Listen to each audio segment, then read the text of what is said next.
Vets.com. ESPN 690 is home for the Florida Sportsman Fishing Show hosted by Captain Rick Riles. Tune in every Saturday morning from 7 to 9 a.m. to find out what's biting now. Fishing so fresh, you can almost smell it.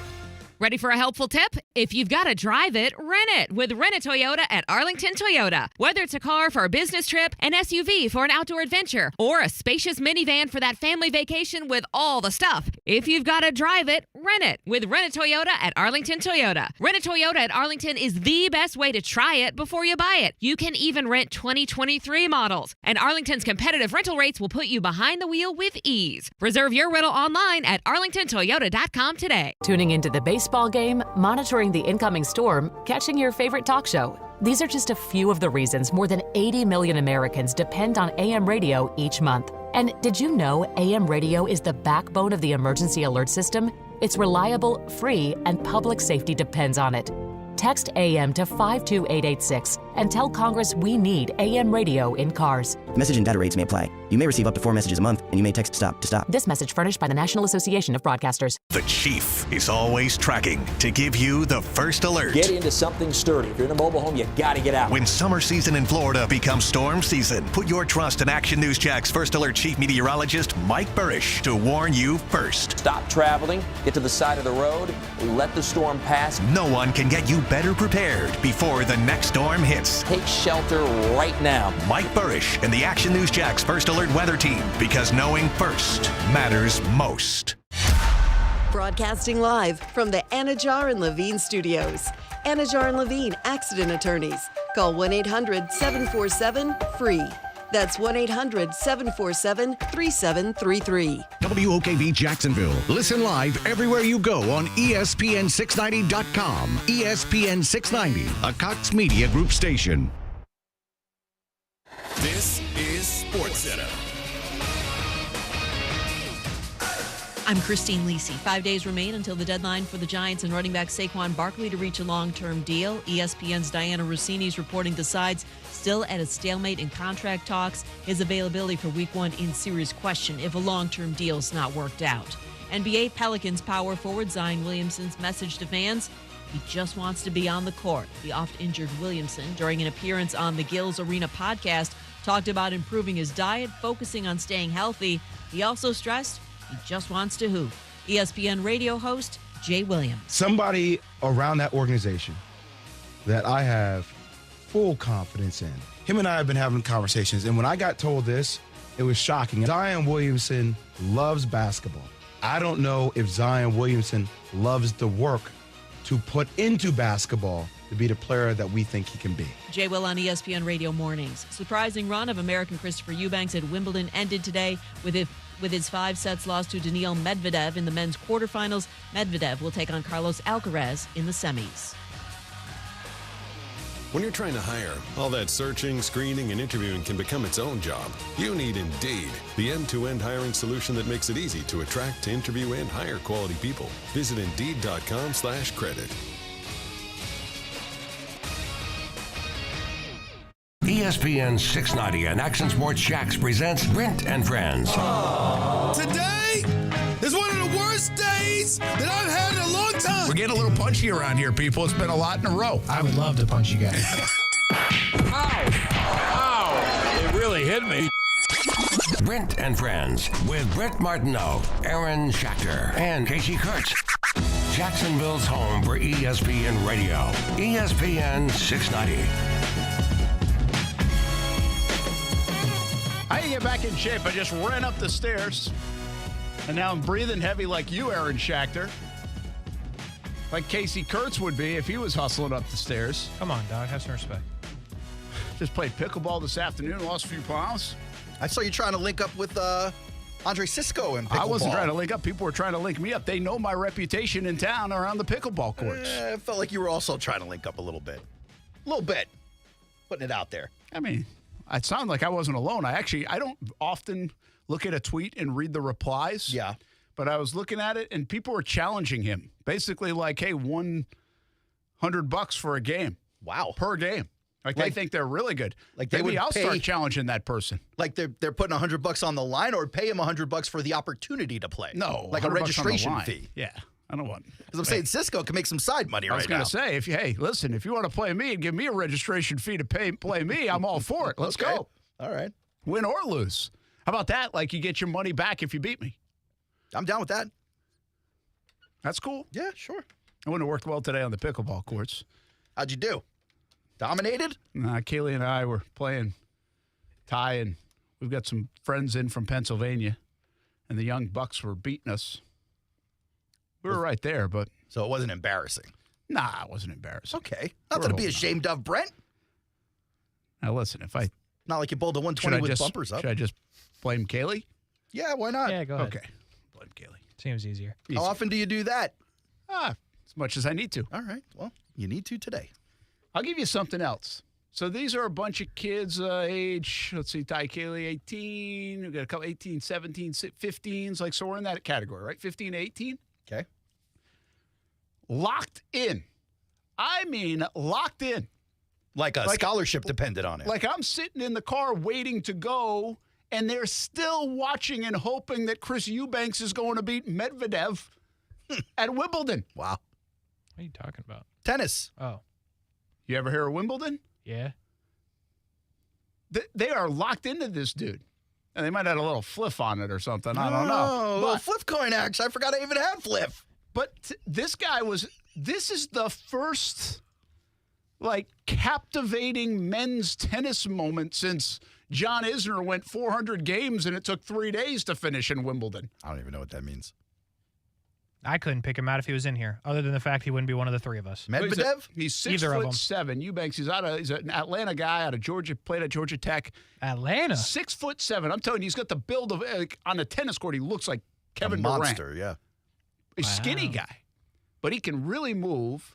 And he was playing brilliant tennis, then he kind of went in the tank, ends up losing. I mean, Medvedev, he's unranked. Medvedev's third in the world. Hey, you say skinny guy because there are other tennis players who are built, but you've never seen an overweight tennis guy. No, but then, I mean, I'm talking like skinny, okay. Right? Like, Pete Sampras was tall and taller and big. But Jimmy Connors wasn't fat, but he wasn't skinny. Yeah. He was just regular, yeah. So, I mean, I'm talking like this guy's pencil thin. All right. Yeah, I think he's 6'7", he weighs 180 pounds. Isn't Djokovic kind of thin like that? I'll check. He's not 6'7". I don't think Djokovic is 6'7". He's not 6'7", but he's like really thin, I think. Yeah, Medvedev actually was pretty thin himself, but I mean, this guy is tall. Like, you got to move like a tall. gazelle on the court. Like he has a similar build. Obviously, he's not as tall as like a Wembanyama guy, right? Like Wembanyama just doesn't look like he's not built, No, right? he's just all arms and legs. You wonder the physicality of it. Yeah. In fact, I think I saw a quote. He said the European League's more physical than NBA. He did, actually, yeah. Which is a little crazy considering he really hasn't played an NBA game It also yet. means he's going to catch a few elbows in the mouth when the season starts. Will. But tennis, I just thought it was interesting. I always think it's interesting to watch the kids, what they get into. They love sports. They're sports fans. But this is a time of year that you watch the MLB All-Star Game and you're kind of watching Wimbledon. I mean, there's not much else going on. That's fair. And that's how I got into it. I used to watch Andre Agassi all the time, and I went out and started playing tennis, and I loved it. What's the pickleball season? Because I feel like I can catch pickleball video all the time. I think it's probably all the time. Now, ESPN a couple of weeks ago, while we were on the hiatus, they had like a Monday night pickleball championship on, like ESPN 2 or something at 9 o'clock. They could do 4 of those a year, and I would have no idea. Which, me either. Like, I didn't even tune it in, so I probably should have. It would have been fun to watch maybe. But that's like old ESPN. ESPN, they got into this game by putting stuff like that on. Yeah, they just put all sports on they at have all like times. 4 channels. You've got to fill the space. Like, you get it. Do you remember in the early days of ESPN where it was just like scores? It wasn't even highlights. It was barely highlights. It was like box scores. Yeah, you're right. And like music. Well, they probably didn't have the rights to show the highlights. Or like for teams the to be out there. time. Yeah, you're right. Yeah. So I guess here's what I was thinking, or I looked it up. The men's tennis is just awful in the United States. I mean, just terrible. Yeah. I tweeted this out. It's been 20 years since an American man won a major. It was Andy Roddick. Yeah, Roddick. At the U.S. Open, in that very year, Andre Agassi won the French Open. Wow. Which is crazy. I didn't even think I that feel like overlapped. Agassi would have been like retired almost at that point. 20 years. You know how many people in the United States play tennis? And we can't find one good enough to compete with the best in the world? Murray didn't come close at all? Murray's English. Oh, wait. I thought he was. Who was. Yeah, and he's won several. Wasn't there another American around his time? Yeah, there might have been another American. Just didn't win. Again, Isner, like I can't name a men's tennis player that like threatened a major other than Isner. And I don't even think Isner was that good. I just think he was tall and he had the epic thing at Wimbledon and he could really serve it, you know? So, like, you kind of knew him. And I believe he went to Georgia. He might have been a Georgia guy. So, like, how do we not? People play tennis. It's not like it's an extinct sport in the United States. But it isn't a sport that everyone plays. Like, in every city, people will play basketball or football or baseball. I don't think you're going to find that with tennis. I don't think you're going to find too many tennis pros in, like, you know, very urban areas or rural areas for that matter. It's more of like a suburban sport to me. Well, it does. It has that feel. I don't know if it strictly is, but I mean, listen, tennis isn't that expensive to play, is it? Well, it's not necessarily expensive, but hasn't it always kind of been considered a country club sport? A little bit has that, much like golf. And also what I said today, and I'll give you the context of what I said, because I also think it's kind of a cool story. I said it's the specialization and the instruction and everything else that gets expensive, right? It's like $65 an hour to get a tennis lesson. Yeah. Whatever it is. Like, that's the part. It's not expensive to play tennis. Well, like, there you go. Golf and tennis are these two sports where, like, if you want to learn outside of the game, you hire a pro. Well, yeah, but every sport's like that now. But you go looking for baseball pros, or you just find a hitting coach? Well, that's a good point, but if you can get a pro, pitching-wise, like they've got to have a resume, most likely, at least down here in the state of Florida. So the other one so men's tennis hasn't won in 20 years. Like, that's wild. That is amazing. Men's tennis is actually, we talk about men's soccer being so bad, Kasey. Whoa. Men's tennis might be worse in the last 2 decades. What you mean might? Sounds like they're awful. Now, women's you just put tennis, it together 20 years, they ain't put up a dude that's worth anything. I thought outside of Serena and Venus, we hadn't won a women's major in about the same amount of time. Well, Monica Seles might. No, that was before 2000. Again, she's not American. What was Monica Seles? She's German or Why did something. I think she was American? She got stabbed in Germany, didn't she? Or she got stabbed here. She's Croatian. I think she might be German. Wow. I mean, golly, man, come on. What happened? And anyway, okay? So there's whoever played Pegula, Kim Pegula. Is it Kim Pegula? No, that's the mom. Pegula is the last name. She's now like a top 5 ranked or women's tennis player from the United States. Well, she's the daughter of the Pegulas who own the Buffalo Bills and the Sabres. Oh, wow. Wow. So she's like the next, right now, she's like the star. I know Coco Gauff's the star, but this girl's better at right now, I believe. Rich kid playing the rich kid sport. Well, okay, so see, that's interesting. So a lot of people would take Pegula and be like, hey, of course, like, mom and dad have a ton of money. But I spin it differently. Okay. If mom and dad have a ton of money, I give this girl, a woman, a ton of credit for wanting to be great and putting the work in to be great when she didn't have to. Yeah. Like, should I not be giving her credit for that? You could. To me, that's more nature versus nurture, right? Like, maybe dad and mom are ambitious people, and that just, genetically bleeds down to the children, whether they're privileged or not. Dude, we can all play tennis, though. You know how much tennis you have to play, and you know how much perseverance you have to be a pro and top 5 in the world? Sure. Or whatever she is. Like, that's different level now. And she does not need to do that.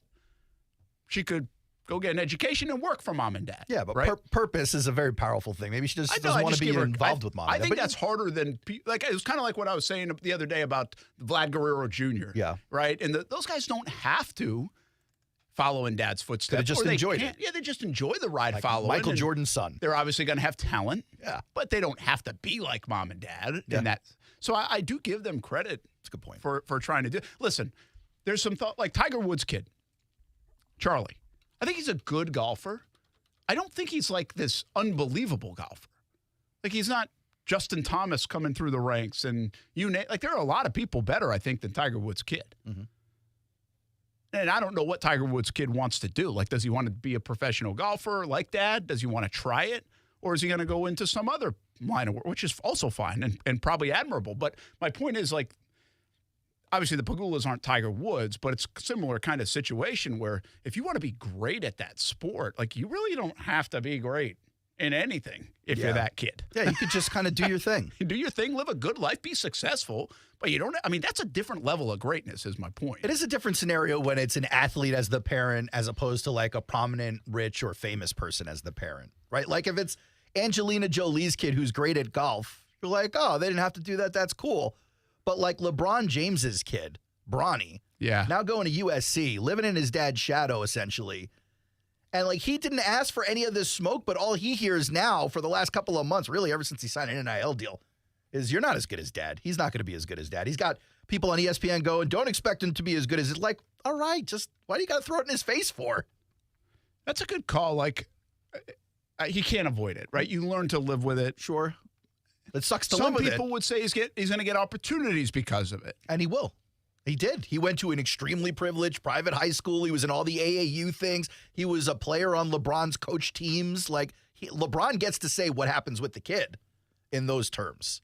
You know, you look at kids in general. This is we're spinning all around. One just finished the tennis, women's tennis. Before there's somebody by the name of Kenin, Kenin, that won the Australian Open. She's American. Had never honestly really heard of her.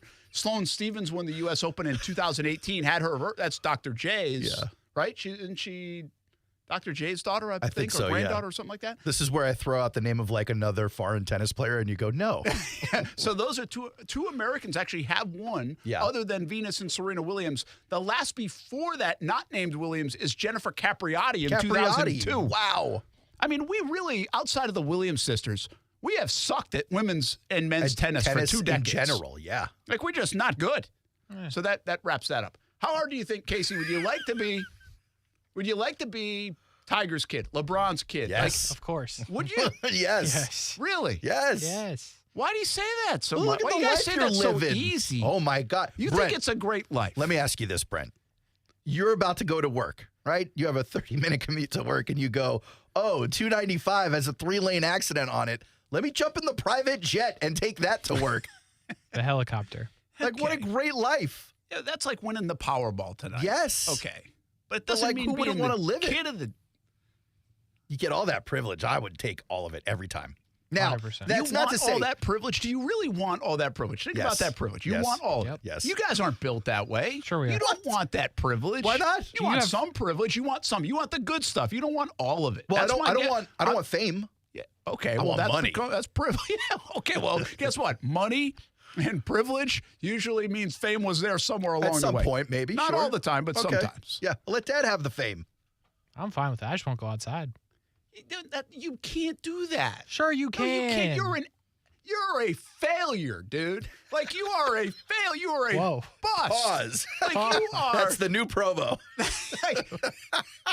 You can't do that if you're Michael Jordan, Tiger Woods, LeBron James kid. You can't sit there, play video games, and do nothing and open up football cards.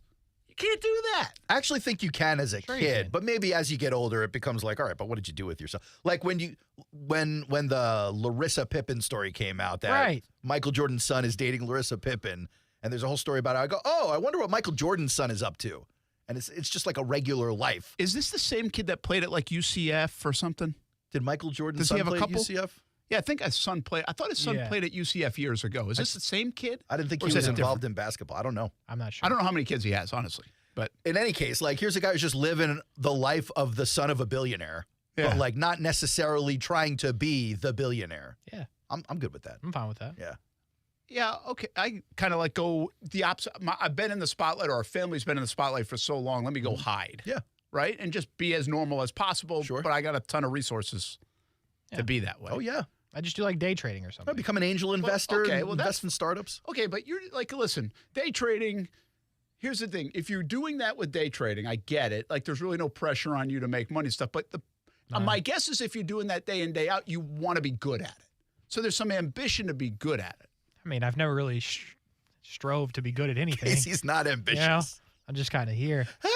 So, you know. That's a problem. Casey, what do you want to be when you grow up? Nothing. If I don't lose the family fortune, like, we're fine. You know what I'm saying? Yeah, I guess you live your whole life. Just don't screw it up, kid. Yeah, I want to be mid when I grow up. I mean, if that was what was assigned to me at birth, like, hey, just don't mess this up, I would have done great. Well, what we learned, like with childhood actors, right, or what? I don't know why it's just actors. Is it childhood musicians as well, or stars? And I like, do think young, famous people in general. Yes, it's a sucky life. I mean, look at Britney Spears, right? Yeah. I mean, it's just awful. Well, I saw she looks normal again. I saw a video of her today or something. Okay. Oh, she actually looks. I think she looks normal again. Okay. I'm not saying she is normal again, but I mean, she looks like a regular she's like person. taking care of herself again or something, right? Okay.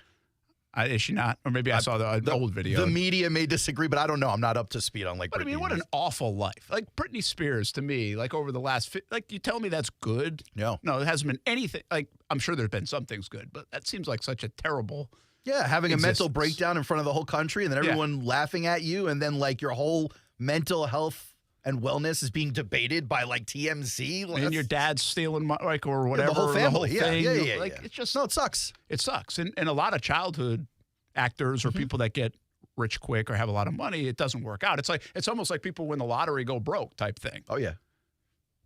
But I don't know the story of. I wonder the story of most star athletes' kids. Are they successful? I would say most probably failures? aren't, right? Like most don't make it to the majors. Well, no, yeah, but your level of success isn't always judged on if you made it to the big leagues. Well, if you're compared against your parent, it is. No, it's not. I mean, maybe he's running a business. I thought you meant successful at somewhere. sport. No, I don't mean. I mean just successful, or. He could be living his own life. Like Michael Jordan's kid could be living his own life and be very successful. He is. And that's the other part in of the it. Tabloids with the Pippen story. But that's the other part of it, though, especially in this country. If you have enough money, you can be a failure and still get rich. Well, that's true. That's true. Yeah. That's the goal, boys. Trying every day. It's just a wild thing. But we also see the Vlad Guerreros, and now it looks like LeBron James and others that are on a path to have pretty good success. Multi-generational wealth for their families as well. Yeah, and I don't always, in this context, I'm not sure. Like, I think they already have. LeBron James' kid does not have to be successful he's going to get the bank account at some day the estate's going to keep trickling down. Yeah, I mean, we're talking 18 generations of wealth now for LeBron James' family, right? Yes. I mean, he is now the whatever. Name it. At a minimum, if none of his family earns money ever again, his grandkids are still millionaires. He's Henry Flagler now or whatever. He's the AC Skinner of basketball. I hear you. Where do you put it with, like, Gretzky's daughter, Paulina? Like, she didn't have to be doing modeling stuff, but she is. And she made a lot of money that way. Making a name for herself? Okay, so, like, that's a good call. And I wonder, and this might be me, and this maybe sound awful. Oh, don't say it then. Please say it. No, I don't know if there's as much, like, I don't know if I feel as much pressure for the daughter of Wayne Gretzky. Like, she's not going to go play hockey, right? Or, I don't know. I feel like we see the players' sons be more prominent or at least public figures than maybe the daughters. Now, in this case, Gretzky's daughter ends up marrying Dustin Johnson, and she's... Is she a model? Yes. She is a model, yeah. She just looks like one. I don't know if she just looks like one or she is one. She is one. What about Layla Ali? Muhammad's daughter? It's an interesting one. 24-0. Really? Yep. 21 knockouts. That's pretty cool. Dang. You know, I give it, and I don't, again, I don't know if this is the direct conversation, but it's an interesting one. I mean, Shad Khan is a billionaire and a self-made billionaire, and Tony Khan is obviously doing a lot of wild things. success. Well, we don't know. Shad has a daughter, and who's very successful as well, as far as I understand, but we don't ever hear her or about her and what she's doing. It's not sports, but Ozzy Osbourne, two very famous kids. You saw him on the reality show. One very much didn't want to be on it, and you never heard from her. He's got 3 kids, but no one knows the third daughter. Don't you kind of envy, like, or respect the heck out of the kid that doesn't want anything to do? It's okay, by the way, if you want to do your own thing that somehow draws media attention and other things. Yeah, I'm not saying like for Tony Khan, right? He's obviously in the spotlight. He owns the wrestling outfit. Yeah. I'm not saying he wants to be in the spotlight, but there's a certain level of. That's pretty cool that you could put that life down and be like, you know what, I lived that as a kid and whatever else. I'm going to go do my own thing. Or I'm going to be successful at it, and you're not even going to know about it. You could also recognize you just don't like what they have to go through. Like you go out to eat with your parents, and they can't have a meal because they're busy graphing to Kasey, and you're like, I want nothing to do with this. It's true. I would think it would become a tiring life. Oh, for sure. Like that's why you guys say you want it. I'm not sure. No, I want it. Don't. If I was a famous person and people were coming up to me for autographs, there would be constantly stories about me telling people to get out of my face. I would never be signing anything. Maybe I would take pictures. You would not treat Kasey well. No. No, Kasey actually, the guys in Kasey, I don't know if I'm going to have Dan Linguini knocking on my door or something, but the guys who are too desperate with the 8 pages of things and the 3 dolls and the pretending like they're a fan or getting a kid to hold something up, like those are on the same level for me as like paparazzi with. I think they're gross human beings. Yeah, those are my people. Stevie Stacks with the answer of the day. Let me call Ty real quick. See, all right. How does Ty feel? Yeah, how does Ty feel? He doesn't like it, I guarantee you. Maybe he doesn't think you're a success. He's got no pressure. That's true. No pressure at all. Definitely not monetarily. Submarine Mike has a good one here. Dale Jr. got a lot of, quote, he's not as good as his dad. He did. As well, and he did. And I'm telling you what, Dale Jr. to me is a terrific story. I mean, fantastic story. And this is a guy that we saw grow up in the public eye. I mean, literally. Yeah. Grow up, follow his dad's footsteps, do well. Obviously handled tragedy, handled stuff within his family that was going on around his dad's success and estate, and I don't know all the details, but stuff like that, and grow into his own kind of family man, star. Like, he's a star in a different way than his dad. Yeah, bona fide. And he's a really cool guy. Like, in my opinion, he is one of the coolest, like, athletes to me that I can remember, like, of our generation. Also a very successful business person. Well, that's part of the thing, right? He got it. He was able to handle it. He probably didn't always handle it well, but he matured and grew up, and all this, everybody looking at him and watch. And you can only imagine how many people were trying to get in his business. Yeah. Right? And I feel like he's come out on the other side of it in a fantastic way. And he's a very likable figure. Yeah. One thing about his dad is a very polarizing figure in the sport of NASCAR, right? And then beloved, of course, too. Sure. So, yeah, actually, Dale Jr. is a fantastic illustration of it can be done. But, man, it must be hard as hell. It's hard tough. as hell. That's tough. Tiring. Brent Friends on ESPN at 690. Let's talk some football when we get back. We don't lead many shows with tennis. By the way, Chris Eubanks did lose, but he might be an upcoming star. I want to watch him play again now. Cool. Turned me on to, nice. Like, hey, let's see if this guy's good. Him at the U.S. Open in September could be fantastic. Now, nobody will watch. It'll be football season, but we'll be back at ESPN 690. Now, the First Alert forecast on ESPN 690. Partly sunny, hot, and humid today. A few afternoon thunderstorms will develop with highs 90 to 95, dropping to near 75 tonight and a hot Thursday under partly cloudy skies. Some scattered afternoon and evening storms with highs in the low to mid-90s. I'm TV meteorologist Mike Burrish. Join me today beginning at 5 p.m. on CBS 47 and Fox 30 Action News Jax. The Weather Center is brought to you by Beard's Diamonds. Save up to 40% now during the Christmas and July sale at Beard's Diamonds. As the seasons change, one thing remains the same. Jacksonville and all of Northeast Florida are fueled by Celsius Essential Energy Drinks. If you spot ESPN 690 anywhere in the community, come hang with us and grab an ice-cold Celsius.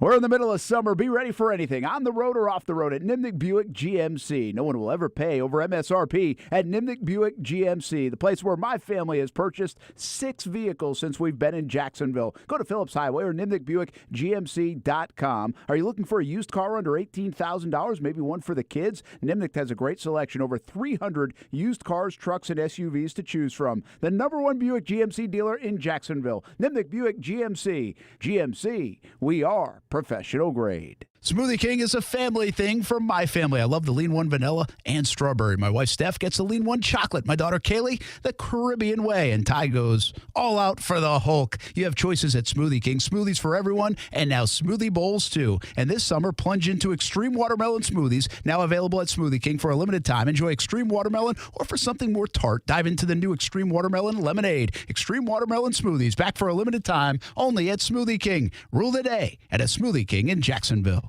Discover how good your water can be with the new Connecticut softener and drinking water system. Connecticut's twin tank non-electric softeners are the most efficient softeners available, and their drinking water systems remove up to 99% of contaminants. This month, you can get 50% off a Connecticut K5 drinking water system with a purchase of a Connecticut Premier Series softener. If you're not filtering your water, you are the filter. Don't be the filter. The experts at CGC Water Treatment and Plumbing will test your water for free and provide solutions that are right for you and your family. Imagine having clean, clear, purified water at your home. No more plastic bottles, no more waste, just great tasting, purified water that you can trust. Call 904-552-1242 or visit cgcwater.com. 904-552-1242 or cgcwater.com. Financing options available with approved credit. CGC Water Treatment and Plumbing are proud partners of the Jacksonville Jaguars, and I'm a proud customer of CGC Water Treatment and Plumbing, an authorized independent Connecticut dealer. Florida license number CFC 1428211. We're dealing at Best Bet St. Augustine, the only card room and sports bar in St. Augustine, Florida. With nonstop action, poker games of all limits, exciting tournaments and table games, and a sports bar showing all the action, Best Bet St. Augustine has you covered. Don't miss our delicious dining options, serving breakfast, lunch, and dinner, and our always popular freshly made sushi. Best Bet St. Augustine is located at 800 Marketplace Drive off exit 311, where I-95 and State Road 207 meet. Learn more at bestbetjacks.com. Run to the Jacksonville Sharks this week, Saturday, July 15th, 7 p.m. at the VyStar Veterans Memorial Arena as they take on Albany Empire. Call 904-621-0700 or jacksharks.com for tickets.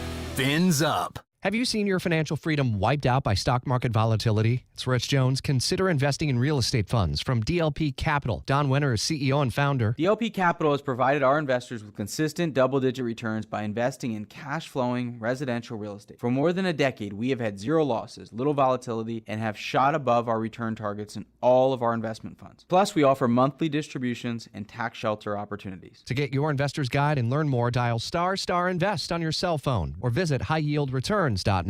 Jasmine is Northeast Florida's only LGBTQ+ youth center, offering health and mental health programs, housing supports, and teen and family initiatives. Jasmine is the safe place our LGBTQ+ young people need right now. Partner to support our effort. Visit jasmine.org today. Attorney Joe Cordell. Divorce forces a father to focus on what's most important, his children. In the divorce process, this comes down to three key concerns: physical custody, decision-making, as well as financial support. Each of these is important, and it's important that you choose a lawyer that cares as much about these issues as you do. Schedule an appointment with one of Cordell & Cordell's Jacksonville area attorneys. Offices in Jacksonville and by appointment only in Ponte Vedra Beach. Lisa Cargis, Florida resident partner. Joseph Cordell, licensed in Missouri and Illinois only. CordellCordell.com. Hold up. You're using Swiffer Power Mop? What would Mom say? Oh, she'd be like, a mop and bucket is the only way to deep clean your floors. And I'd be like, Mom, this is the new Swiffer Power Mop. The all-in-one that gets you a mop and bucket clean in half the time. She'd never believe you. I'd say, look, the solution's built right in, so no heavy bucket. And the pad has hundreds of scrubbing strips to get into grout lines. That's why you're the smart one. Really? What? Mom said it. The new Swiffer Power Mop. Don't mop harder, mop smarter. Stay with ESPN 690 for your chance to see and hear our special events in the Farah and Farah Performance Studio throughout 2023. Powered by Farah and Farah and ESPN 690, Jacksonville's home for ESPN Radio.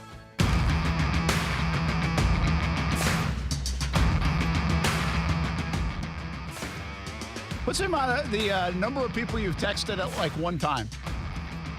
What? Like a group chat? No, like I get on a roll is what I'm trying to say. So this is a strange flex. Well, not like, okay, so right now I'm trying to book like we're obviously always working on sales stuff for the fall, whatever else, but also trying to book Jags players for our shows on TV. Yep. So like for instance, like before I left the house, I just got in the mode of it. Right. And I was texting marketing agents, like 6 or 7 of them, like, okay, hey, let's go knock this out today type of thing, you know? And, but then what's interesting about that is then all of a sudden everybody starts firing back at you at the same time. I'm not sure it's the best method, is my point. Yeah. the text in bulk. The text in bulk. Remind me again, are you a texter or an emailer? Me? Or a phone caller? Casey's never sent an email in his entire life. So you don't check email at all? I do check email. You just don't email. Dude, we've done this for 2 years. You've emailed me a lot. Casey, you never email back, so that's my point. Yeah, he doesn't email and he doesn't call people. Yeah. And he doesn't text before 1. And he won't text either. Yeah. Text is the answer. With people you like. Yes. Yeah. Not you guys. Yeah, not us. I like this title of this. What's the title? John Shipley wrote this. Oh. Stealing from John. That's not stealing. You gave him some credit. Oh, yeah, I gave him credit, so it doesn't mean I stole. Yeah. That's good. That's all it takes. It's amazing. Literally. If I wrote a piece John. and people use my piece, as long as they said my name, I'd be like, yeah, keep using it, bro. Yeah. Little commercial for By the the way, John, I Shipmeister. think this summer got engaged. Congratulations, John. Oh, John Shipley with a little extra. Yeah. John, I think he does some coaching on the side, like some youth football stuff. So he wears multiple hats. But anyway, back to the title. Probably better for him if you just Louis chose Riddick. one hat.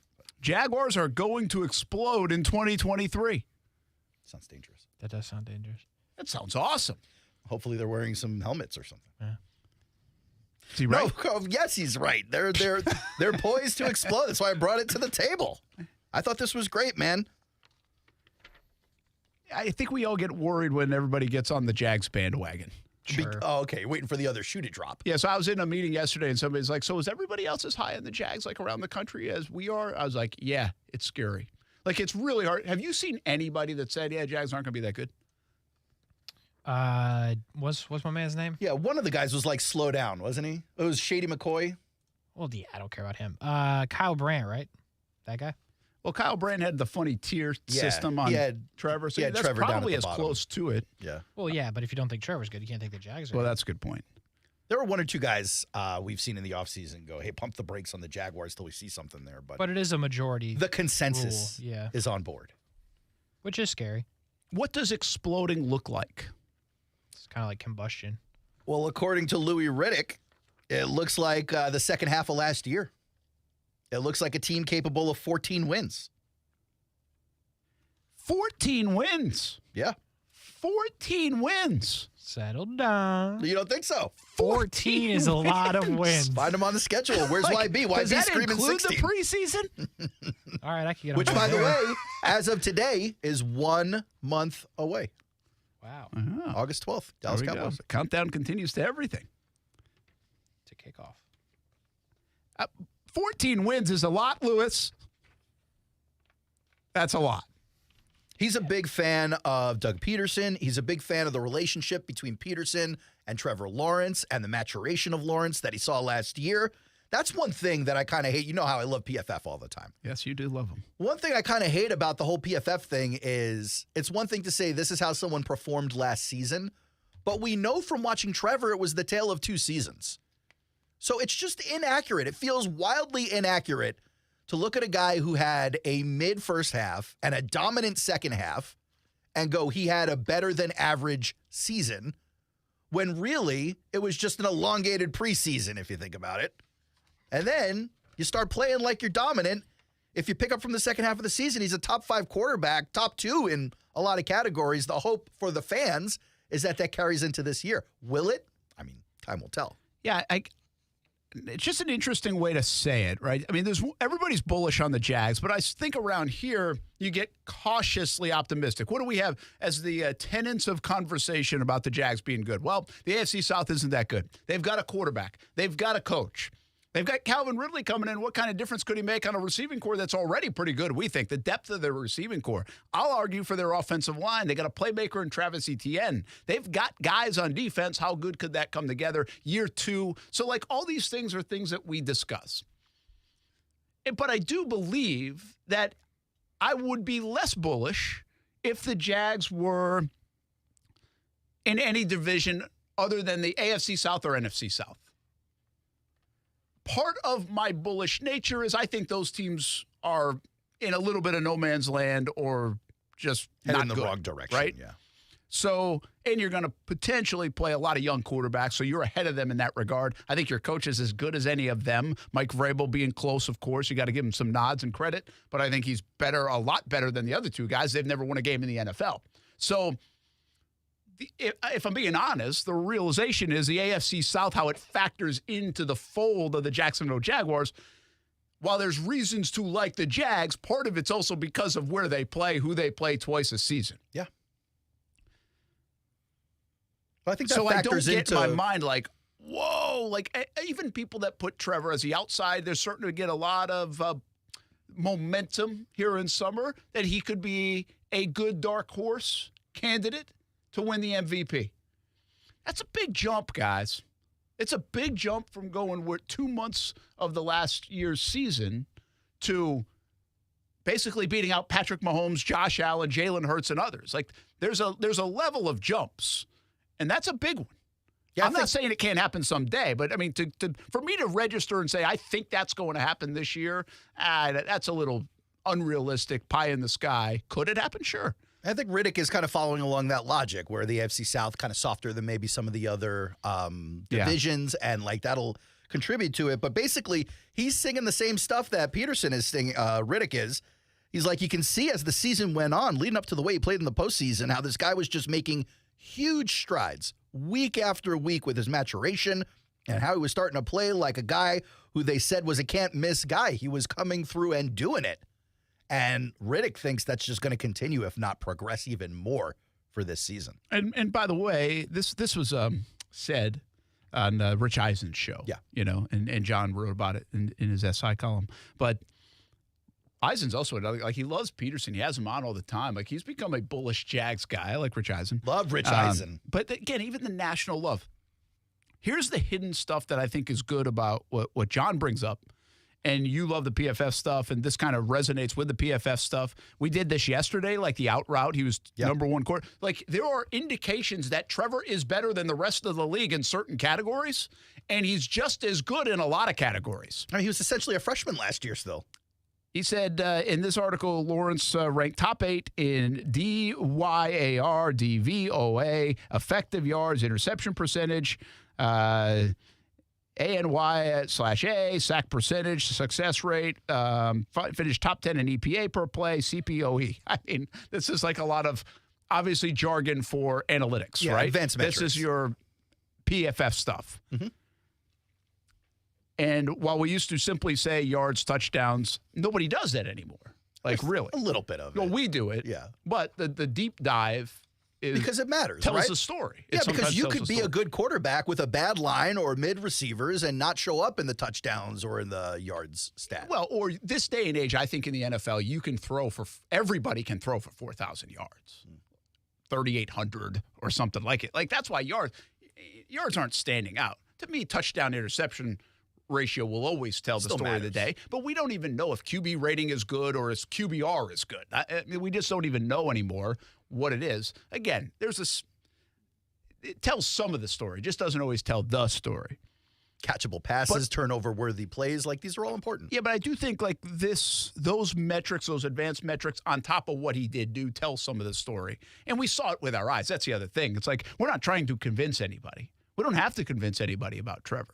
Yeah, that's the other part of it is like if you had no metrics, if it didn't exist, and you just watched him talk at the podium, you just watched him recap the season in that Tribune article, the Players Tribune article, you go, all right, this is a guy who's going to lead a franchise.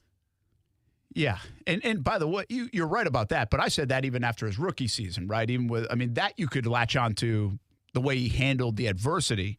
The difference is this year, you could watch the games and say, that guy played well. And Riddick said the same thing. He goes, he was basically the adult in the organization in his rookie year, which is unfair for him. And it was unfair for him. I can't get over it. I always often bring up that Detroit game, right, because he stayed healthy. But I also can't get over even if the Chargers game doesn't happen to the degree that it happens, the 4 picks in first 20 minutes and then turns into 4 touchdowns. How differently is everybody talking about the Jacksonville Jaguars? Or the failure that is Trevor Lawrence? Yeah. Well, it doesn't mean he threw 4 picks and no touchdowns. I'm saying, what if he came back with 2 touchdowns, but they still fell short and lost? Well, he still loses them the game at that point. Right? Yeah. And so I still think people would be okay on the Jags and could see the rise and everything else that Doug had put together and this team put together. I just don't think they'd be like, whoa. I mean, that really did change it. You know, last year I said many a time, I think the Jags will win 6 games. I think getting to a 7th game is a big step to climb. Like if they got to 7, it would almost feel like 2 more wins. Well, I was wrong. I ended up getting to 9. But that's kind of my point here with Trevor. Like, Trevor was going to get some good, positive conversation coming out of last season for his last 2 months anyway. Because the last 2 months were good, even if he did end up with 4 picks and 2 touchdowns in the last game and they lost. Yeah.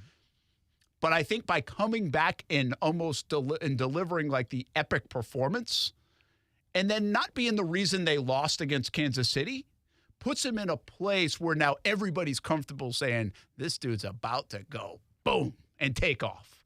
And that's where we're at with the Jags. And, well, that goes back to going to explode in 2023. It's easy to predict that Trevor Lawrence, this Jags offense, is going to explode in 2023. Let me tell you one more thing about what does that mean? The Jags are going to explode?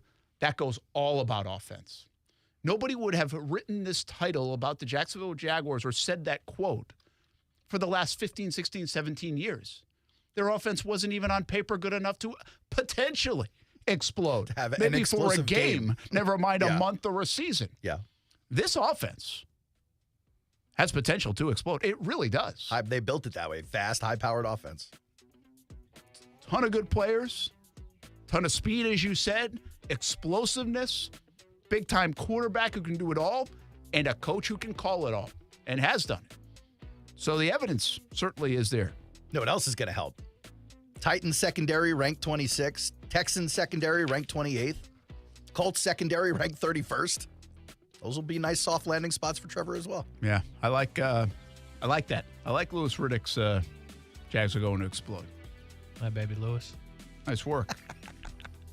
We'll take a break. Brent and Friends on ESPN 690. Cliff Avril, former NFLer. Little celebrity action. Going to be in studio today. Very cool. That's coming up in the 4 o'clock hour. Brent Martineau, Aaron Schachter, Kasey Kurtz. Don't forget to check us out on YouTube. Just subscribe. Action Sports Shacks. Brent and Friends is sponsored by Best Bet. Now open in St. Augustine. Racers and non-racers unite for a great cause. Join ESPN 690 at the 35-foot Fun Run, benefiting Ronald McDonald House Charities. It's at 121 Financial Ballpark on Sunday, July 16th, before the Jumbo Shrimp Game. Visit ESPN690.com and register to race in the 35-foot Fun Run. No training required. Presented by Miracle Windows and Showers, 121 Financial Credit Union, the Jacksonville Jumbo Shrimp, and ESPN 690. That's Mike saying good morning. It's the best he can do right now. Yeah, not a cloud in the sky. What Mike could use is a fresh start. And Irish Spring Body Wash. The fresh scent of Irish Spring and those sensational Irish Spring suds are just the reset Mike needs. Now he's ready to go to work. It's Sunday. Irish Spring. When the spring hits you, you're ready. Pick up Irish Spring at Walmart today. O'Reilly. Stay cool this summer with AC Pro and O'Reilly Auto Parts. Right now, get a $15 O'Reilly Auto Parts gift card after mail-in rebate with the purchase of select AC Pro ready-to-use refrigerant products that include a hose and gauge. Beat the heat before you hit the road with AC Pro at your local O'Reilly Auto Parts store. O'Reilly Auto Parts. I'm Mark Anajar. I'm Glenn Levine. I'm Ellie Anajar. Together, we're Anajar and Levine. If you've been hurt in a car crash, we'll fight to get you the maximum compensation you deserve. Call Anajar and Levine for your free consultation. 1-800-747-FREE. Main office, Jacksonville. Here's your quote for a new AC system. And if you sign this 10-page contract in the next 3 seconds, we can install it day after tomorrow. Wait a second, something's strange. You're my third quote, and it's exactly the same system and terms as the first two. How can that be? Well, corporate doesn't want me to tell you this, but we're all owned by the same corporation. Less profit when you earn trust over time. Better to buy established AC companies. That way the customers have no other options. Corporate says benefits. Yeah, that's it. I have another option. I'm calling Hammond. For generations, Hammond continues to be the most recommended AC company by your neighbors. Make the switch to Hammond Air Conditioning instead of an out-of-town corporate AC company, so you aren't forced into higher prices, fewer options, and worse service. Summer's a perfect time to call Hammond. They are experts on how an AC system can lower your electric bills and get you great rebates at the same time. Go to HammondAir.com.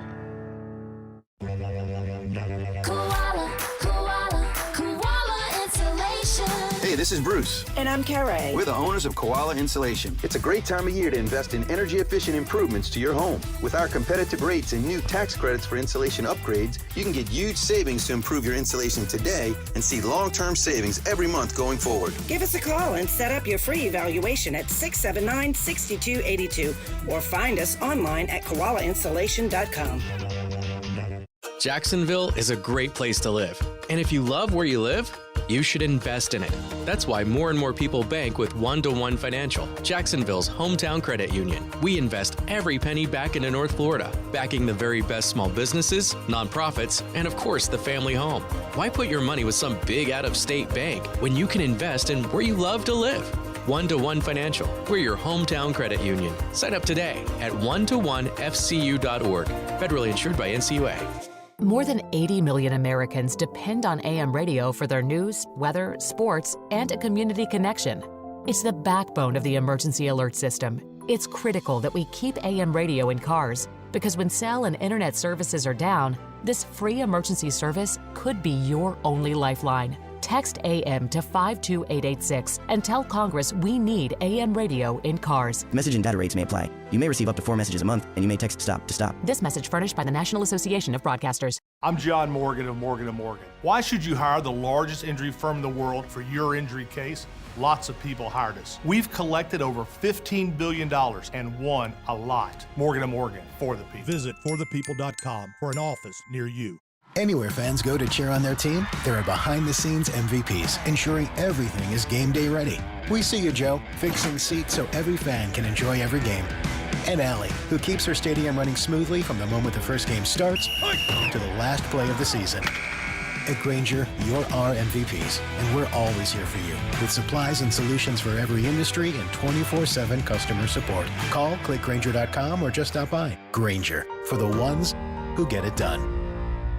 The Beaches Green Market is a great place for families, friends, and pets to shop and eat local. Come to the Beaches Green Market this and every Saturday from 10 a.m. to 2 p.m. at Penman Park on Penman Road, just north of Beach Boulevard, for fresh local fruits and vegetables, plants, meats, eggs, baked goods, honey, wellness products, ready-to-eat snacks and drinks, and local artist craft goods. If you have an EBT card, stock up on free fruits and vegetables and edible plants. The Beaches Green Market, connecting people to better food. Go to diglocal.org to learn more. Hey everybody, it's Brent Martineau from Action Sports Jacks. There's a good chance you have a smart speaker, so use it with ESPN 690. Stay up to date on the Jags and all things sports by telling Alexa or Google to play ESPN 690. It's as easy as that. Make sure you listen weekdays 3 until 6 p.m. on ESPN 690.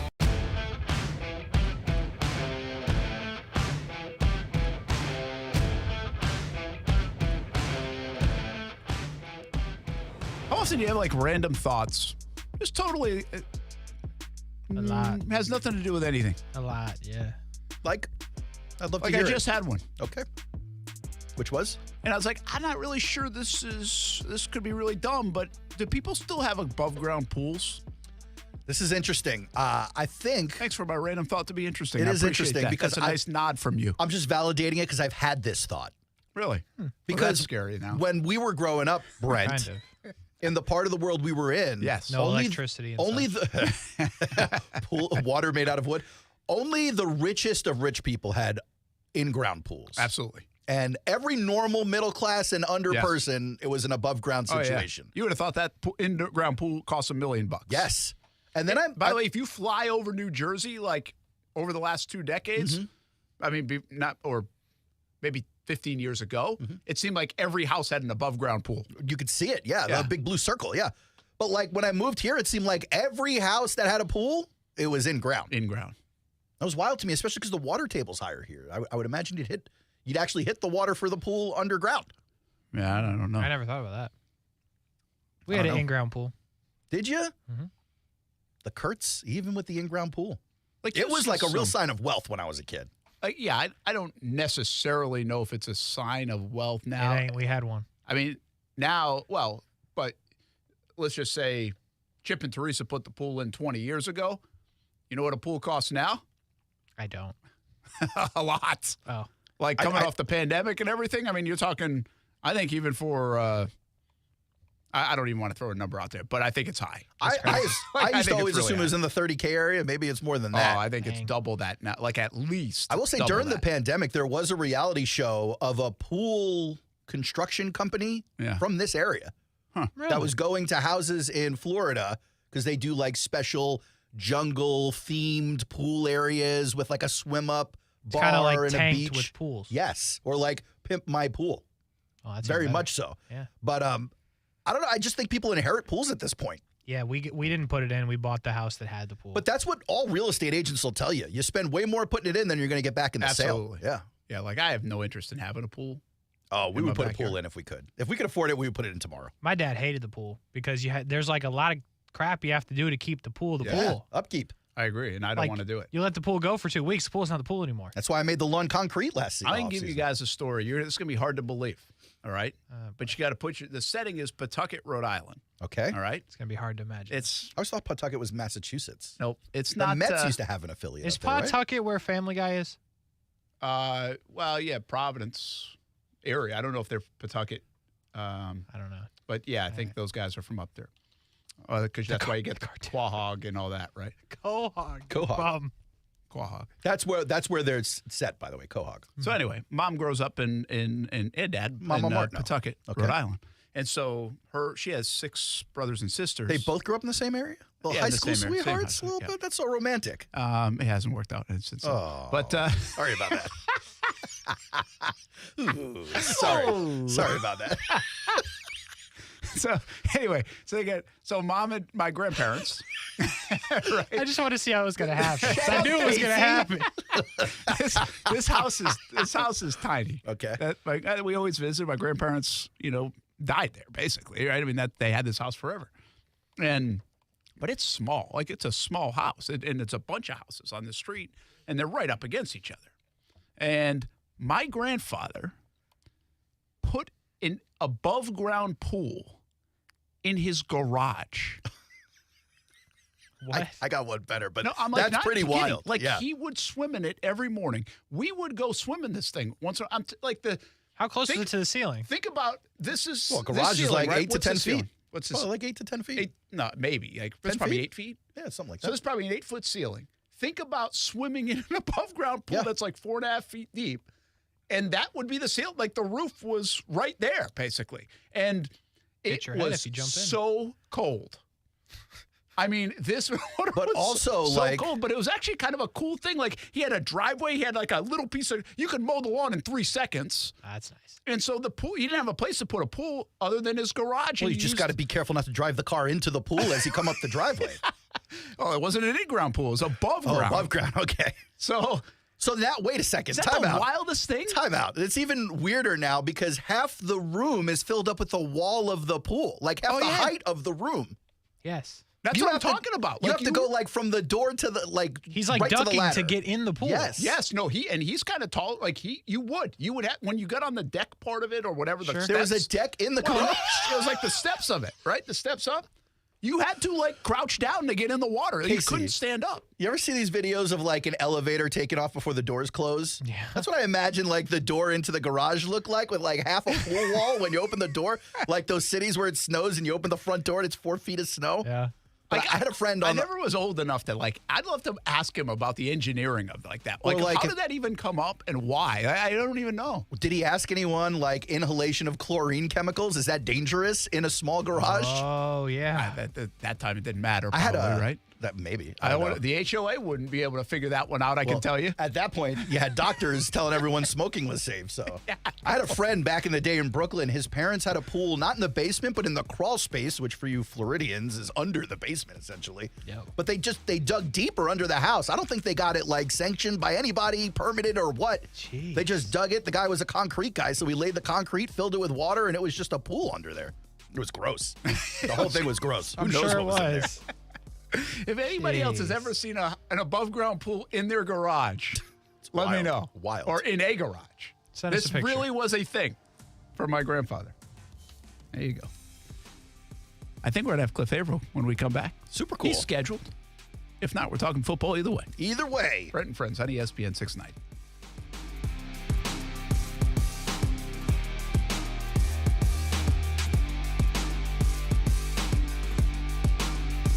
As the seasons change, one thing remains the same. Jacksonville and all of Northeast Florida are fueled by Celsius Essential Energy Drinks. If you spot ESPN 690 anywhere in the community, come hang with us and grab an ice-cold Celsius. Smoothie King is a family thing for my family. I love the Lean One vanilla and strawberry. My wife Steph gets the Lean One chocolate. My daughter Kaylee, the Caribbean way. And Ty goes all out for the Hulk. You have choices at Smoothie King. Smoothies for everyone, and now smoothie bowls too. And this summer, plunge into extreme watermelon smoothies, now available at Smoothie King for a limited time. Enjoy extreme watermelon, or for something more tart, dive into the new extreme watermelon lemonade. Extreme watermelon smoothies, back for a limited time, only at Smoothie King. Rule the day at a Smoothie King in Jacksonville. We're dealing at Best Bet St. Augustine, the only card room and sports bar in St. Augustine, Florida. With nonstop action, poker games of all limits, exciting tournaments and table games, and a sports bar showing all the action, Best Bet St. Augustine has you covered. Don't miss our delicious dining options, serving breakfast, lunch, and dinner, and our always popular freshly made sushi. Best Bet St. Augustine is located at 800 Marketplace Drive off exit 311, where I-95 and State Road 207 meet. Learn more at bestbetjacks.com.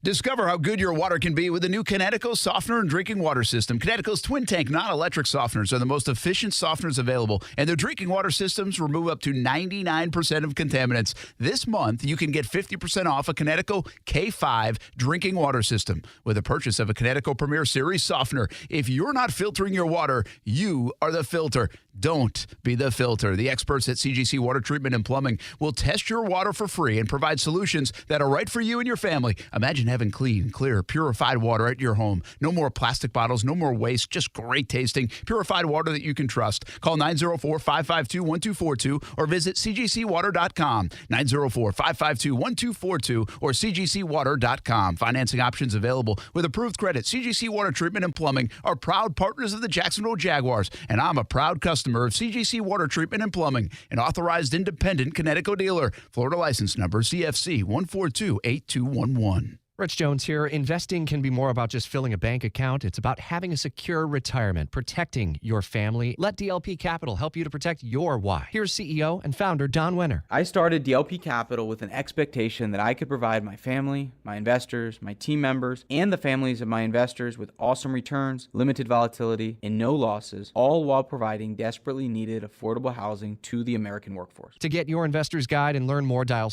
** invest on your cell phone or visit highyieldreturns.net. As parents, we all want to ensure that our children are safe, secure, and healthy starting day one. Please make sure your newborn is sleeping safely. Visit wolfsandchildrens.com/safe sleep for infant safety tips. That's wolfsandchildrens.com/safe sleep. Every weeknight at 6 p.m., it's Overtime with Kurtz and Middleton, and check us out right here on ESPN 690. I'm Christine Lisi. Sources tell ESPN's Diana Rossini, Giants running back Saquon Barkley's availability for the season opener will be in serious question if he doesn't reach a long-term deal with the team by Monday's 4 Eastern deadline. Sides do remain at a stalemate. This offseason, the Giants signed quarterback Daniel Jones to a 4-year contract and put the franchise tag on Barkley. ESPN NFL analyst Louis Riddick. History has shown that it's just not a very wise investment to go above market in terms of signing a good running back to a second contract, considering the kind of success teams have had with cheaper, younger, more portable running backs who don't have the kind of injury history that Saquon Barkley has. Louis Riddick on ESPN Radio Afternoons. Barkley struggled with injuries in the 2019, 2020, and 2021 seasons. From ESPN's Adam Schefter, the Jets have been selected to serve as this year's team on HBO's Hard Knocks. Rising American tennis star Christopher Eubanks' joyride at Wimbledon ended in the quarterfinals today, lost in 5 sets to Daniil Medvedev. Medvedev will play Carlos Alcaraz in the semis. Alcaraz beat Holger Rune in straight sets. Yo, it's Jay Williams. Coming up Thursday, the NBA win totals for next season are out and about, and I'll tell you how many games your team will win. It all begins at 6 a.m. Eastern, right here on ESPN Radio, ESPN2, and ESPNU. Broadcasting live from the Anajar and Levine studios. Anajar and Levine Accident Attorneys. Call 1-800-747-FREE. That's 1-800-747-3733. Yo, Biv, this one still needs to be vacuumed. The service at Chuck's car detailing business is spotless. But new word-of-mouth recommendations leave him short of hands. They don't have an appointment? Just get him in line behind the pickup truck. I'll stay for another couple hours and get it done tonight. Indeed can help him hire great people fast. I need Indeed. Indeed you do. Our hiring platform instantly connects you with quality candidates, and you can schedule and conduct virtual interviews right from the Indeed dashboard. Visit Indeed.com/credit and get $75 towards your first sponsored job. Terms and conditions apply. Okay, outdoor summer cocktail party fit check. I've got a hot pink and orange bodycon dress paired with vintage sneakers. It'll definitely attract attention, but not from mosquitoes, because I'm wearing it with Off Clean Feel for 8 gorgeous hours of not sticky, fragrance-free protection. So I can sip, socialize, and flirt out there in the wild with absolutely unshakable confidence. Get your pre-party protection on with Off Clean Feel. S.C. Johnson, a family company. For more than a century, AM radio has evolved to meet the needs of our community. More than 80 million listeners depend on AM radio each month. AM radio is also the backbone of the emergency alert system, which keeps us safe in dangerous times. It's reliable, free, and public safety depends on it. Text AM to 52886 and tell Congress we need AM radio in cars. Message and data rates may apply. You may receive up to 4 messages a month, and you may text STOP to stop. This message furnished by the National Association of Broadcasters. WOKV Jacksonville. Listen live everywhere you go on ESPN690.com. ESPN 690, a Cox Media Group station. ESPN 690 and Action Sports Shacks presents Brent and Friends. Today is one of the worst days that I've had in a long time. We're getting a little punchy around here, people. It's been a lot in a row. I would love to punch you guys. Ow! It really hit me. Brent and Friends with Brent Martineau, Aaron Schachter, and Kasey Kurtz. Jacksonville's home for ESPN Radio. ESPN 690.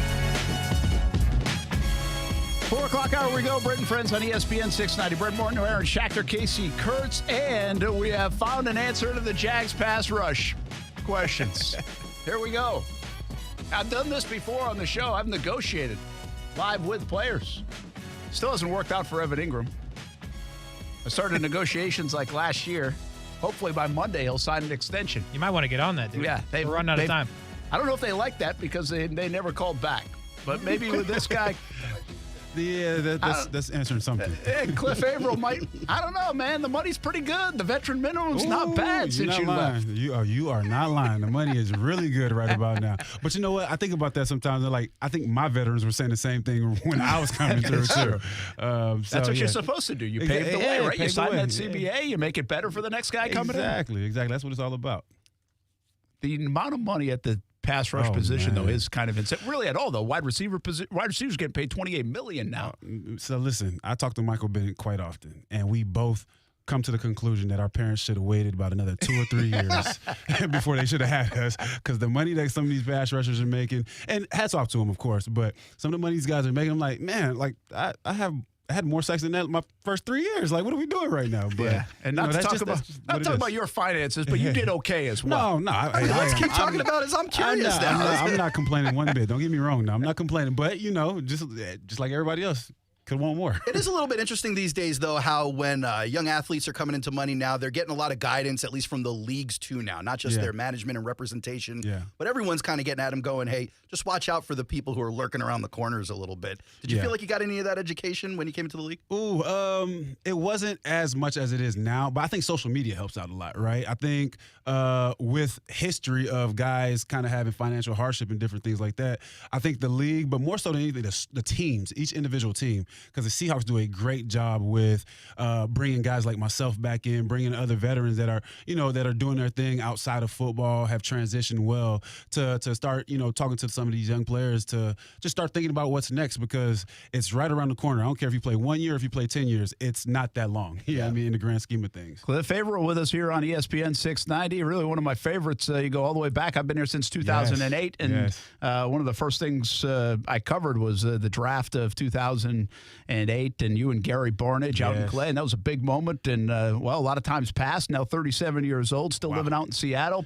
And we talk about some of those dollars. Well, you've really tried to do a great job of giving back here in your hometown of Clay. And you got your big family fun weekend over a decade now coming up this weekend. So tell us more about it, how that's evolved, and what you guys are going to be doing Saturday and Sunday. First off, it's crazy to think that we've been doing it for 11 years. Yeah, that's cool. Like that's cool. That's a cool accomplishment. My team, Jeanette, that, and the team has done a really good job of helping me kind of continue to secure this. But yeah, we have our 11th annual football camp out at Clay High School. It's from 8 to 2. It's free. You can register at cliffavrilfamilyfoundation.org. It's all about getting the kids active, but more so than anything too, it's about showing kids that, whether you're coming from Jacksonville, whether you're coming from Orange Park, Clay County, or Clay High, that people from our area, can live out their dreams, right? Whether it's sports, whether it's entertainment, whatever it may be. But I'm a kid that grew up in Green Cove, right? I went to Clay High School.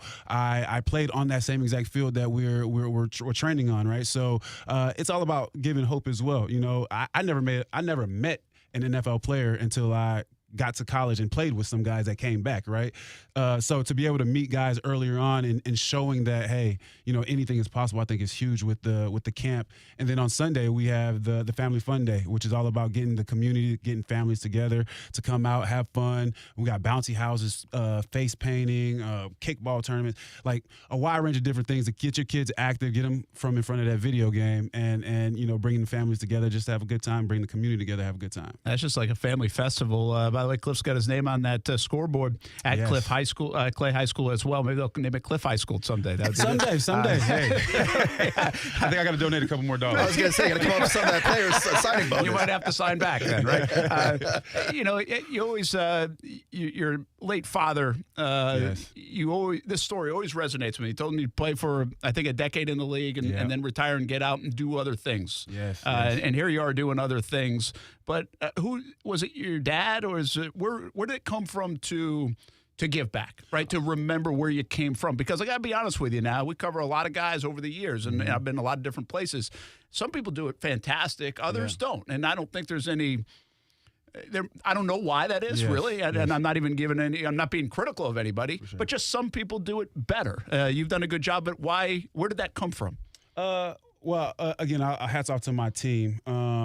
And really Jeanette Owusu, who's the ED of my foundation. But I think just the concept and the idea of it honestly just comes from both of my parents, my mom and my dad, both being Haitian immigrants, came to the States in the 80s.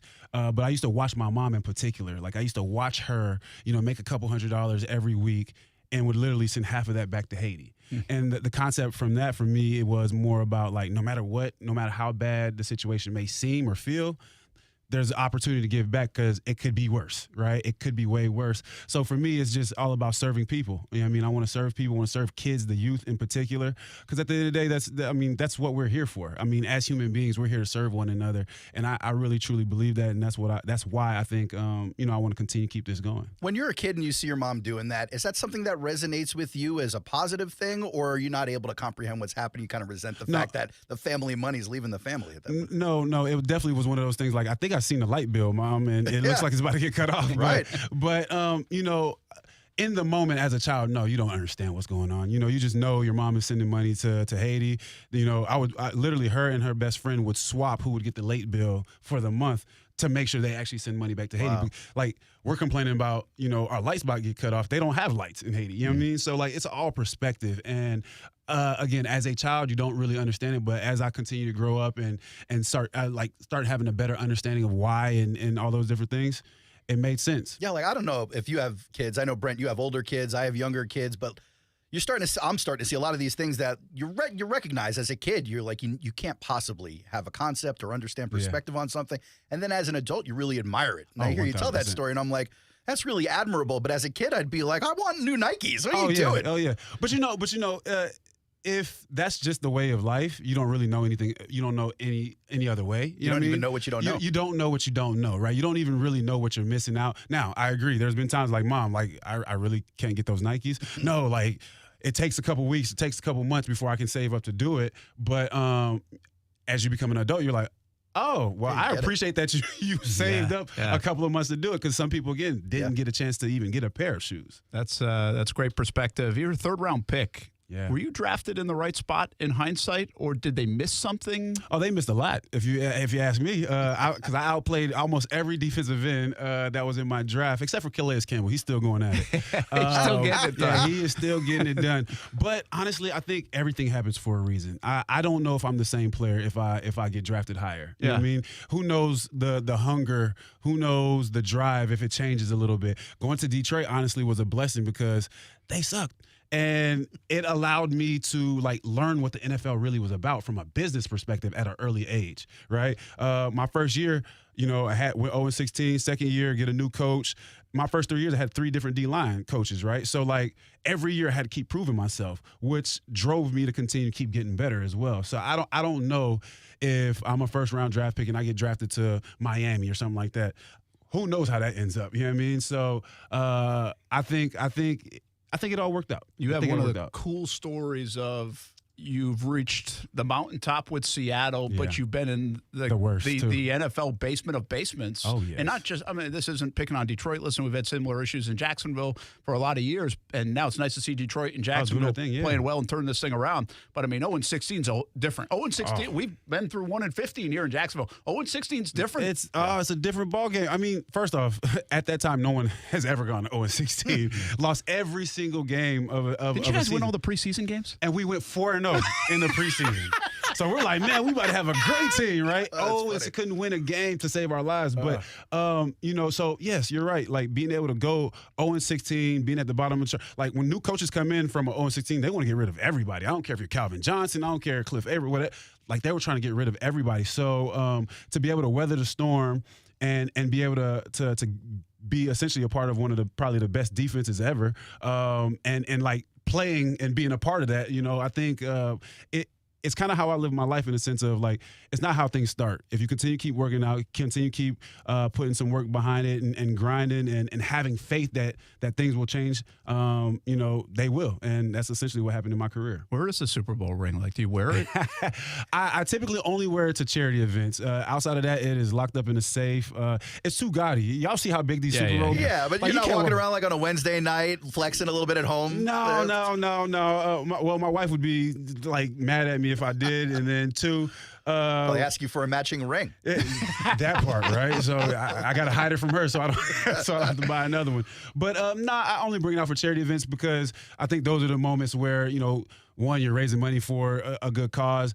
I can't walk around with that big gaudy ring just going to the store or nothing like that. Cliff Avril with us here on ESPN 690. He's got his family fun day and football camp coming up in Clay County this weekend. Now the decade of doing so. He's had a terrific NFL career, which included a Super Bowl title with the Seattle Seahawks. When you say, are you different, or do you feel like people look at you different because you won a Super Bowl? I say that because, Matthew Stafford, who you played with, right? Yep. Now he will be looked at different that he got 1,000%. The ring. He was already super talented, terrific career. Mm-hmm. And I wonder is that a quarterback thing or is that a player thing in the NFL where you feel like because you won the ring and can say I won the ring, people say Cliff Avril, great player, great career. Now they say great player, great career, Super Bowl champ. Is that different? Does it feel different? It is a little bit. I will say it is a little bit different to have that title behind you, right? Because you can be a Pro Bowler and then you can be a Super Bowl champ as well. So, obviously, titles mean things in society, right? Yeah. So, there is a difference. But I would say overall, though, it's just more about I think the longevity piece is what I'm more proud of, too. Because you got to remember, the league average is less than 3 years, right? So to be able to play 3 times more than that, and then to go through what I've gone through, and then to be a part of, some of these special defenses and different things like that, it does hit a little bit different when you say Super Bowl champ, but I'm more so happy about the longevity and consistency is the hardest thing to do in the NFL. Right, is the hardest thing to beat in the NFL, and I was fortunate enough to be able to do all those things and win a Super Bowl champ too. It is pretty wild that in basketball, it's every position. You can't be considered one of the greatest without a championship trophy. But in football, being a Pro Bowler is an important special thing. 1,000%. Double-digit sacks even is kind of a special thing. Yeah, and it's if you're a quarterback, it's a different tier. It's definitely level. different for quarterbacks for sure. It actually gives them a chance to get into the Hall of Fame or whatever, a better chance, right, to get into the Hall of Fame. But also going back to the whole Super Bowl thing too is it is so hard to win one. Mm-hmm. So when you're able to put that behind your name, obviously it means a lot. I know some players, great players, that play 15, 16, 17 years, never make it to a Super Bowl game. Some never make it to a playoff game, right? Yeah. So to be able to be a guy that, starts off 0-16, and of his 10 years, I think I went to the playoffs 7 times, went to the Super Bowl twice, that in itself is an accomplishment. Do you miss it? And could you still play? Do I miss the game? No, I don't miss it one bit, to be honest with you. Wow. I miss the locker room. I miss the camaraderie. Brotherhood. Yeah, the brotherhood, because you find out real quick, society does not work like the locker room. You find out real quick that it's a lot different out there in the real world than being in that locker room. So I miss that piece of the game, but I don't miss how I used to feel on Mondays. Yeah. You know what I mean? Yeah. I don't miss that, especially and the work later. that goes into it. Oh, and the work that goes into just getting prepped to play a game. I don't miss Thursday night games. Those are the worst, right? Yeah. But could I play right now? I joke with Coach Carroll all the time about this. Coach, I got probably 3 sacks in me over a season span. I mean, give me 10 reps. I think I got you, because these guys are getting a little bit slower. Quarterbacks are holding the ball a little bit longer. I think I get probably 3 or 4 sacks in a season. That'd make you amongst the leaders in Jacksonville. Really good. So hey, let's talk about it now. Yeah. I'm just joking. Hey, the game changes, right? I talk this all the time. In fact, Matthew Stafford, we were just talking about it yesterday. I think the guy has terrific talent. I don't think he moves well enough to be as good as he needs to be I think we saw it with Matt Ryan. I just think if you can't move anymore, we might see it with Mac Jones, even as a young guy. If you can't move in this league anymore, it changed really a lot right around Russell Wilson time when he got to Seattle, and it's really gone fast. You have got to be able to move. Trevor can move. Yes. He plays well outside the pocket. So that's changed. That position, I think, has changed. The game continues to change, more passing, more offense. Has the pass rusher position changed, or is it still the same as it was decades ago? You got your swim move, you got this move, a repertoire of moves. Yeah. You got to be able to be fast enough. You got to have bend, and you got to get to the quarterback. I think the guys are becoming better athletes for sure. Right. If you look at the 90s and the early 2000s, guys were a little bit bigger. I mean, they had some speed, but they weren't running 4.5s. Well, you had Reggie White clubbing people. Yeah, you had people clubbing, hitting head and stuff like that. Yeah, 4.5, so you're right. I mean, 4.5s, I ran a 4.51 at the combine. You know what I'm saying? That is, you got linebackers that aren't that fast, right? So the guys are getting quicker. The guys are getting faster. I think the technique, though, to pass rushing, because there is an art to pass rushing, I think that is consistently growing and developing, you know what I mean, as far as for the type of moves guys are doing. But for all young pass rushers out there, though, you don't need 1,000 pass rushes. All right, you only need 2, get really good at 2 to 3 of them, and have a counter off of 1 of them. Right, that's all you need, and just rep it and understand how to use it. I would say 75% of my sacks came off of the same exact move. And then I had a counter attack with it, right, to make you guess, and then I would hit you with something else, because it ends up being chess out there. So, but as far as for pass rushers, I think they're definitely getting faster. They're definitely more athletic. They're getting taller and bigger with the speed, which makes it, a different type of athlete. A couple quick hitters. Russell Wilson. Is he going to bounce back? Yes. Was that I don't know where you are in the Russell Wilson camp. Obviously, you played for him, but they shipped him out. So that's my guy. You're a believer. And I'm a believer. I don't think that's not a position where you just completely fall off. Running back position, you fall off pretty quick. That's Linebacker, quarterback is not a position where you just completely fall off. You talk about a new system. He's been in the same system for 10 years, or at least the same coach that knows him for 10 years, right? Then he goes into a new system. With a rookie coach. Right? Trying to figure out how he wants to lead a team. You got to remember, Russell early in his career did not have to be a leader. People get onto him about that. Oh man, Russ wasn't, when we were in the Super Bowls, Russ wasn't this, wasn't that. He didn't have to be. You had Marshawn Lynch, you had Michael Bennett, you had myself, you had Cam. You had a bunch of guys that can lead the team. So he had to learn all that stuff, right, over those years. So now he has to figure out what leading looks like in a whole new organization. And I think he's going to do fine, especially with a veteran coach. I think he's going to be all right. I know you're out in Seattle. Do you pay attention to the Jags, and how good do they look to you? Or how good is Trevor? You've played against so many quarterbacks. Yeah. I mean, can you see the tools, everything? He's nice. I mean, tall quarterbacks are some of, I'm not going to say the hardest quarterbacks to get to, but they can see the entire field, right? And he has that tangible. But then you look at your defensive side. You talked about sacks, right? Your guys didn't necessarily have that many sacks, But I was telling somebody the other day, like, sacks is one thing, and that's really for the fans. But coaches care about hits, hurries, and pressures too, right? A coach will take a guy that gets you hits, hurries, and pressures, get you 40 of those, and say he finishes with 6 sacks over a guy that gets you 10 sacks and only has 10 hits, hurries, and pressure. You're not being as effective, right? A hit, hurry, and pressure is getting quarterback off the spot.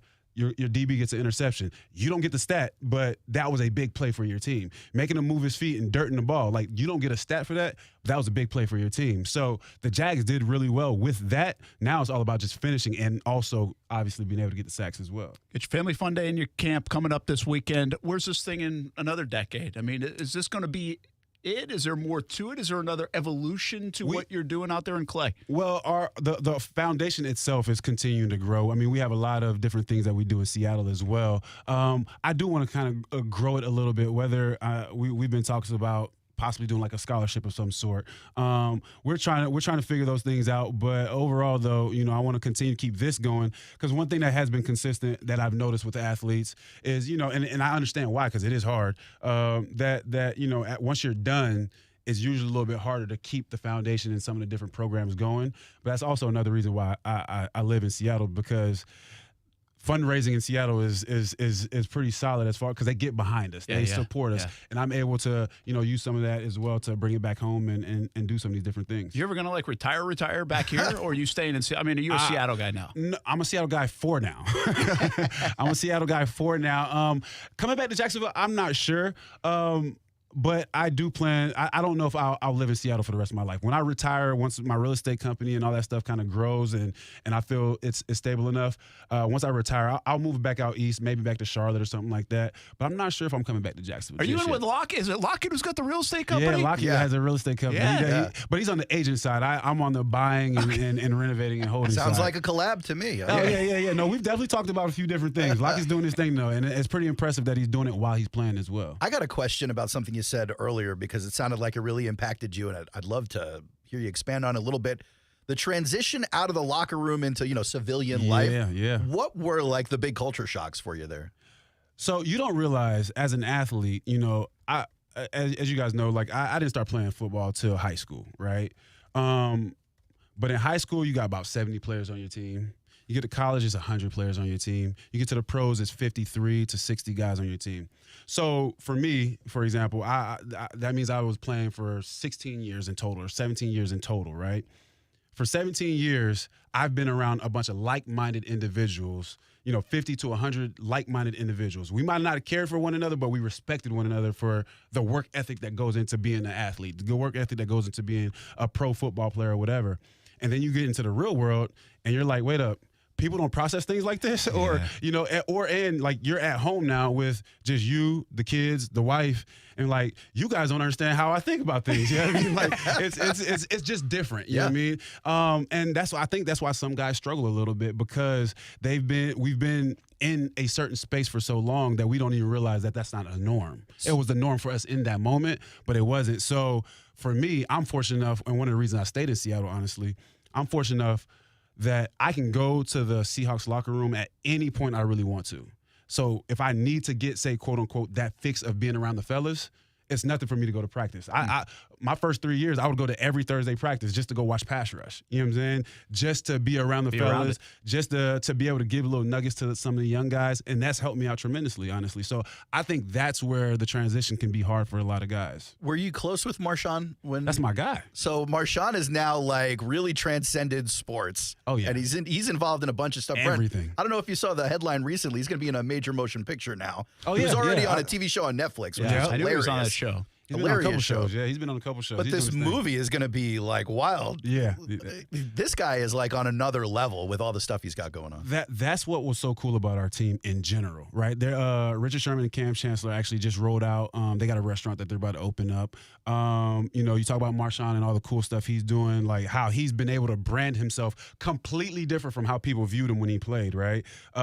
You talk about, some KJ Wright and some of these other guys in their business ventures and different things like that.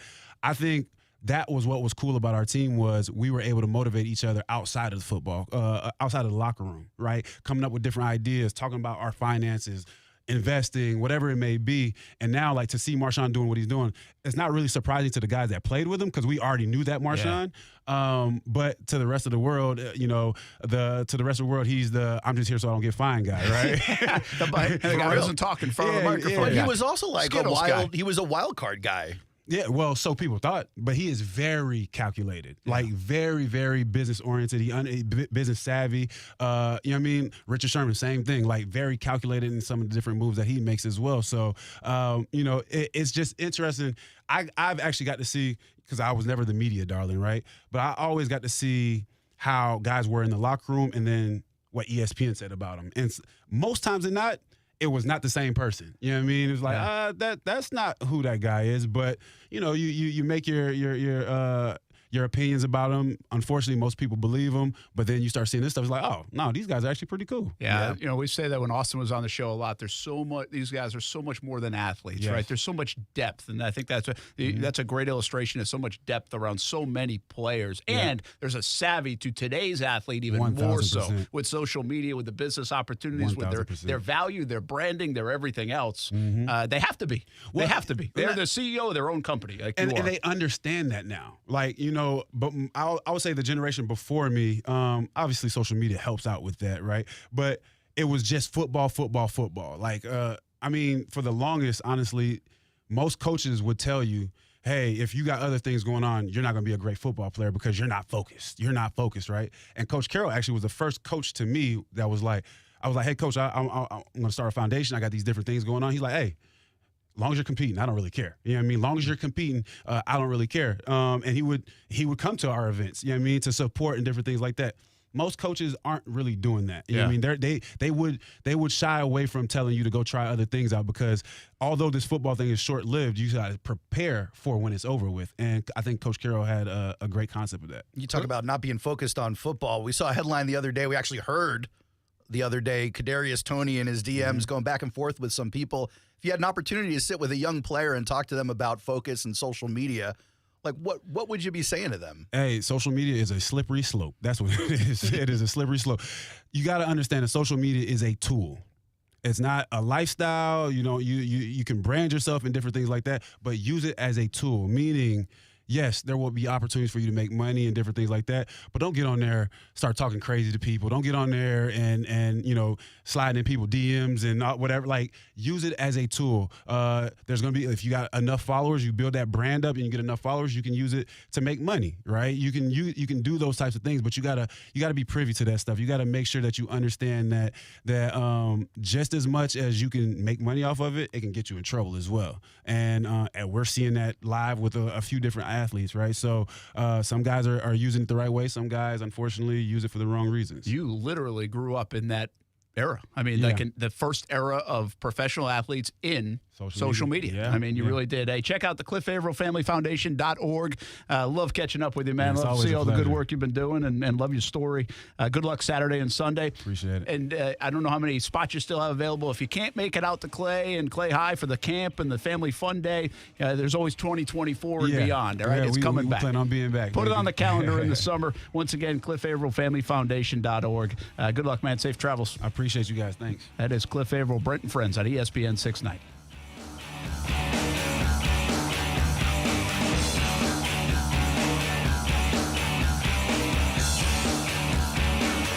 Now, the First Alert forecast on ESPN 690.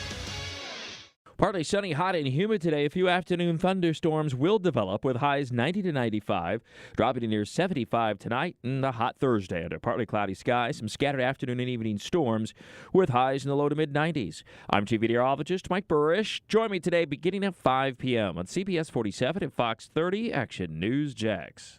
The Weather Center is brought to you by Beard's Diamonds. Save up to 40% now during the Christmas and July sale at Beard's Diamonds. Hubbard House is the domestic violence center that serves Duval and Baker counties with free, confidential resources.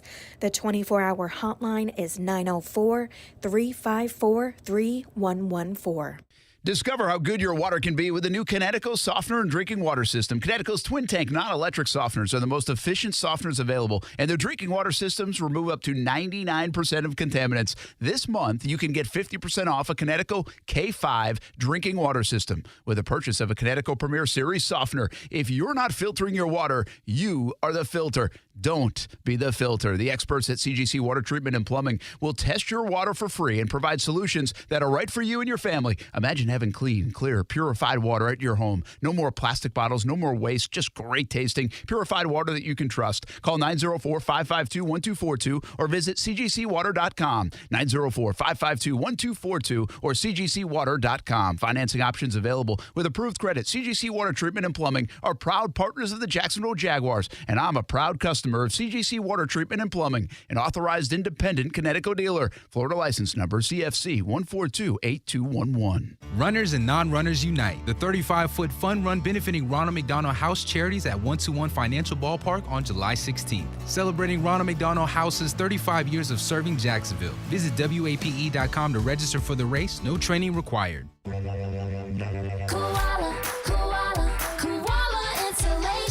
Hey, this is Bruce. And I'm Carrie. We're the owners of Koala Insulation. It's a great time of year to invest in energy-efficient improvements to your home. With our competitive rates and new tax credits for insulation upgrades, you can get huge savings to improve your insulation today and see long-term savings every month going forward. Give us a call and set up your free evaluation at 679-6282 or find us online at koalainsulation.com. When I started in '98, it was a different mentality for first responders. I've seen a lot of people struggle after retirement, still fighting the same demons that they had on the job. The ability to reach out to a peer support program is huge. I've done your job. I know the burden you carry. You've saved other people. Let us save you at this time. It only takes a couple seconds to dial 3 numbers. First responders, call 211 or visit stayfitforduty.org. The Hoop Collective Podcast.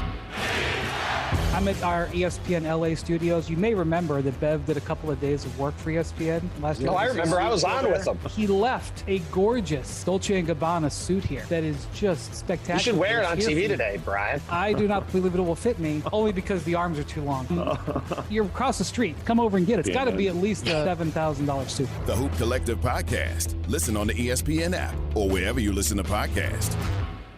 Get in the zone, AutoZone. Welcome to AutoZone. What are you working on today? I'm looking for fuel injector cleaner. Right now, buy a bottle of Chevron Techron Complete Fuel System Cleaner and get one free. Only at AutoZone.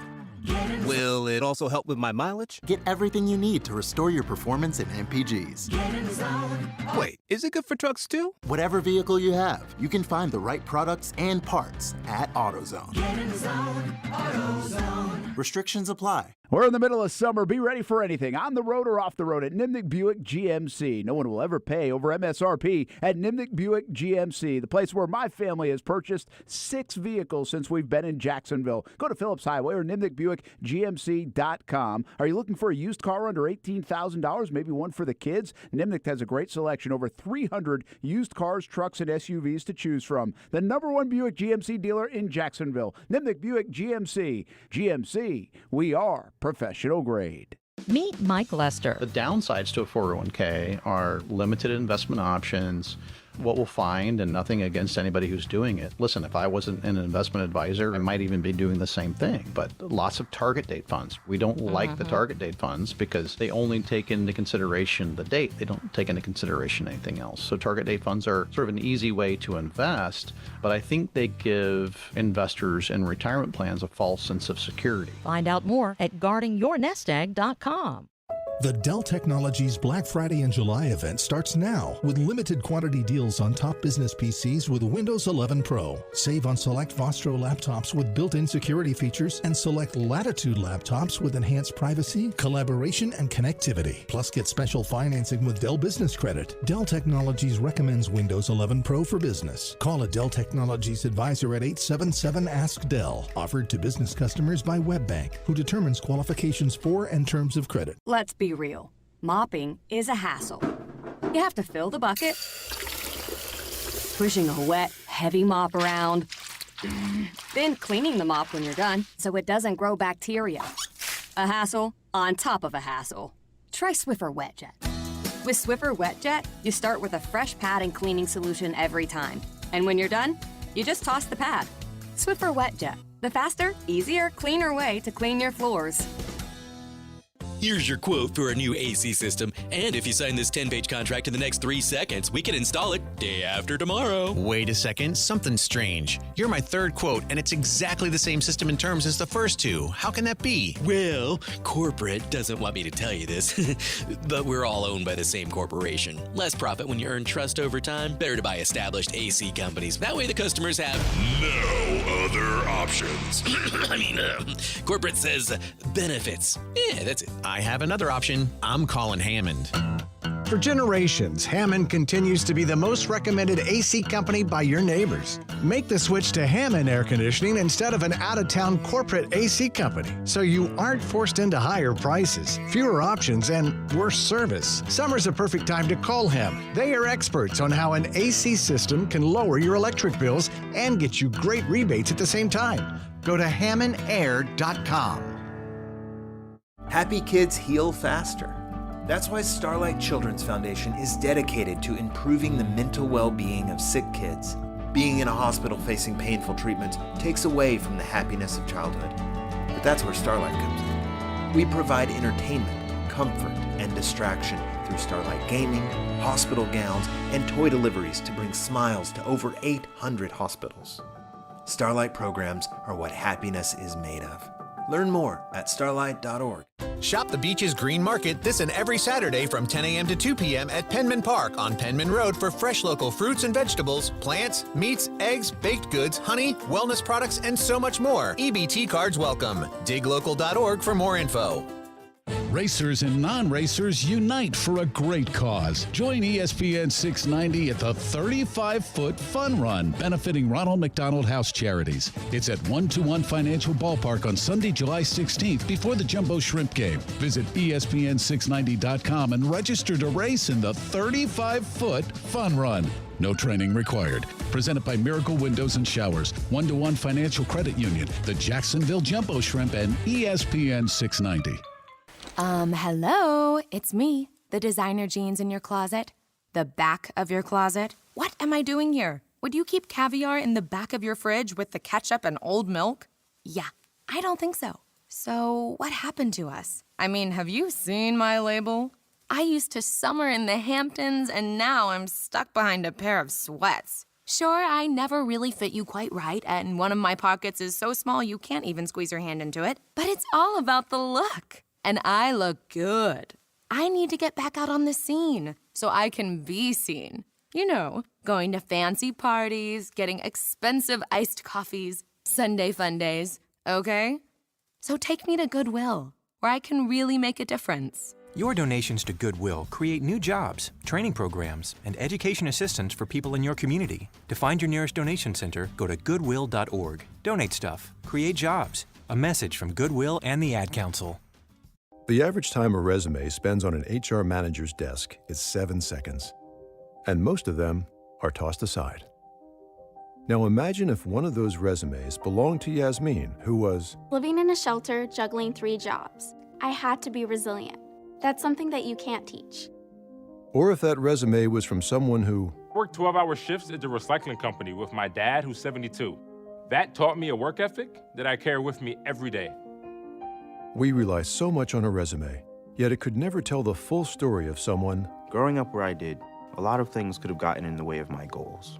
But I learned to push through, and that's what I bring to work every day.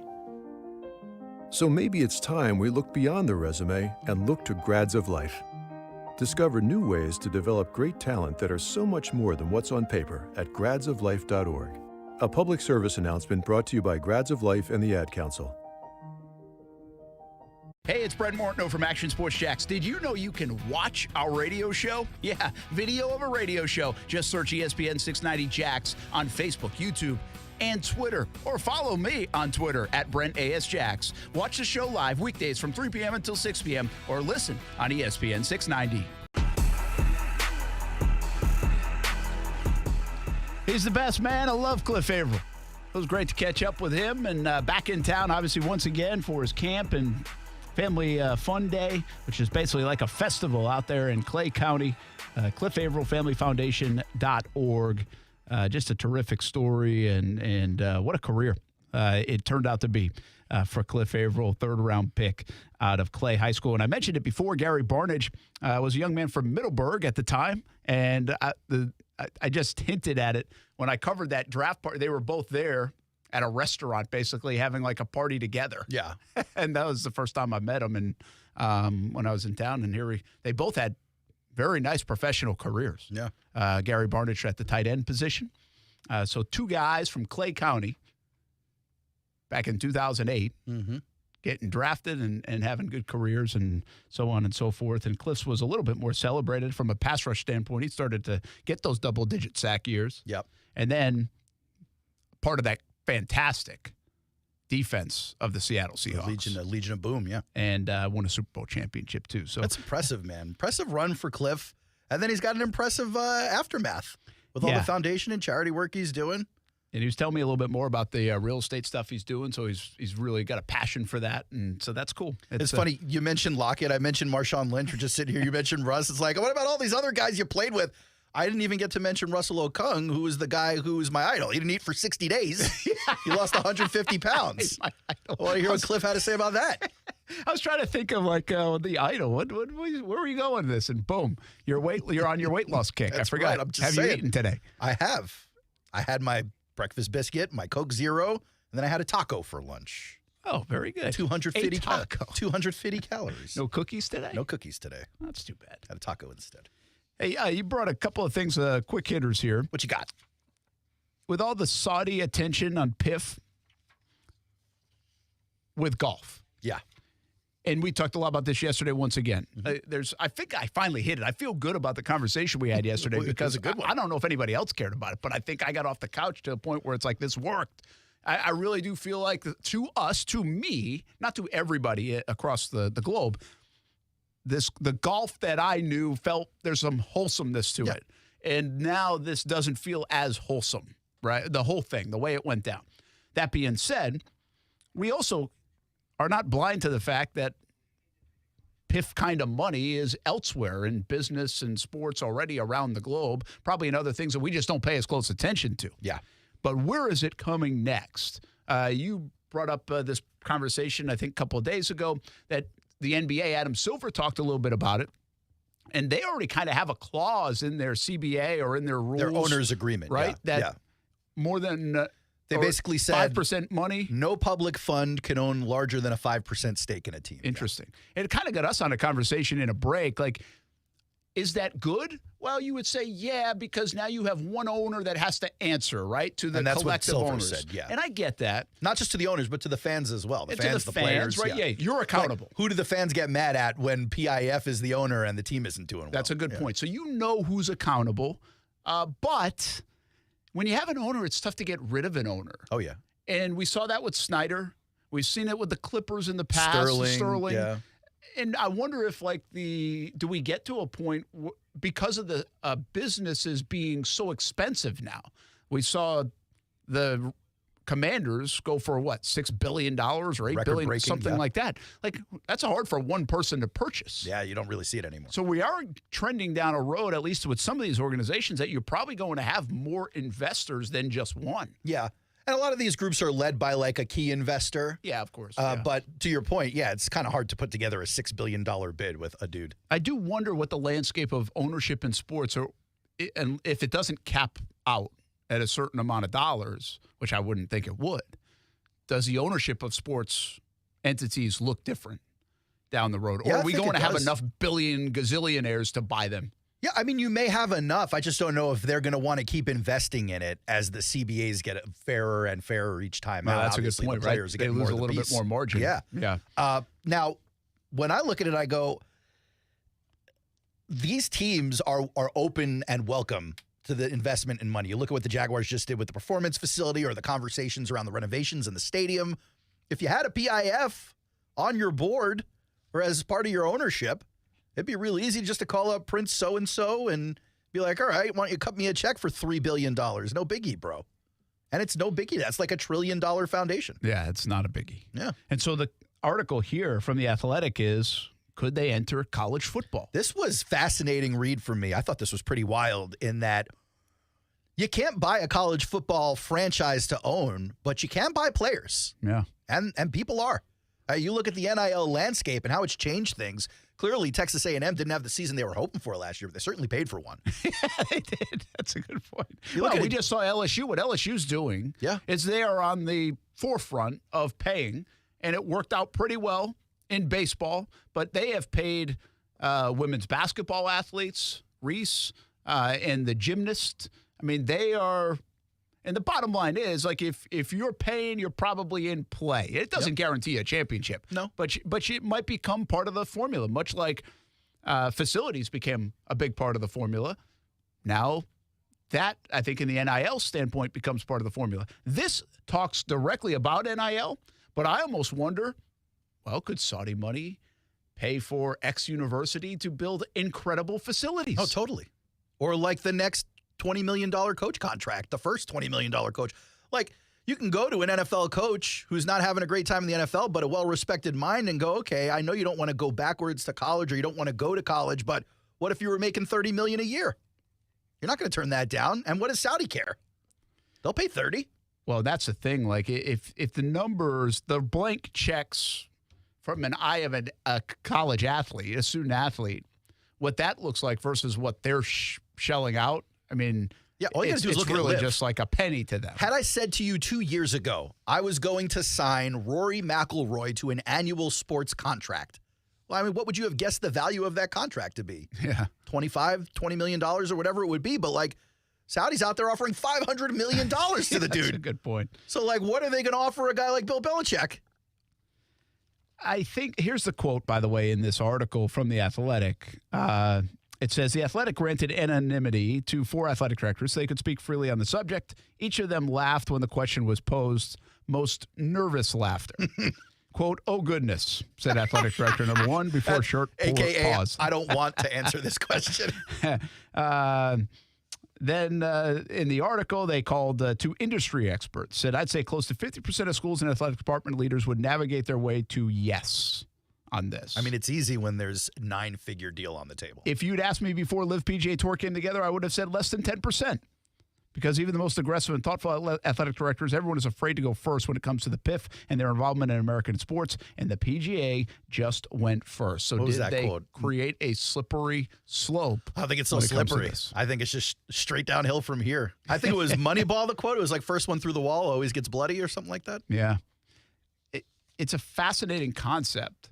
What I would also say, and people have talked about this for a long time in college football, and the way it is, and the wondering with the NFL and NIL and the transfer portal, I would say we need a commissioner in college football more than ever before, or some kind of jurisdiction that's not just the NCAA and these big schools getting their way. Because remember now, everything that's done is done basically with the big schools in mind, which is basically the 1% in mind. That's where that TV money is. Or the money Power Fives in is, mind. yeah. That TV money comes from. But what would the commissioner be responsible for? I'm not really understanding. A commissioner could help develop the rules that would then maybe do the same thing the NBA has done and say only 5% of whatever collections that you're working with for NIL can come from.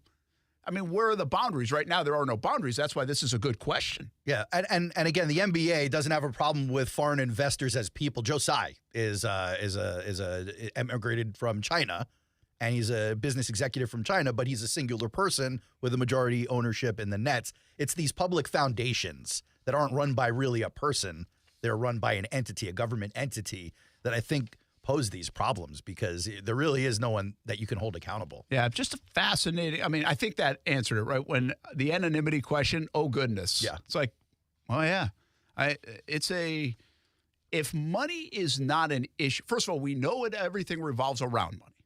Long said, I don't understand why the NCAA and college sports, in terms of basketball, especially in football, just don't admit that they're big business. This is not like amateurism and student athletes, and it's just changed. Hey, the money is so big, now it's big business. I think they've kind of come around on saying it, or at least allowing it to be said, or we know what it is now more than ever before, and that's why the transfer portal has kind of opened the free door to move wherever you want. or at least try to. The NIL is the wild, wild west right now until they get parameters on it. But, I mean, you just don't have rules. And when you don't have rules, we're open to anything. Yeah. And money talks, money wins the day, and these folks have a ton of money. The most. You do the marriage on that. I can. You don't have to go too far. No. Follow the money is what people say. So, it doesn't even need to be a $500 million offer. You could go to a professional college coach right now at a major school and be like, we'll give you $50 million to sit, and then we'll sign you to the school we want for another 25, and who's not taking that deal? I'm going to go hard pivot here. And we've had this one on the table. Jordan Hall's a young man from Jacksonville. 5-star guy who ends up at Georgia. He's an awesome kid, too. Like, in our media day last year, it was really one of the most memorable kids that I interviewed. Yeah. You talk about a kid that had command of his situation and poise and articulate. I mean, it's not easy sometimes for high school kids. This dude was a grown man when he was 17. Yeah. Coming from Westside High School. And he goes to Georgia, and he becomes a little bit of a talker in the last week or so because he was on the Real Talk Georgia podcast.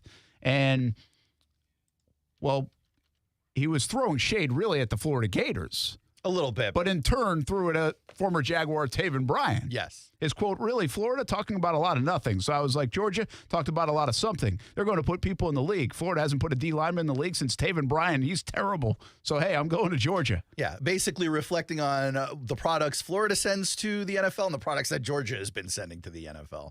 And I guess he's saying that was one of the factors that decided he was going to Georgia. Never mind that, they're a national championship factory at this point. Rocking 5 stars at every position. I don't think you need to look at who's going to the – like UF sends people to the NFL constantly. Maybe the recent record isn't as good as it's been in the past, but it's not like you're saying you can't go to UF because you're not going to make the NFL. Well, this is also pretty obvious. I mean, Jordan Hall had an up-close look at Taven Bryan when he was with the Jacksonville Jaguars, so it kind of hits home. That's a little bit of the parallel here. Well, poor Taven Bryan, he didn't ask for the smoke. But, man, he's still in the league. I think this actually brings me to a different side of the recruiting story. See, right now, I believe NIL kind of wins the day. For most of these guys, I would agree with that. Before NIL, though, you always wondered what did win the day. Is it facilities? Is it the coach? Is it the system, the future scheme? Prospects? Yeah, whatever. NFL? Okay, but I didn't get to that one yet, but I always thought that was a pretty big one. I thought that was it. was When it comes to Alabama, especially, their track record, terrific. I mean, the Floridas and Florida States and Ohio States are going to put people in the league, too, and a lot of them. If you go down the list, those are usually some of the top schools. But what Georgia is doing now and why they've been so successful at recruiting hasn't really had anything to do with NIL yet. I mean, they've been good at recruiting for the last 5 years. Kirby Smart's good at it. Georgia's a great place to play. They play in the SEC. But I think what they have proven is the Alabama method of we're going to get you to the NFL. Yeah. And I almost believe bigger than facilities, coach, scheme, anything else, that's the number one thing because what would Alabama guys do? You'd have 4 or 5 stars. You might not even play for the first 2 years, but you know I'm going to get to the NFL anyway. Mm-hmm. Most guys want to go play. Yeah, look at Joe Burrow. But also, many guys want to get to the NFL. Joe Burrow's sitting behind 2 guys at Ohio State. Ended up having to go to LSU to get on the field. So I think Jordan Hall right there in that quote and in that small little segment shed some light on there are a lot of great places to play college football, but we're some of the top recruits are trying to find the place that's going to get us to the league. It just felt a little more like Georgia, Florida smoke to me. It was. Because, as the article tended to point out, you look at some of the guys came out of UF, off the defensive line, Gervon Dexter, Zachary Carter, Jabari Zuniga, Jonathan Greenard, Jachai Polite. Like, there are guys that go to the NFL on defensive line for Florida. So, listen, Florida's had a heck of a last, month in recruiting. And my belief is behind closed doors, they've organized their collection, the NIL stuff. Yeah. Is that the number one reason why people now go to a certain school? Is why you pick a school is because of NIL? There may be opportunity now created at Florida because of the lack of roster depth. Well, by the way, in college baseball, you had people transferring from Wake Forest, number 1 team in the country, to other schools. Why? And they were playing NIL money. Wow. It's just better maybe at LSU or somewhere else. It's wild. Does it matter as much in college baseball where you play? No, it doesn't. Okay. Because in football, it kind of matters. Yeah, I mean, it still has an effect. You're playing in the SEC, you got a better chance of being drafted. Absolutely. Yeah, absolutely. Football at 5 coming up next. Brent and Friends on ESPN 690.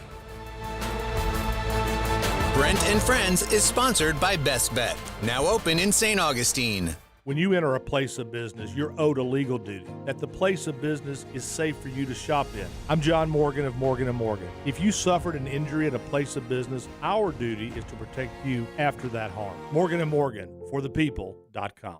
Discover how good your water can be with the new Connecticut softener and drinking water system. Connecticut's twin tank non-electric softeners are the most efficient softeners available, and their drinking water systems remove up to 99% of contaminants. This month, you can get 50% off a Connecticut K5 drinking water system with a purchase of a Connecticut Premier Series softener. If you're not filtering your water, you are the filter. Don't be the filter. The experts at CGC Water Treatment and Plumbing will test your water for free and provide solutions that are right for you and your family. Imagine having clean, clear, purified water at your home. No more plastic bottles, no more waste, just great tasting, purified water that you can trust. Call 904-552-1242 or visit cgcwater.com. 904-552-1242 or cgcwater.com. Financing options available with approved credit. CGC Water Treatment and Plumbing are proud partners of the Jacksonville Jaguars, and I'm a proud customer of CGC Water Treatment and Plumbing, an authorized independent Connecticut dealer. Florida license number CFC 1428211. Why can't I just speak to an actual human being? I need a new bank. Well, actually, at One-to-One Financial, communication is not only number one, it's one-to-one. When you call, you get to talk to a real live Jacksonville human, fast, and with someone who's truly concerned about your needs, your security, and finding solutions as a team. Thank you. Ready to break up with your bank? Find a real long-term banking relationship at One-to-One Financial, Jacksonville's hometown credit union. Visit one-to-onefcu.org for more information on opening an account today. Federally insured by NCUA. If this were a Reese's TV ad, you'd be staring at a Reese's peanut butter cup. And sure, my voice is peanut buttery smooth, but still, you need to see the peanut butter cups, right? No? I can really just say Reese's and you'll go get some? Okay, Reese's. Reese's. Reese's. Really working, actually. Reese's. Reese's. I'm on to something. Reese's. Reese's. Reese's. As the seasons change, one thing remains the same. Jacksonville and all of Northeast Florida are fueled by Celsius Essential Energy Drinks. If you spot ESPN 690 anywhere in the community, come hang with us and grab an ice-cold Celsius. We're dealing at Best Bet St. Augustine, the only card room and sports bar in St. Augustine, Florida. With nonstop action, poker games of all limits, exciting tournaments and table games, and a sports bar showing all the action, Best Bet St. Augustine has you covered. Don't miss our delicious dining options, serving breakfast, lunch, and dinner, and our always popular freshly made sushi. Best Bet St. Augustine is located at 800 Marketplace Drive off exit 311, where I-95 and State Road 207 meet. Learn more at bestbetjacks.com. Don't give in to that constant joint pain. Take control. Take back your quality of life today with help from QC Kinetics and do what you want to do this summer. Hey, everybody, it's Brent Martineau. QC Kinetics is helping people every day here in Jacksonville and all across the country with their amazing non-surgical treatments that repair and restore damaged joint tissue. And you can get a free consultation with QC Kinetics by calling 904-274-5522. They use the latest advances in regenerative medicine, taking your own body's healing agents and concentrating them right in the area where you have the agonizing pain. This incredible non-invasive approach helps you take back control of your body, relieving the pain in the knees, hips, shoulders, or back. No invasive surgery, no harmful drugs or steroids, and no downtime. Listen, summertime needs to be about having fun and making memories. Golfing, hiking, pickleballing. Enjoy the outdoors. Take control now and start living pain-free again. Call now for your free consultation with QC Kinetics, the nation's leader in regenerative medicine. 904-274-5522 in Mandarin and Ponte Vedra. QC Kinetics, 904-274-5522. WOKV Jacksonville. Listen live everywhere you go on ESPN690.com. ESPN 690, a Cox Media Group station. As founder of Talon Wealth, what is Mike Lester keeping an eye on? Once we do see a big pullback, then we want to be prepared to pivot over to more traditional portfolios that go up when markets go up. So we think we're going to see a pullback in the economy and then also in markets, but then we're going to get an opportunity to move back into more traditional investments. And to us at Talon Wealth, that's what active management is about. Worrying about these ups and downs in markets so clients don't have to, and it's also doing our best to navigate it. Visit guardingyournestegg.com to better understand your options. Make the superior choice when you hire a plumber.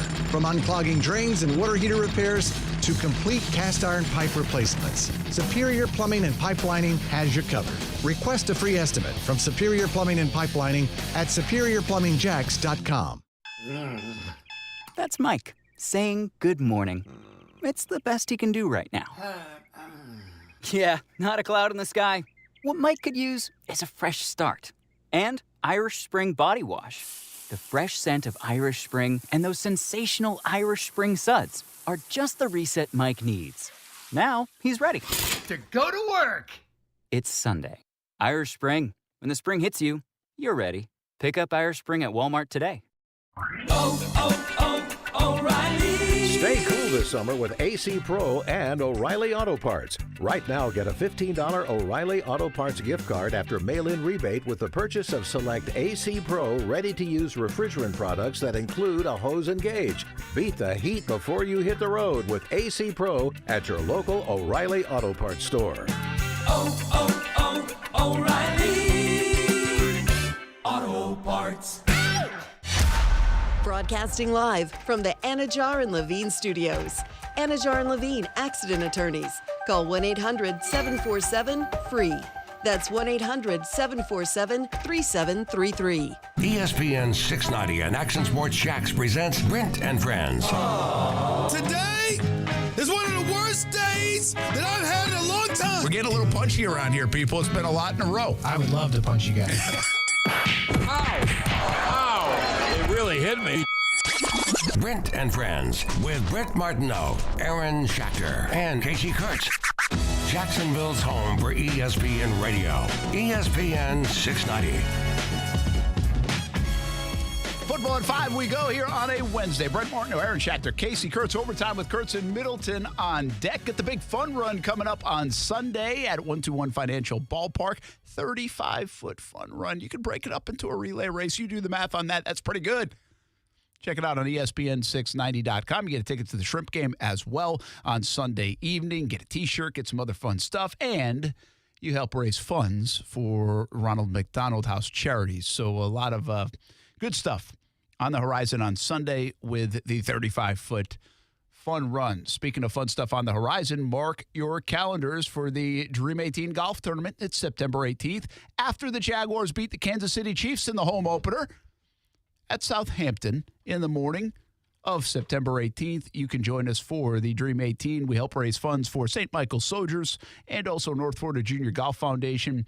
Raised over a couple $100,000 now for local charities since the inception of the Dream 18. You can go to actionsportsshacks.dream18.com to register. Love to have you out. Get your foursome ready. Get your business excited about it and play in the golf tournament. Very reasonable cost, by the way. Let me ask to enter the Dream 18. How long is the course? 35 feet or longer? The golf course. Yeah, this is the rule for me. So you can have the putting contest that probably is 35 feet. I'll get on that. Last year you had some cool merch. You doing any cool merch this year? Yeah, I think we're going head covers with. Also, we always do a hat. And we've done with Baker Sports put together like a Dream 18 store that usually can get one item as well. That's cool. I'm probably doing too many things. No, man. Really, for the cost to get in, I don't want to advertise it this way, but it's too much stuff. But whatever. Do a merch store, man. Be like one of these YouTubers. Get a T-shirt going. The merch store is a great. We've thought about it even with ESPN 690. Do a mug. You can do some fun stuff. Calendar. But who's buying it? You'll buy it.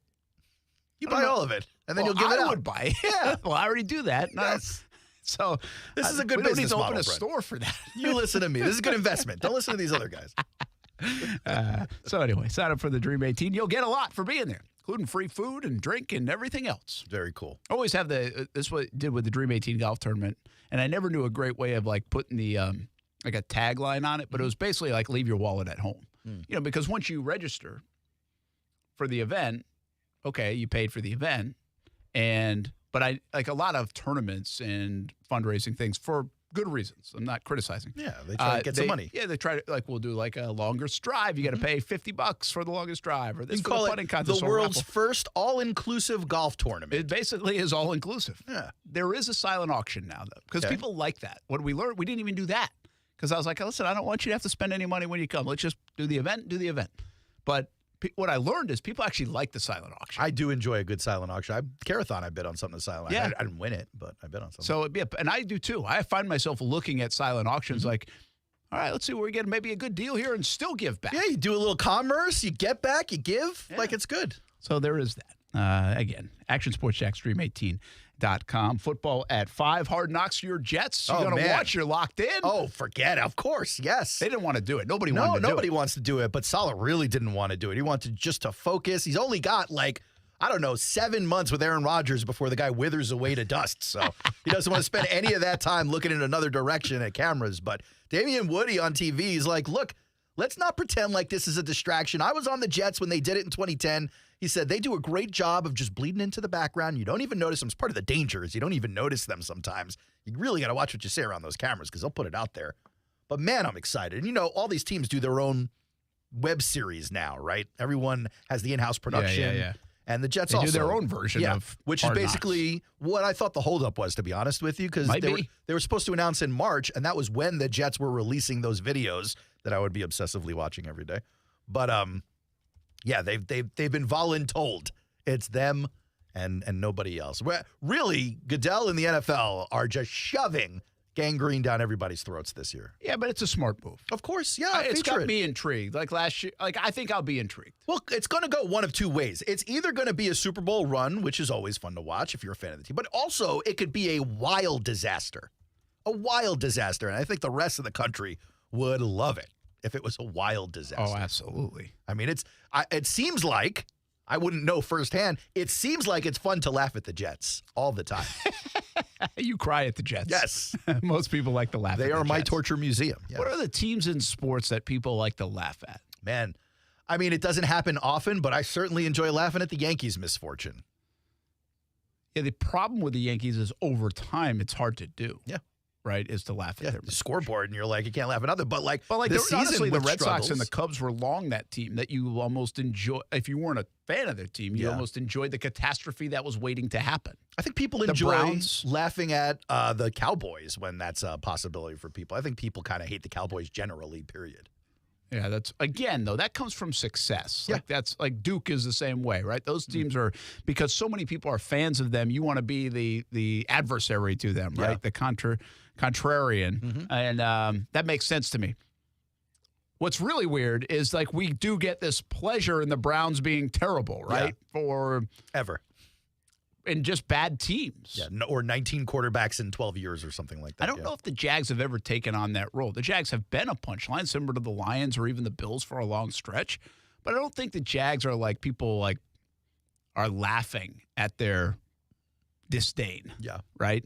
But I think teams like Cleveland, that certainly is the case. Like I do think people wouldn't mind seeing the whole Cleveland-Watson thing just be bad. Well, especially because the Watson thing felt, to borrow your golf term, not wholesome anymore. Not that football's a wholesome sport, but it felt kind of gross. It felt kind of dirty. I think back in the day, people like laughing at the Lions. That was like a yearly punchline for a bit. I agree. Yeah. I think that's right. I think the Bills were for a long time. Yeah. I think, it's interesting. That's another flip on this quick conversation is who isn't wholesome. And Cleveland's a good one here. Now that Daniel Snyder's out, I think Washington loses that a little bit.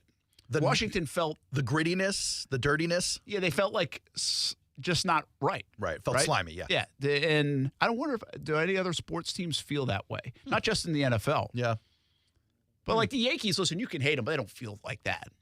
Don't the Raiders kind of feel that way? I don't know, but here's the thing about the Raiders. Like, I get what you're saying, but I hear the other side. Like we had Cliff Avril in earlier. Players that played for the Raiders say they treat their players unbelievable, their alumni unbelievable. Like there's a lot of good things about the way Davis operates and really does his business. I really think there's so many fans, and that's like a fan base that's like crazy, it feels like. That's why people root against them or want them to fail more than they're not wholesome. I mean, they are not a wholesome group. That's their whole thing. That is kind of their thing. But that's like the old Detroit Pistons in terms of the style they play. I was actually just thinking about them. You're like, your operation. Yeah, because the Pistons didn't feel slimy, but they were bad boys. Like, they weren't playing the game the way purists would want it played. But at the same time, I didn't feel like they were a slimy. They felt like the bully, and in many ways, so do the Raiders. But I think there's a place for bullying in sports, metaphorically. Yeah, I agree. So, okay, baseball-wise, is there a slimy team? I mean, Houston, I guess because of the cheating. But maybe. Again, I don't know how you can't be impressed with how Houston has built that roster. Yeah. Like, it's just an impressive thing what they've done over the last decade if you take away that scandal. And that really, I guess you could say it came from the top, but they have an essence of that. Basketball, I don't feel this way in any of them. Not really. And, I mean, I sure don't feel that way in hockey. So I guess there's not many. Like we feel this in college sports.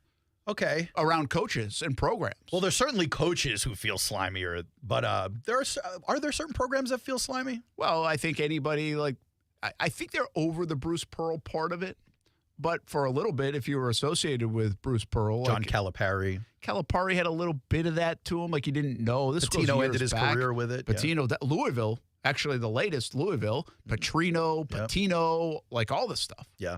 So, but I still don't think of Louisville as slimy. I think of those guys as slimy.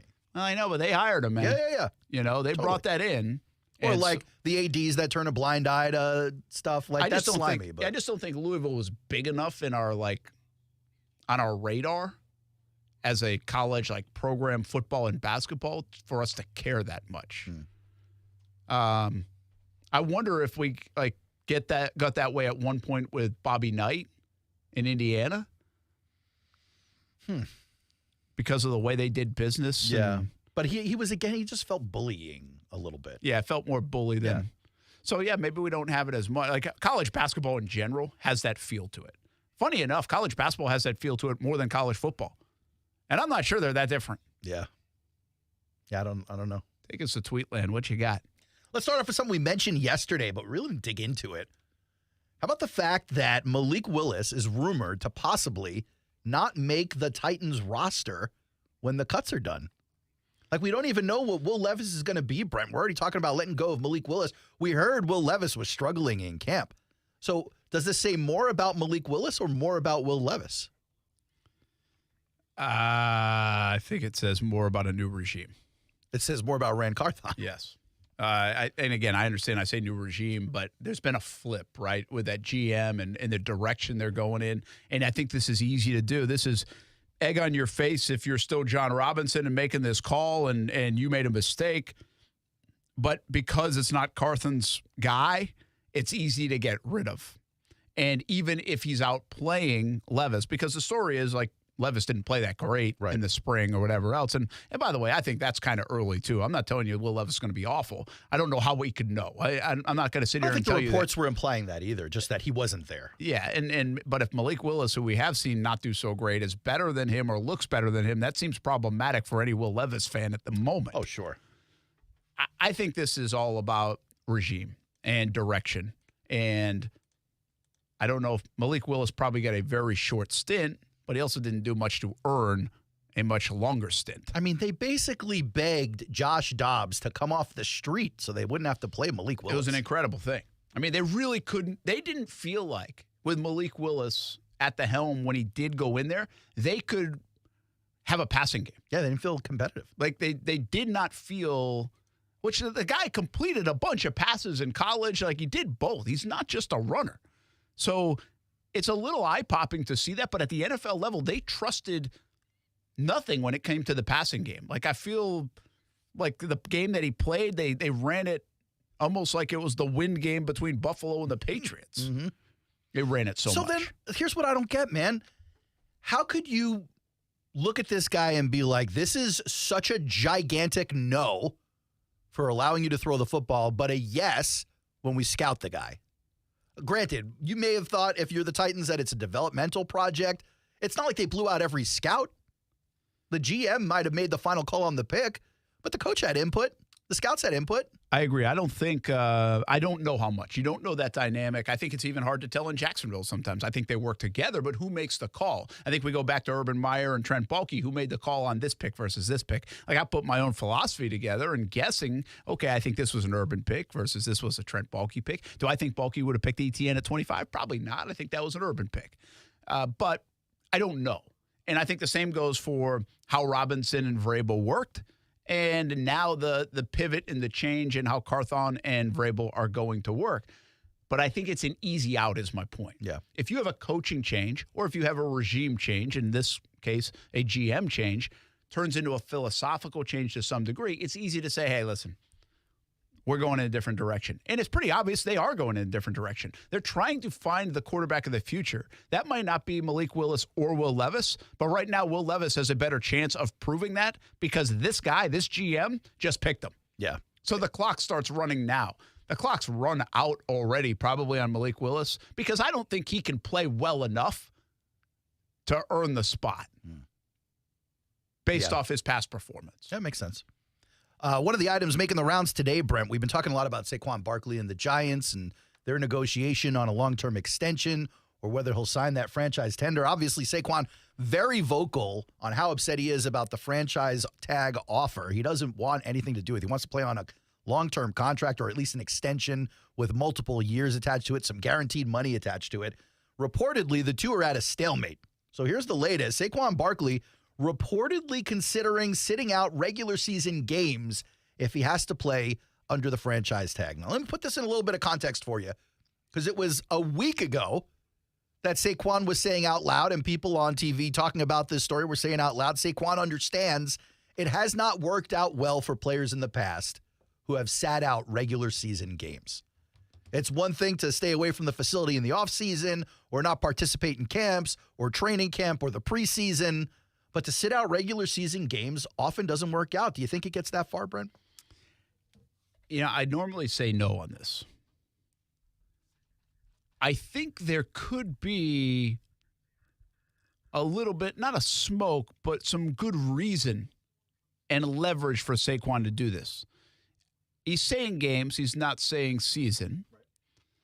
So he's already setting a pretty good, I think, expectation that he will play at some point, but he's going to punish you a little bit first. It hurt at first, which, by the way, helps a running back in a 17-game season. Keeps him fresh, okay.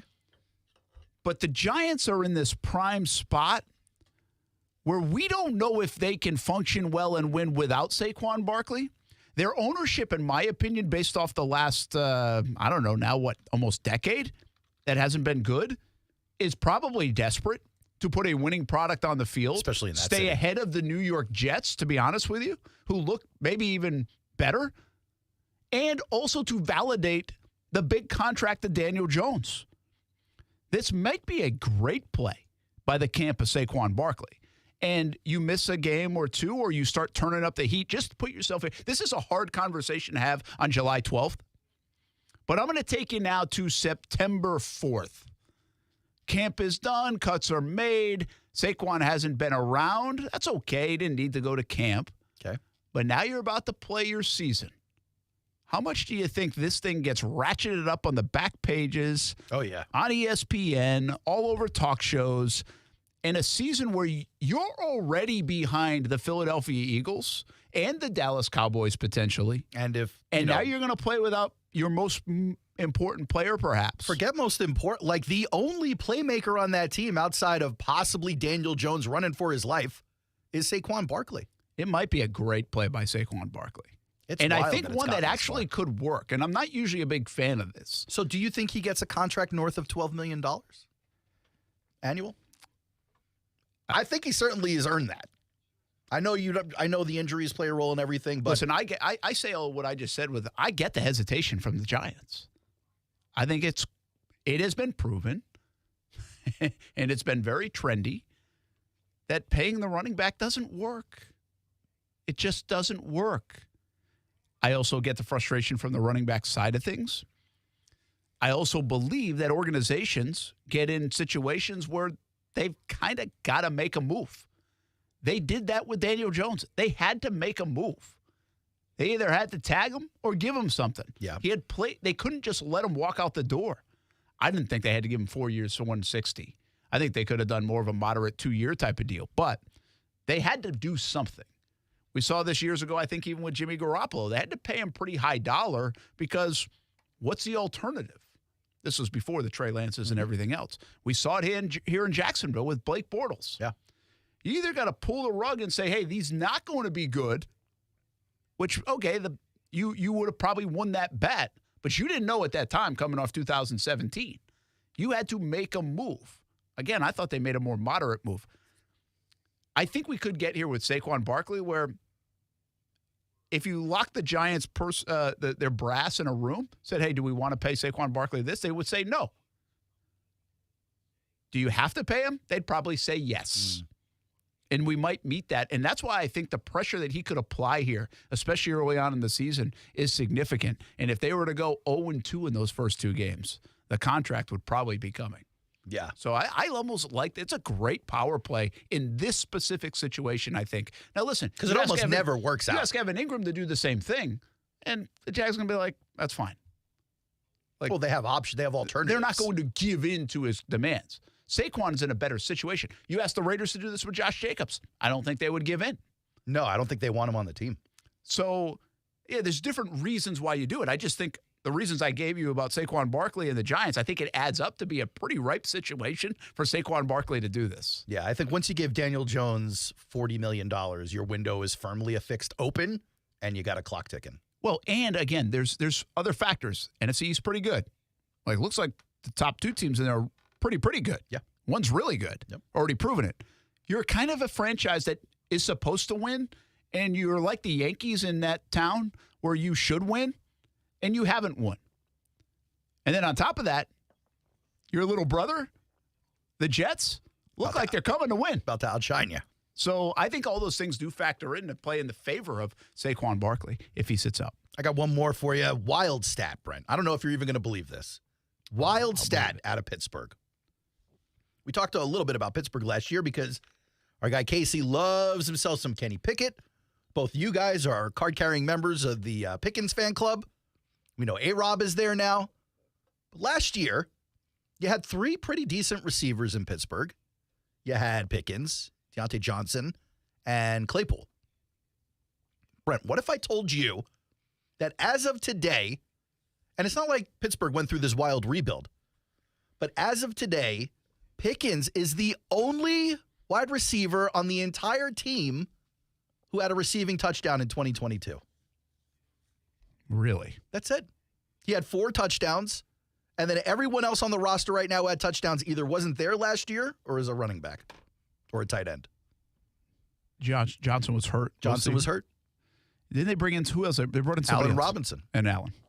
That will change this year is my prediction. prediction. A little bit, sure. And you hope Kenny Pickett can be a little more efficient with the football, too. There's certainly believers in him. But for all the smoke I saw after last season, Tomlin getting that team to play above their head, the record they finished the year with, the fact that T.J. Watt was injured, came back and played a little bit lights out. Like, I thought that there was a real hopeful vibe on Pittsburgh going into the offseason.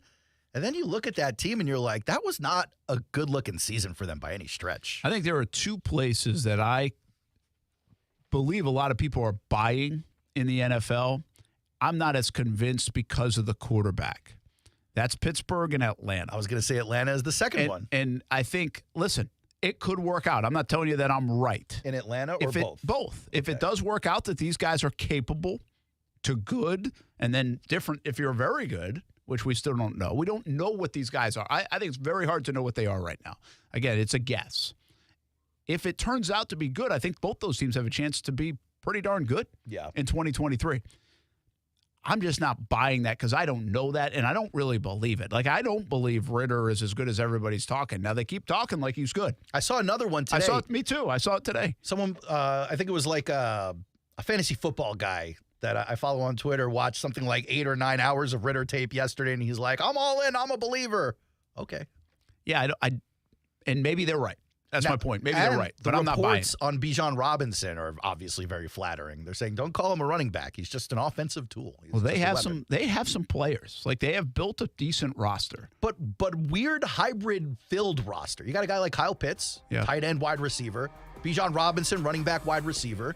You got a guy like Cordarrelle Patterson, running back, wide receiver. Drake London's a wide receiver, I guess, a straight-up wide receiver. But like all these interesting weapons, very fast or possibly explosive, versatile team, and a staunch defense that they threw a lot of money at. They remade the defense. Yeah. They totally remade the defense. My problem with them versus a Pittsburgh is not just Ritter or Pickett. It's Tomlin and Arthur Smith. Like, Tomlin, I've seen it before. Arthur Smith, we haven't seen it, and I'm still not sold on it. I'm not sold on Smith or Ritter. Maybe they're both good. I don't know. Calais is sold on both of them. Yeah, and many people are. Kasey is. Kasey likes Ritter. He thinks he's going to be pretty good. I like Arthur Smith. Really? Yeah. I think he's a good offensive mind. We'll find out. He's got a couple of backs to work with. That's where he came from, Tennessee, where he's getting the back involved with Derrick Henry. So maybe he has a chance to do that with Ritter and the Falcons. We'll be back football at 5, ESPN 690.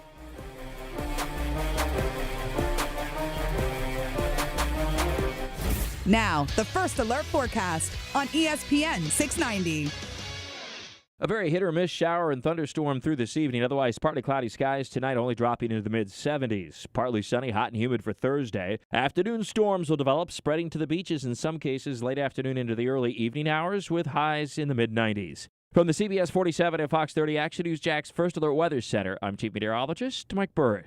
The Weather Center is brought to you by Beard's Diamonds. Save up to 40% now during the Christmas and July sale at Beard's Diamonds. Smoothie King is a family thing for my family. I love the Lean One vanilla and strawberry. My wife Steph gets the Lean One chocolate. My daughter Kaylee, the Caribbean way. And Ty goes all out for the Hulk. You have choices at Smoothie King. Smoothies for everyone, and now smoothie bowls too. And this summer, plunge into extreme watermelon smoothies, now available at Smoothie King for a limited time. Enjoy extreme watermelon, or for something more tart, dive into the new extreme watermelon lemonade. Extreme watermelon smoothies back for a limited time only at Smoothie King. Rule the day at a Smoothie King in Jacksonville.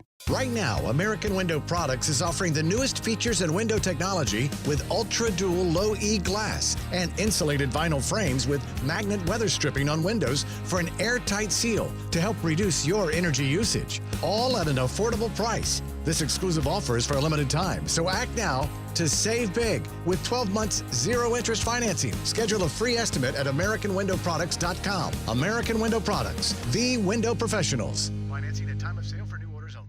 We're dealing at Best Bet St. Augustine, the only card room and sports bar in St. Augustine, Florida. With nonstop action, poker games of all limits, exciting tournaments and table games, and a sports bar showing all the action, Best Bet St. Augustine has you covered. Don't miss our delicious dining options, serving breakfast, lunch, and dinner, and our always popular freshly made sushi. Best Bet St. Augustine is located at 800 Marketplace Drive off exit 311, where I-95 and State Road 207 meet. Learn more at bestbetjacks.com. Rich Jones here. If you're an investor who's interested in doing well while doing good, getting solid returns on your investments while making a positive impact, consider investment funds with DLP Capital. Here's Don Wenner, CEO of DLP Real Estate Capital, to tell you more. With the current housing shortage in the U.S., investing in real estate, especially workforce housing, is one of the safest and most reliable places to invest. We invest in affordable housing for hardworking people and generate amazing returns for each of our investors. To get your investor's guide and find out more, dial ** invest from your cell phone or visit highyieldreturns.net.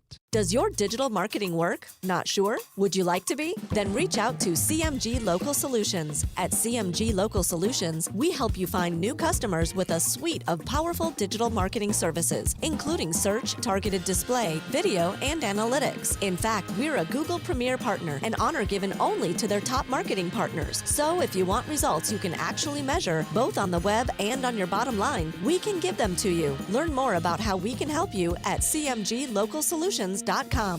If you're drowning in IRS debt and can't afford to pay, then you need to take advantage of special IRS tax programs that are available and free yourself from IRS collection efforts once and for all. Due to the financial hardship consumers are facing throughout the country, the Internal Revenue Service has made it easier to settle delinquent tax problems. An open phone line has been established by Community Tax for consumers to call and see if they qualify. Take down this number or store it in your cell phone, but call the Community Tax Helpline at 800-587-5063. If If you owe back taxes to the IRS and cannot afford to pay them back, or even if you have years of unfiled tax returns, there's no need to fear anymore. But you have to call the Community Tax Helpline today at 800-587-5063 for the help that you need. Don't take on the IRS alone. They can attack your wages, savings, pension, home, and even your Social Security check. Call 800-587-5063 for your free consultation and to see if you qualify. That's 800-587-5063. Paid for by Christian Care Ministry. Let's see, if something costs less,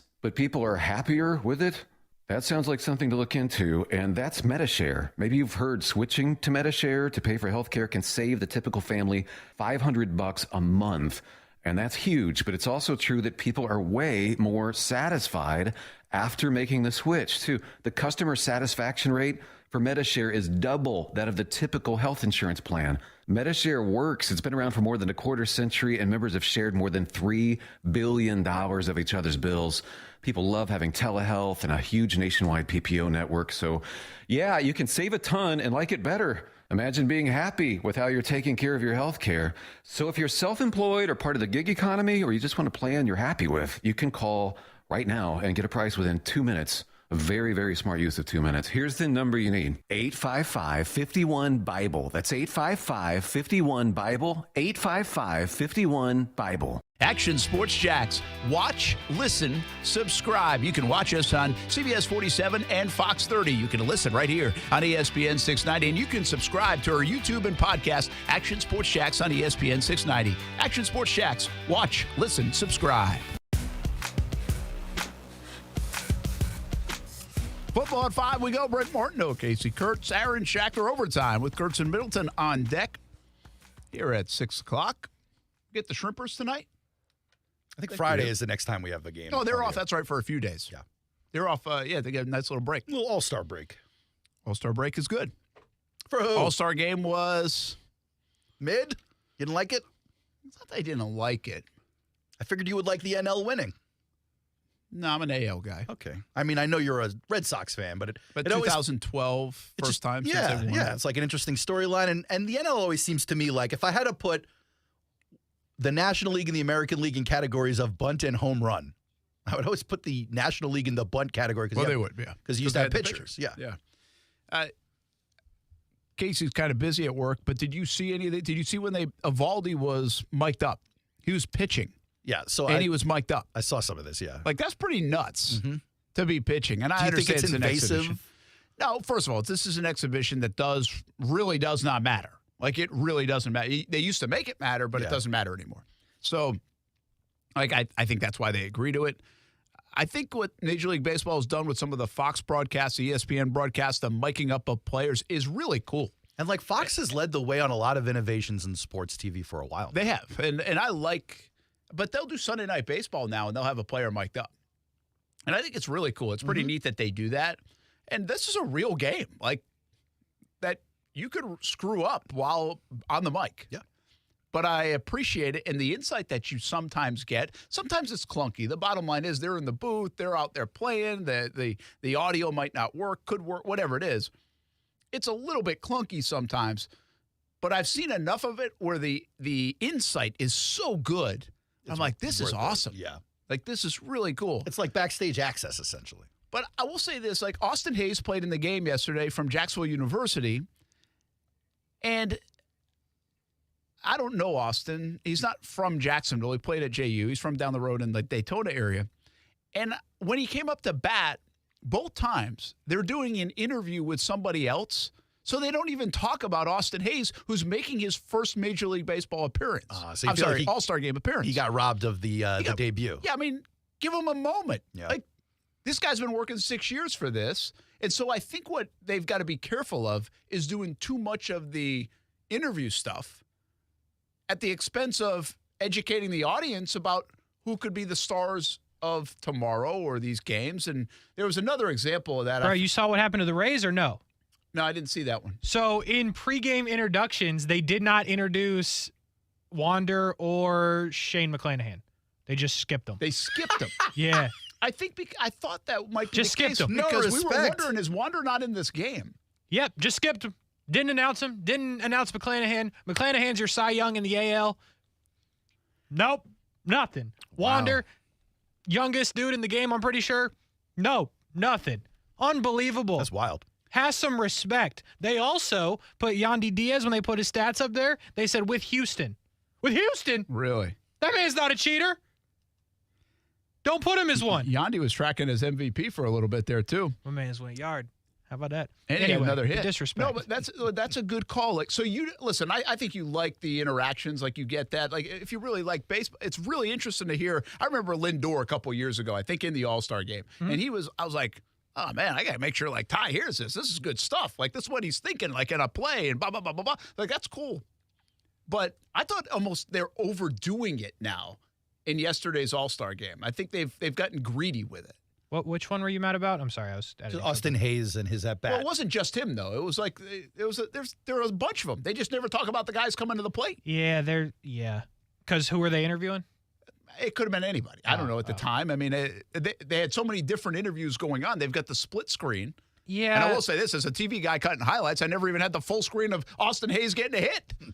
Yeah, that stinks. It was a split screen of it. Does it stink, though, as a fan? Like, I get Brent's complaints. I'm not sure that, like, the regular baseball fan has this complaint. It does, but it doesn't. I think if you're a fan of a team that has one All-Star, you're probably getting, like the Orioles had multiple, but you're probably getting that moment where your player doesn't get the acknowledgement, so it does kind of stink. For a very small segment of the fans, though. Yes, because they're likely interviewing somebody who he may not be a fan of your team, but I think it's cool that they do the interviews while the game is happening. So I think it's a weird sacrifice you have to make, but there's no doubt it stinks for like Austin Hayes' family and whoever's watching, or I mean, I know you on a smaller scale, but you know, he had his moment. He doesn't necessarily know that he didn't have his moment on TV that much. He found out, I'm sure. Yeah, but he doesn't care, right? No, it is annoying. You don't think he cares? I think he cares. No, I don't think he cares. But I think, like, I'll give you an example of it. Shohei Ohtani, who everybody knows and we talk about and everything else. If people are mic'd up while Shohei is hitting, now that's interesting perspective for me, the viewer. Because I want to hear what these guys have to say about like how amazing is Shohei Ohtani and Freddie Freeman or Mookie Betts or whoever talking about that. I don't need you to introduce me to Shohei Ohtani. Yeah. I know his story, right? And I don't even know if that's the way the game shook out. I'm just telling you that's an example. Meanwhile, Austin Hayes and some of these other guys, and I pay attention to some baseball, but not like playing fan. I don't know half the guys I don't know the Brent Rooker guy from Oakland or the guy that hit the 2-run homer to give the National League the lead. I don't know the these homie guys. Elias Diaz. Let me tell you about Elias Diaz. This guy was a Pirates minor leaguer. Great story, right? Forever. Shout out to him. Every time you go to Pirate City to grab, bro, you know Elias Diaz was there. It was that simple. And my man's won the MVP. Shout out to him. Wouldn't even be asking for his autograph. Be like, you want this? Are you sure before you leave? Like, I'm be real with you. He had like one card for like 5 years. But I saw this off Twitter. I was actually in the car when that home run happened. And so I don't know if they shared the story, but he's like, wasn't he like a non-tendered guy, Kasey, for like $20,000 basically? Yeah. And now he's the MVP of the All-Star game. Like, they had the chance to probably tell that story somewhere along the way because not only in his at bat, but also when he won the MVP award. But my point is you might miss that story about Austin Hayes or somebody else that you don't know. And some of this Major League Baseball All-Star game is a showcase for the stars of today, but also the stars of tomorrow or names you should know better. Yeah. I think, I mean, I didn't catch the whole like broadcast in its entirety and hear it because I was working, but when you bring up Rooker, right, and I think there's an interesting story there. I don't even know if it was told, but he homered off Shohei like a week and a half ago in just a regular game.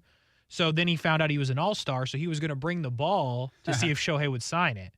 But, like, I don't know where that ended up. I don't know if they told that story on the broadcast, but, like, there's a moment where it could not have happened, but one that probably should have been told for his all-star moment that maybe Austin Hayes didn't get, but still it was a moment. Yeah, interesting. Listen, bottom line is I do like the in-game interview stuff. I think it's good. I just thought last night may have been a little bit – I'm using the Austin Hayes. It's not the only example of it. Give us another tweet. What you got? This one comes from ML Football talking about active touchdown leaders. It's kind of a double-sided tweet here. So if you look at the current NFL rushing touchdown leaders, in first place by a mile, you got Derrick Henry, as you might expect. The guy touches the ball 350 times a season, 78 touchdowns. Second place, Ezekiel Elliott at 68. Ingram at 65. Gordon at 55. Latavius Murray at 55. There's your top 5. Interesting to me that outside of Derrick Henry, all those guys are considered either washed or approaching that part of their career. Keep going down that list. Alvin Kamara is another one who people have had those conversations about. I'm not necessarily believing in that. But then at 7, you get to Nick Chubb. Nick Chubb and Derrick Henry are only like a year apart in age. 48 touchdowns to 78 touchdowns. Wow. That's wild to me. Keep going down that list. Tied for 14th. He's literally the only non-quarterback on this list, non-running back on this list. It's Josh Allen. Josh Allen tied for 14th in active rushing touchdown leaders. It wasn't Lamar Jackson. Lamar Jackson not on there. Not in active rushing touchdown leaders. Now, how many does he have? Injury. He has 38. He's tied with Christian McCaffrey, which is wild. And then one in front of Jordan Howard, which, again, another shocker. Aaron Rodgers below that at 35.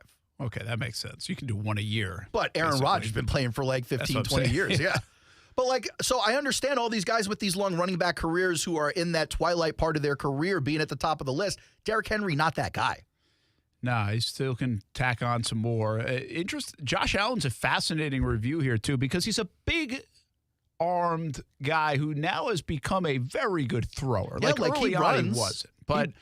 But he still runs to the point where we say this a lot during the season. He's getting too beat up. You can't run him as much as you do. He said it, too. He was like, I got to change the way. And he's got the capability to be the guy sitting back there throwing bombs. That's what I'm saying. It's just a weird dynamic. We think some quarterbacks and we think, okay, the running game is going to be part of it. He's going to scamper in there. He's going to break one off. Josh Allen's different. It's not like he breaks off 40-yard runs, but he's a weapon down there, much like Jalen Hurts. So I think he's more Jalen Hurts. Jalen Hurts will be at the top of this category at some point. It's funny you mentioned that. I was looking at PFF's quarterback postmortem, and it talks about quarterback rushing yards. They split it into scramble yards, design run play yards, and there's another category I'm forgetting about. But Josh Allen and Jalen Hurts separated by 10 yards. They were really close. Now, one of them led much more so in design runs than scrambles. I think Josh Allen had the scrambles and then Hurts had the design runs. But even so, when I think a Hurts run, I think a 3-yard run into the end zone or a 2-yard, 1-yard run into the end zone. When I think of Josh Allen run, I'm thinking like an 8-yard run out of the pocket up to a first down. Derrick Henry leads the way by a landslide. Not surprising. Still got more to pad. He has a chance, I think, to get to 100 rushing touchdowns. Yeah, I think so, too. You bring up Chubb. Chubb's interesting. I would have guessed that he had more than that, but it makes a lot of sense, too, right? They have 2 backs there. Kareem Hunt. They share the load. Kareem Hunt, steals some of those touchdowns away, is my guess. And it's going to be interesting to watch that in Jacksonville. ETN, they bring in Bigsby to basically score the touchdown inside the 5, I think. We think. We'll see. Somebody asked me about Bigsby in the last couple of days, and I'm like, I don't fully know. I don't. You don't know what the role's I don't know. I get it. It's when part do you of the think power we'll game. know, though? Well, let's just say this. We didn't know about the Jags running game situation last year until probably week 6, right? Yep. Where they started to transition to ETN, move James Robinson back, eventually move James Robinson out. I think we'll know sooner than that. But some of that's on Bigsby. He's going to have to prove it. And I think there's a segment of the fan base here in Jacksonville, and maybe even that building, that thinks Bigsby can have a bigger role than just get a yard or two or a touchdown here or there. And that might be the case. I just don't know. I don't have a great feel for it. I know why they brought him in. Add to the room. I also believe why they brought him in is a little bit probably because Snoop Connor's not in the favor they thought he might be. And we'll see where it develops. I think I still am standing in the line of I'm a bit surprised they picked a running back in the 3rd round when it comes to Bigsby, even if you like him. Well, Timothy in our chat says, Bigsby gives off Latavius Murray vibes. I love the pick. You'll remember Latavius Murray in the top 5 of active rushing touchdown leaders. Well, that's funny because that's a hard stretch for me to get to because isn't Murray he's a tall guy. Taller guy? He's a tall guy. But he was power back. Yeah, he was a big guy. I get it. But just Bigsby's built differently than that. Like a fire hydrant. Yeah, a little bit more like the fire hydrant. I pushed Latavius Murray in a wheelchair one time. Did you? Oh, congrats. Did you ask him for an autograph while you were pushing him? No, but What I did he have, recognized. broken leg or something? It was when he broke he was at Orlando Airport, and he was like wheeling. I was like, bro, I got you. Could have been worse. Well, that's nice of you. Yeah, Could have been man. a broken heart. Did you ask for an autograph? No, I was there for somebody else. Oh. I wasn't just hanging out. He was there for that dude from Pittsburgh who's been in the minors for 37 years. Overtime with Kurtz and Middleton on deck. Brent Friends rolls on right after this on ESPN 690. Brent and Friends is sponsored by Best Bet, now open in St. Augustine. Racers and non-racers unite for a great cause. Join ESPN 690 at the 35-foot Fun Run, benefiting Ronald McDonald House Charities. It's at 121 Financial Ballpark on Sunday, July 16th, before the Jumbo Shrimp Game. Visit ESPN690.com and register to race in the 35-foot Fun Run. No training required. Presented by Miracle Windows and Showers, 121 Financial Credit Union, the Jacksonville Jumbo Shrimp, and ESPN 690. As the seasons change, one thing remains the same. Jacksonville and all of Northeast Florida are fueled by Celsius Essential Energy Drinks. If you spot ESPN 690 anywhere in the community, come hang with us and grab an ice-cold Celsius. Why let a plumbing company tear up your property to repair or replace your old cast iron pipes when Superior Plumbing and Pipelining's no-dig trenchless service can reline them in just one day? Request an estimate now at SuperiorPlumbingJacks.com. Smoothie King is a family thing for my family. I love the Lean One vanilla and strawberry. My wife Steph gets the Lean One chocolate. My daughter Kaylee, the Caribbean way. And Ty goes all out for the Hulk. You have choices at Smoothie King. Smoothies for everyone, and now smoothie bowls too. And this summer, plunge into extreme watermelon smoothies, now available at Smoothie King for a limited time. Enjoy extreme watermelon, or for something more tart, dive into the new extreme watermelon lemonade. Extreme watermelon smoothies, back for a limited time, only at Smoothie King. Rule the day at a Smoothie King in Jacksonville. What? They did not tell me they were going to do that. I need a new bank. Well, actually, 121 Financial doesn't do the usual bank surprises because we're not a bank. We're a credit union. And that means lower loan interest, things like free checking and member rewards, and of course, total investment back into our community. I'm sold. Find a better way to bank than big banks with 121 Financial, Jacksonville's hometown credit union. Visit 121fcu.org for more information on opening an account today. Federally insured by NCUA. A night of excitement with the Jacksonville Sharks is here. This Saturday, July 15th, 7 p.m. at the VyStar Veterans Memorial Arena. Cheer the Sharks on to victory as they take on their opponent, the Orlando Predators. With tickets as low as $15, you can't find this kind of family affordable fun anywhere else. Call 904-621-0700 or jackssharks.com. This game is fans' favorite Halloween in July. Wear your best costume to win our best dressed prize. Enjoy scare zones around the arena from 13th floor haunted house. Sharks fans, this is your head coach, Jason Gibson. Join us this Saturday night as we battle for playoff positioning against the Orlando Predators, what will be a slugfest in the Shark Tank. Cheer on the Jacksonville Sharks. Don't miss the fun this Saturday, July 15th, 7 p.m. at the VyStar Veterans Memorial Arena. For tickets as low as $15, call 621-0700. That's 621-0700 or jackssharks.com. Fins up. We're in the middle of summer. Be ready for anything, on the road or off the road, at Nimnick Buick GMC. No one will ever pay over MSRP at Nimnick Buick GMC, the place where my family has purchased 6 vehicles since we've been in Jacksonville. Go to Phillips Highway or NimnickBuickGMC.com. Are you looking for a used car under $18,000? Maybe one for the kids? Nimnick has a great selection, over 300 used cars, trucks, and SUVs to choose from. The #1 Buick GMC dealer in Jacksonville. Nimnick Buick GMC. GMC, we are professional grade. Hallo, this is meine Auto. Und this is meine key. And there is only one place I trust with meine key. Meine Key Car Care. They even offer financing options, so I can fix now and pay over time. Ooh, I love financing. And options. And meine Key. And American cheese. Remember, I only trust meine Key with meine Key, your one-stop shop for total car care. At participating locations, subject to credit approval, minimum monthly payment required. See store for details. Meineke locations are independently owned and operated.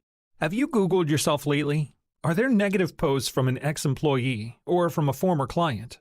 Maybe an outdated news article or sensitive personal information about your family? Search engines don't always get it right. For right or wrong, it's your reputation on the line. That's where Reputation Defender by Norton comes in. One of the most trusted names in online reputation repair, Reputation Defender has been fixing people's search results for over 15 years. Their cutting-edge approaches help you to wipe away unwanted information in your search results. They also promote the good stuff so that it rises to the top, helping you put your best foot forward. Your good name is too valuable to leave to the whims of a Google algorithm. Take control with Reputation Defender. You can start by getting your free reputation report card at reputationdefender.com or call 800-401-6681 to speak to an expert. That's 800-401-6681. Stay with ESPN 690 for your chance to see and hear our special events in the Farah and Farah Performance Studio throughout 2023. Powered by Farah and Farah and ESPN 690, Jacksonville's home for ESPN Radio.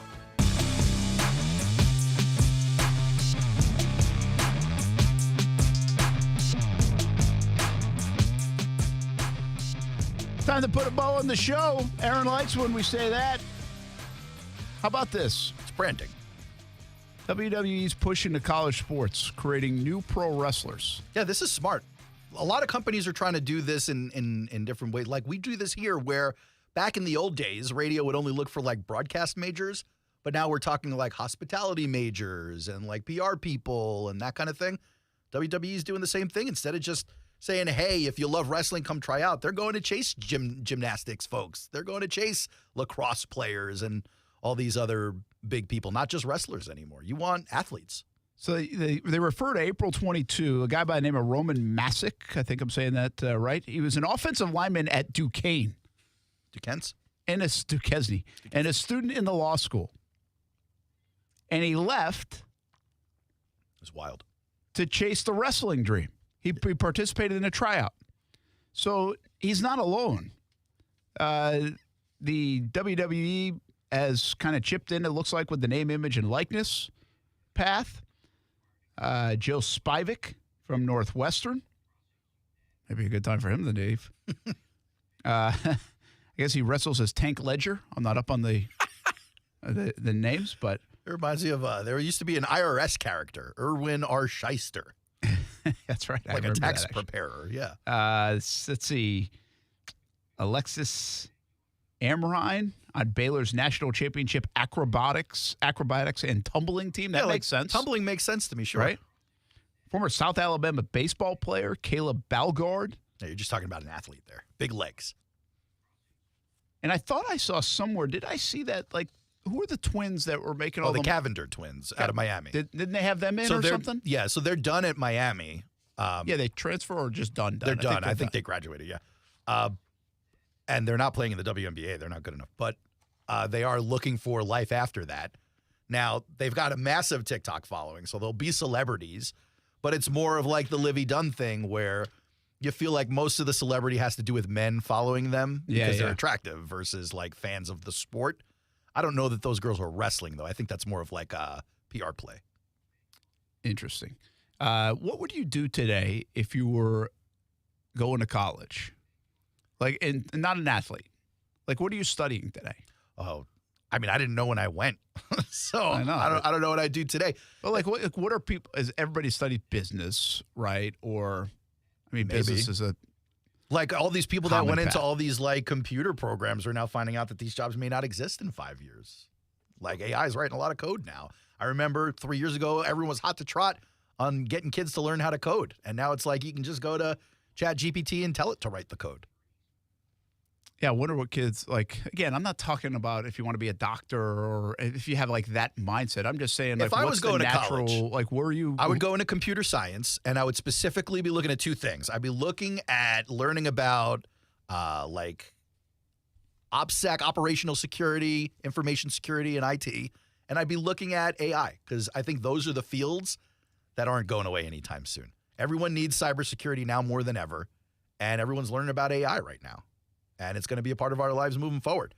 So, I don't know, do you want to be on the sidelines watching that, or do you want to try and monetize it for yourself? But the rest, it's interesting about, like, going back to these guys in the wrestling, picking them off from, like, I get it. I get the lure. It's kind of interesting and also creative, in my opinion. Like, to me, that, I don't think you're out thinking anybody, but you're being creative with the way you're hiring and where you're getting it from. And I think that's smart. Like that's a smart move by potentially the WWE, and I'm sure there's be some that you swing and hit a home run and some that you miss on.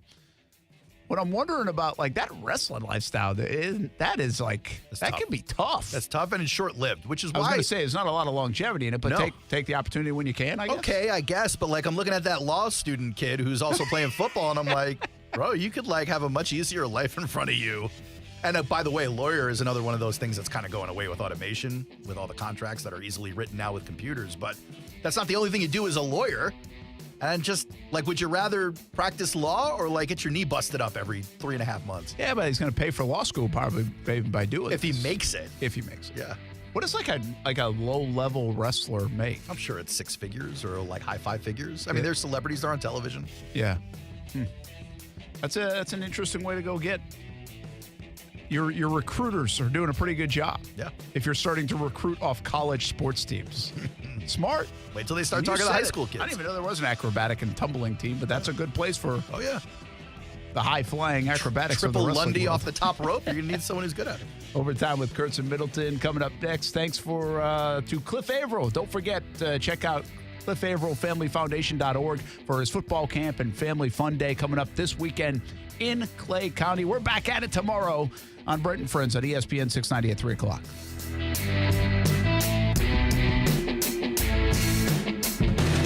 We're dealing at Best Bet St. Augustine, the only card room and sports bar in St. Augustine, Florida. With nonstop action, poker games of all limits, exciting tournaments and table games, and a sports bar showing all the action, Best Bet St. Augustine has you covered. Don't miss our delicious dining options, serving breakfast, lunch, and dinner, and our always popular freshly made sushi. Best Bet St. Augustine is located at 800 Marketplace Drive off exit 311, where I-95 and State Road 207 meet. Learn more at bestbetjacks.com. Right now, American Window Products is offering the newest features in window technology with Ultra Dual Low E glass and insulated vinyl frames with magnet weather stripping on windows for an airtight seal to help reduce your energy usage, all at an affordable price. This exclusive offer is for a limited time, so act now to save big with 12 months zero interest financing. Schedule a free estimate at AmericanWindowProducts.com. American Window Products, the window professionals. Financing at time of sale for new orders only.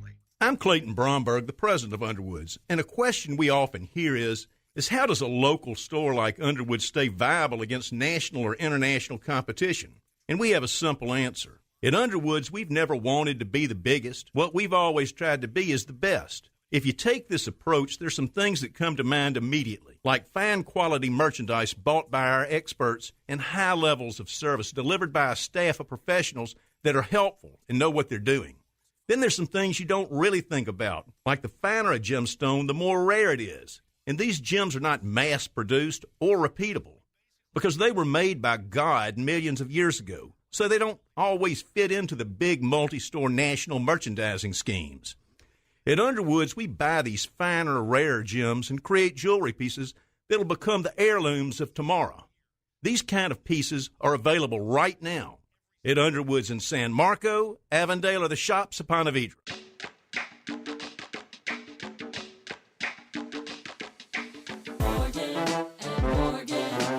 All you gotta do is dial Paola. Morgan and Morgan. All you gotta do is dial Paola. Yeah. An army of attorneys ready to serve. America's largest injury law firm. Fighting for full and fair compensation. Dial now for a free case evaluation. Fight for your right, no fee unless we win. Best believe that we'll battle to the end. Dial pound law, that's all. Or log on to forthepeople.com. Come on, all you gotta do is dial pound law. Come on, all you gotta do is dial pound law. Visit forthepeople.com for an office near you. Come on, all you gotta do is dial pound law. If you're hiring, it can feel like trying to find a needle in a haystack. You can hope the right person comes along, or you can just use ZipRecruiter. Like Marco, president of operations at Telly Tires and Auto Centers. ZipRecruiter helps me find all the right people, even the most difficult jobs to fill. See why 4 out of 5 employers who post a job on ZipRecruiter get a quality candidate within the first day. Now try ZipRecruiter free at ZipRecruiter.com/free. ZipRecruiter.com/FREE. Broadcasting live from the Anajar and Levine studios. Anajar and Levine Accident Attorneys. Call 1-800-747-FREE. That's 1-800-747-3733. WOKV Jacksonville. Listen live everywhere you go on ESPN690.com. ESPN 690, a Cox Media Group station. This is SportsCenter. I'm Christine Lisi. Breaking news. Center Kristaps Porzingis signed a new 2-year, $60 million extension with the Celtics, reports ESPN's Adrian Wojnarowski. He's now under contract for $96 million through the 2025-2026 season. Sources tell ESPN's Diana Rossini Giants running back Saquon Barkley's availability for the season opener will be in serious question if he doesn't reach a long-term deal with the team by Monday's 4 Eastern deadline. The Giants and Barkley remain at a stalemate. It is a difficult contract climate for running backs across the league, with teams declining to commit to some of the NFL's best rushers.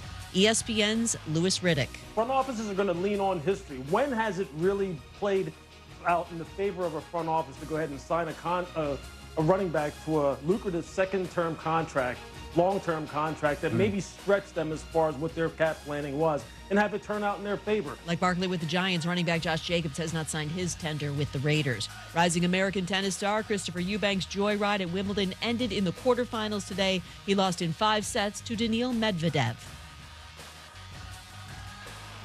ESPN Radio is presented by Progressive Insurance. Progressive makes bundling easy and affordable. Get a multi-policy discount by combining your motorcycle, RV, boat, ATV, and more. All your protection in one place. Bundle and save at Progressive.com.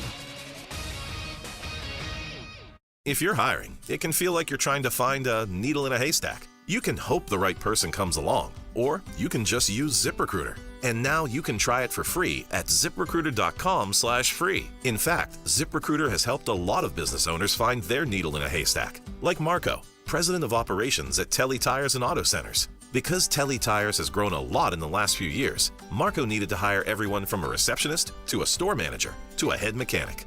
ZipRecruiter helps me find all the right people, even the most difficult jobs to fill. ZipRecruiter helps me keep my business running. Take it from Marco and millions of other businesses who've used ZipRecruiter. ZipRecruiter can help you find the needle in the haystack. See why 4 out of 5 employers who post a job on ZipRecruiter get a quality candidate within the first day. And right now, you can try ZipRecruiter for free. That's right, free. At ZipRecruiter.com/free. That's ZipRecruiter.com/FREE. ZipRecruiter.com/free. ZipRecruiter, the smartest way to hire.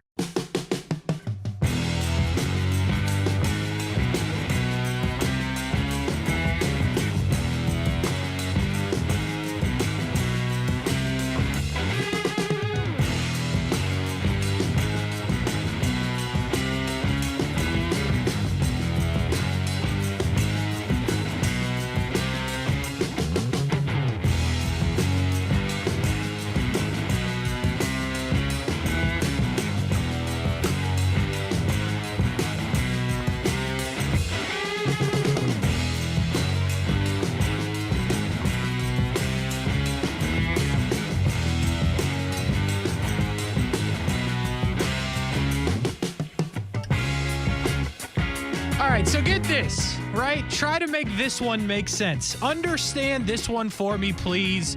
Jacksonville and beyond, wherever you are listening. You have 11 wins, 1 loss. 1 loss. An ERA of 2.53. A WAR of 3. That's a lot of numbers, right? But it means you're real good. Like war, like Ukraine, or like what does that mean? What's war? Wins above replacement. Oh, okay. Oh, much happier. Much happier. Okay. So not exactly that. All right. Leader in the clubhouse for Cy Young in the American League. Oh, they did it to my boy? You ain't tell me they disrespected my boy. Please continue. Selected as an all-star, probably actually guaranteed would have started the game if healthy. And they just didn't announce my boy. Shane McClanahan, they're announcing the all-stars left and right. Okay. And here's these boys, and here's these boys, and here's these boys. And then you never heard from the Rays boys, except the ones that was starting. Are you kidding me, Seattle? Major League Baseball? Fox? Ooh. Whoever else screwed this up. Oh, boy. You said Fox, right? I said Fox. Okay. Fox Sports. F-O-X, Fox. The more you say it, though, you know what I mean? Fox. Because I'm still a 7th grader. What are we doing? Let me make sure I understand this. Because that you just skip Shane McClanahan that's what happened. Okay. and Wander Franco both race players in the introductions of the All-Star game. Don't even let me tell you about Wander. 4.3 WAR. That's real good. 22 years old, one of the youngest in the game. He's younger than you. Wow. OPS plus of 123. We're deep in the woods at this point, but these are good baseball players. We're just not going to say they're here. Give me a break. Don't let me see anybody from Fox in the streets. It'll be a problem. Certified problem. But let me understand. So they were making the introductions for all of the players. So they Correct. do the starters first, I presume? Starters last. Starters last. Oh, that makes more sense. You know, save the You do best the for reserves last. first. You do like the away team, then the home team reserves. Right. And they announce them, and then they do their home players last. And then Right. after their home players, Wander and Shane just kind of walked out. Right. Because they didn't get no name calling. Well, you know what? That's the best thing that could happen. Yesterday, you were like, this is the this is where the Rays look like they've been falling off. Yeah, they've been playing well the last couple of games, but they lost 8 in a row. Yep. They need some more chips. They need some more Pringles on their shoulders.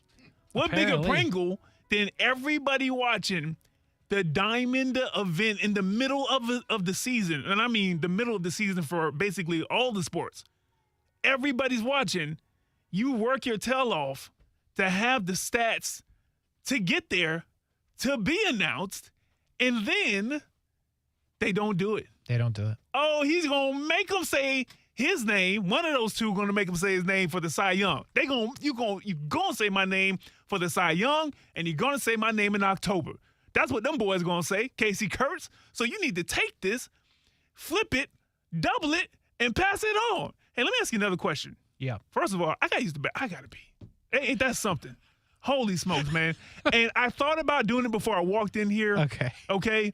But you know the time crunch. Yep. And Huffle was on time, by the way. Like it wasn't his fault at all. It's just a time crunch, right? Sure, yeah. So you come down here. Yep, busy. And you guys are actually on point. It wasn't one of these things where you had 8 minutes of commercials that I could be like, okay, I can go in there, and do what I need to do. Yeah. And man, everybody's just on time. So right now, bladder full, huh? Okay. H2O. Anyway, but why do pitchers do this right here? Okay, I got the ball right here, and if you're on the stream, you can see what I'm doing. But radio, I'm just basically pushing on both sides around the ball. I've seen that a couple of times lately. When I've passed by baseball games and stayed on it for about 35, 45 seconds. Okay. What is that? Is it just warming up? Is it just a part of the pattern? Like, what is that? It's just to get a feel, likely. At times, you can wipe sweat off. That's a thing. So you want something sort of on the ball, which has been a big problem with baseball. They got rid of, the sticky stuff, as you know. So some of that could be trying to get any sort of anything on the ball in which you can manipulate how you throw it, which sweat's not illegal, so you can do that. Some people, it's just a routine. Like, it doesn't actually do anything for them, but it's something they've been doing for a while. Okay. So, yeah, it's mostly nothing. Okay. Just wanted to know that. Back to the disrespect. Let me ask you this then. Sure. Don't you kind of low-key, right, think that this could be the start of a championship arc for your Rays? I mean, wouldn't that be bulletin board material? Granted, it's not a player. It's not a team, really. I guess you can go at Seattle if you guys play them again, down the line. Sure. But isn't that something where it's like, how dare you not say don't you know who I am? Don't you know? Your hitters know who I am, huh? Looking dumb at the plate every time they come up and see me? 11-1, yeah. I mean, yes and no. Yes, because Shane's been there before. He pitched in it last year, so, it's still probably extremely annoying and confusing and all of those things. But, for Wander, bro, he's 22. He's just trying to hear his name for the first time, So, I think there could be some of that, but I think it's just, Major League Baseball screwed up. But it played well on social media, to your point, because all the Rays fans, I'm on Rays Twitter. Oh, there you go. So, everyone's like, what happened? They don't care about us. So then it goes into what you were saying. So, I don't know if there actually will be any of that, like, for the grown men. But, like, for the fans, at least, we're upset. You saw I started the show. It's been 10 minutes. I haven't even said the name of the show yet. They know if they're on the stream. Let me ask you this then, okay? Is there an unwritten rule? Because baseball, y'all got a lot of dumb rules, all right? Okay. I'm not calling the sport dumb. Got a lot of dumb rules that y'all don't even bother to write down. That's how I know they're dumb. Okay. If they weren't dumb, you'd write them down. Write them down. Huh? Yeah, I'm with you. You got a whole rule book of rules that aren't dumb. Well, I guess that's left to your interpretation. But my point is this. Is there some type of unwritten rule now that Wander has to throw at somebody, 2 feet behind them just to let them know, hey, listen, man, Seattle, when they're playing Seattle, when they're up in Seattle for a 3-game, a 5-game, series or whatever in a couple of weeks or so, is that like an unwritten rule that happens? No. You know how, you're not supposed to flip the bat and you're not supposed to stare at the ball going out into, the home run territory especially if you're not like, one of the main hitters or one of the main stars. That kind of unwritten dumb rules you guys got? Sure. Yeah. I don't think Shane's going to be hitting anybody. And I will say, though, if it came to it, Wander's probably bat flipping. But he's bat flipping everybody. No. So, it's kind of the ordinary. Sure. Yeah. I think it's more mad at Fox because it was the Fox announcer who did it. And they just play it over the loudspeaker in the stadium. Does that make sense? Okay. Okay. I'm just saying. Yeah, but if there's like some protest against the Rays being on Fox, they might go for that. But I don't think anybody's getting hit. But there are a lot of dumb unwritten rules. I'll give you that. So Rays Twitter was up in arms. They huh? was beefing with like ourselves. It was odd. Like, because at first people were like, did that happen? And then the Rays beat writer that everybody follows was like, yeah, that happened. We were like, what? How does that happen? So there's a lot of confusion. And then it was frustration. And then they put up Yandy's stats at one point in the All-Star game, in which said he played for Houston. Yandy plays for the Rays. Oh, okay, because I was like, what's the problem? Okay. He plays for the Rays, so, that was kind of annoying. Because, when you look at the Astros, you see cheaters. And when you look at Yandy, you're like, that's just a hardworking man. You know what I'm saying? So that was kind of annoying. Overall, not a banner All-Star game for the Rays. By the way, we were talking about the Major League Baseball All-Star game. That might have got lost in translation a little bit. That was yesterday. You may or may not have known. The National League won. And we don't actually have any insight on the game, just more so the disrespect preview. Overtime with Kurtz and Middleton is the show, by the way. Brian Middleton, Kasey Kurtz. We take you up until 7 o'clock tonight. No Jumbo Shrimp Baseball. Back at it on Friday when they return from their All-Star break, as well as Major League Baseball's All-Star break. We'll come back on Friday as well, so a couple more days off for the Shrimp. Friday, Saturday, Sunday at home against the Red Sox, who are from a place that escapes me currently. Okay. Yep, still gone. But the point of the story is they are at home, and you can go see them, or you can listen right here on ESPN 690. You brought this to my attention, and I looked into it, and I wanted to be upset about this, right? As upset as the Rays thing. Because when you said, hey, did you see Justin Jefferson put out his list of the 5 best quarterbacks? I was like, all right. And then I found the list, and I wanted to be mad about it because this is making headlines all over for basically the most normal reason that it could make headlines for, that we're going to tell you about in a second. But it makes perfect sense about what happened. So the headline is Justin Jefferson ranks top 5 QBs, Kirk Cousins not on the list. I don't think any of you were shocked when I just told you Kirk Cousins wasn't on the list. Kirk Cousins wasn't shocked. Kirk Cousins, as you said, probably was not shocked. He's like, what's the problem? What is the issue? But, see, this is where it's weird to me. Because he's not on the list, okay? I think we're all in agreement with that. But, if you're Justin Jefferson, why do you have to start? I understand you're asked the question, doing whatever it was he was doing. It wasn't like a media session with a reporter. But why do you have to bring the smoke where the smoke wasn't asked for? Because when you don't put Kirk Cousins in there, now it's going to be written about like it has been 100 times. And again, his list isn't wrong. Kirk Cousins is not a top 5 quarterback in the league. But now, everywhere that you type in Justin Jefferson, it comes up and says Kirk Cousins not top 5. It's like, did we have to do that? Can we just not do that? I don't know if it'll affect the team, really. It's just odd to me. Listen, man, he got some of that Stephon Diggs, dust still on him. You know what I mean? He was the next wave after Stephon, got out of there. So I don't. Whenever you put up a season that Justin Jefferson did, there's two things. First, I think you can talk a little bit more, even if you're just trying to be honest, right? But I think you have to also realize there were some amazing catches. I'm not going to lie. Justin Jefferson, Chef Jeff, as I like to call him, Jettas, as the rest of you guys like to call him. He, at one point in the season, that meme that started, at least the first time I saw it, with Patrick Mahomes and Tyreek Hill, I don't know, maybe 2 or 3 years ago, where basically it was like, bleep it, Tyreek is down there somewhere, and it's a picture of Patrick Mahomes like horizontal with 3 guys on him, and he just looks like he launches it 60 yards.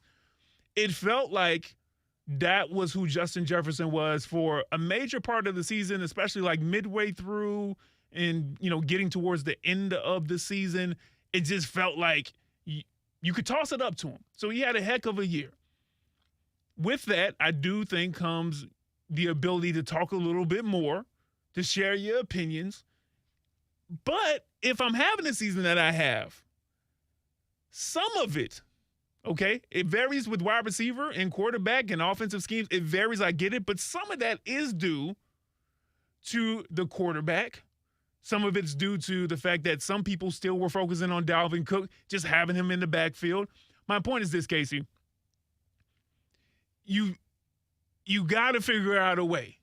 You got to figure out a way to still give Kirk his props. I don't know because I haven't seen the, what the context was entirely of the list. I've only seen the list and people responses on Twitter, okay? So maybe there was some more context, maybe further on down maybe the article or the podcast or whatever it was that spurred Justin to have this particular, epiphany of letting this list go, letting this list fly from the hip. Maybe you can have that kind of honesty, but you got to figure out a way.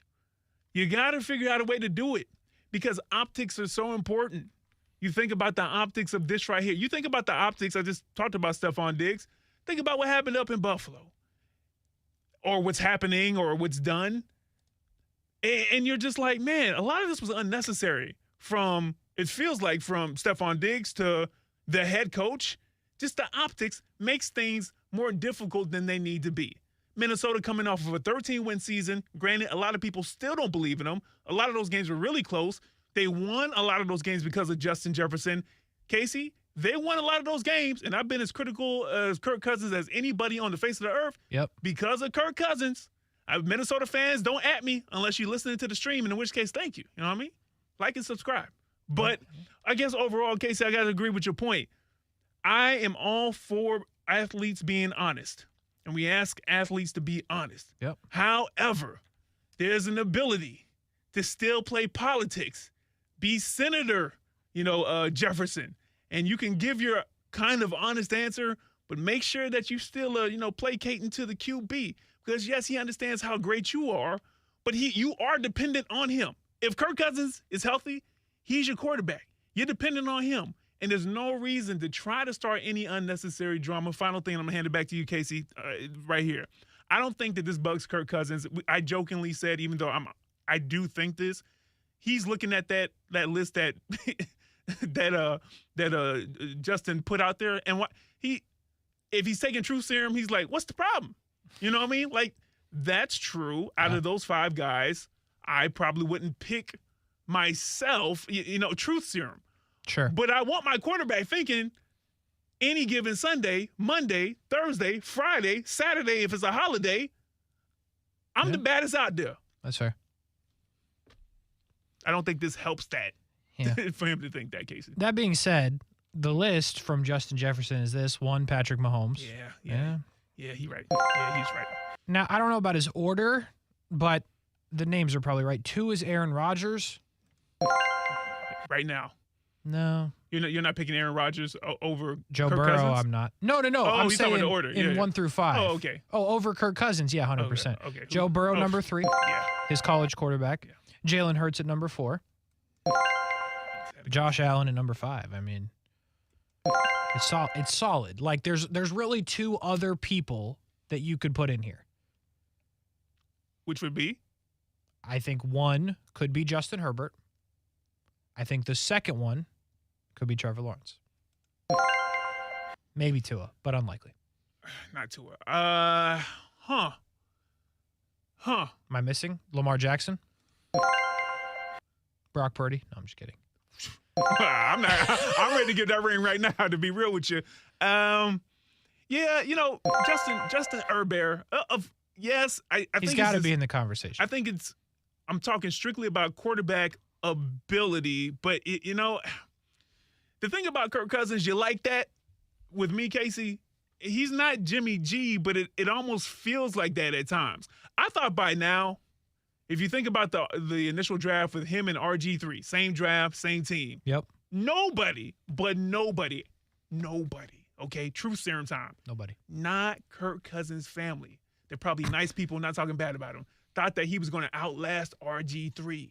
Okay? Like, I agree with that. Let alone have the career that he's been having. We going on, 10 years? 11? It's been a long time. Coming off of a 13-win season? Man. So, but as far as that list goes, so you're saying Kirk Cousins is a top 10 QB then? Because if you went 5 and then you had 2 and then you gave a possible. That's a poll question for you. No.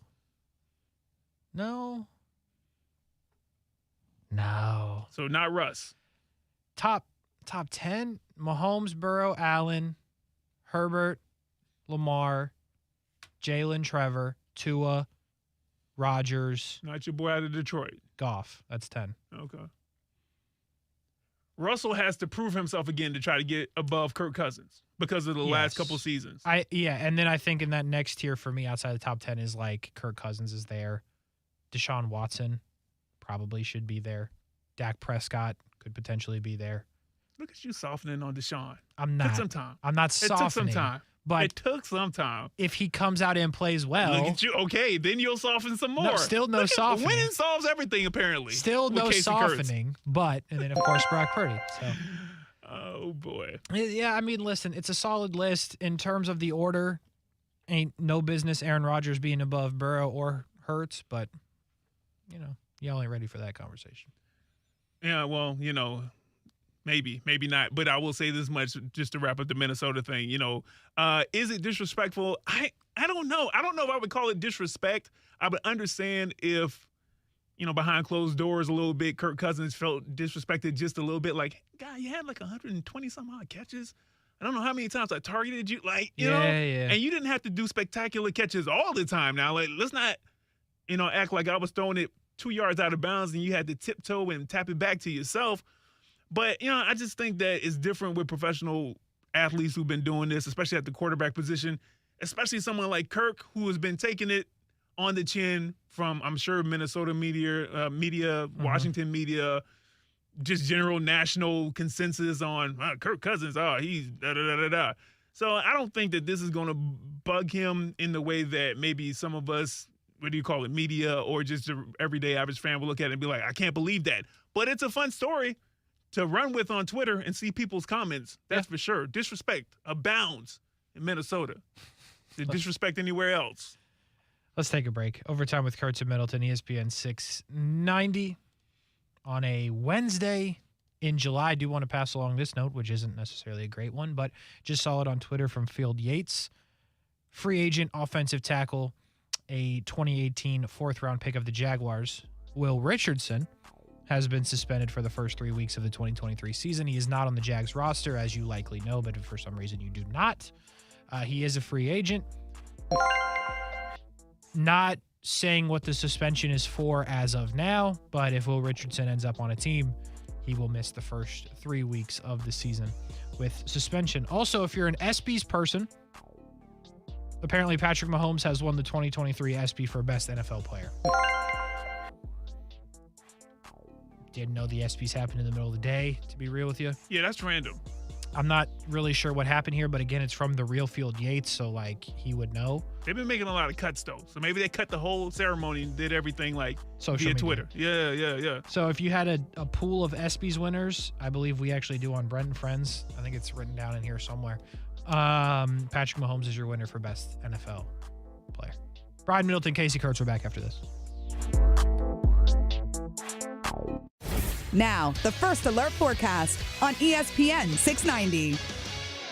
A very hit-or-miss shower and thunderstorm through this evening. Otherwise, partly cloudy skies tonight, only dropping into the mid-70s. Partly sunny, hot and humid for Thursday. Afternoon storms will develop, spreading to the beaches in some cases late afternoon into the early evening hours, with highs in the mid-90s. From the CBS 47 and Fox 30 Action News Jack's First Alert Weather Center, I'm Chief Meteorologist Mike Burrish. The Weather Center is brought to you by Beard's Diamonds. Save up to 40% now during the Christmas and July sale at Beard's Diamonds. There's a right way and a wrong way to fight off mosquitoes. Karate chopping the air, in a public place, in front of your kids and their friends, Mom, is the wrong way. Using Stem mosquito repellent is the right way. Stem effectively repels mosquitoes by harnessing active ingredients found in plants like lemongrass and peppermint, making it safe for use as directed around people and pets. Stem, rooted in nature, optimized by science, and embarrassment-free. 3 little words no parent wants to hear. My tummy hurts. And it always seems to happen at the worst times. Like in the middle of the morning rush, when you still have homework to check and lunches to pack, and of course, you're already late for work. Luckily, there's Pepto Kids. New Pepto Kids gummies helps relieve occasional stomach upsets, turning those 3 words into these 3 words. I feel better. Bad time for stomach upsets? Good time for new Pepto Kids gummies. Fast support for little tummies. These statements have not been evaluated by the Food and Drug Administration. This product is not intended to diagnose, treat, cure, or prevent any disease. If this were a Reese's TV ad, you'd be staring at a Reese's peanut butter cup. And sure, my voice is peanut buttery smooth, but still, you need to see the peanut butter cups, right? No? I can really just say Reese's and you'll go get some? Okay, Reese's. Reese's. Reese's. Really working, actually. Reese's. Reese's. I'm on to something. Reese's. Reese's. Reese's. What's it like to be one of the most sought-after basketball players in the nation? Top 20 recruit, say hello to Billy Preston. You turn into a star, damn near. Preston. We want Billy, we want Billy. Until somebody had called the NCAA anonymously. The federal probe has turned up widespread fraud and corruption in college basketball. Listen to The Bag Game from 30 for 30 podcasts. We all got mud on us, man. All of us. We're in the middle of summer. Be ready for anything, on the road or off the road, at Nimnicht Buick GMC. No one will ever pay over MSRP at Nimnicht Buick GMC, the place where my family has purchased 6 vehicles since we've been in Jacksonville. Go to Phillips Highway or NimnichtBuickGMC.com. Are you looking for a used car under $18,000, maybe one for the kids? Nimnicht has a great selection, over 300 used cars, trucks, and SUVs to choose from. The #1 Buick GMC dealer in Jacksonville. Nimnicht Buick GMC. GMC, we are professional grade. Men, are you suffering from erectile dysfunction or PE? The medical providers at Prime Men's Medical Center offer breakthrough treatments that eliminate problems in the bedroom without pain or surgery. 98% of men see instant results on their first office visit. Listen to a specialist in men's health. I'm Dr. Simovitz. Prime Men's Medical Center offers breakthrough medical treatments that eliminate ED and PE. Men are even lasting 90 minutes or longer, regardless of age or medical history. But that's not all. For a limited time only, call Prime Men's Medical Center now, and your initial consultation and first treatment are completely free. You'll see instant results right in the office. You'll even get a gift that enhances your performance in the bedroom. All this, worth hundreds of dollars, is free if you call now. 904-206-7930. 904-206-7930. That's 904-206-7930. Koala, koala, koala insulation. Hey, this is Bruce. And I'm Carrie. We're the owners of Koala Insulation. It's a great time of year to invest in energy-efficient improvements to your home. With our competitive rates and new tax credits for insulation upgrades, you can get huge savings to improve your insulation today and see long-term savings every month going forward. Give us a call and set up your free evaluation at 679-6282 or find us online at koalainsulation.com.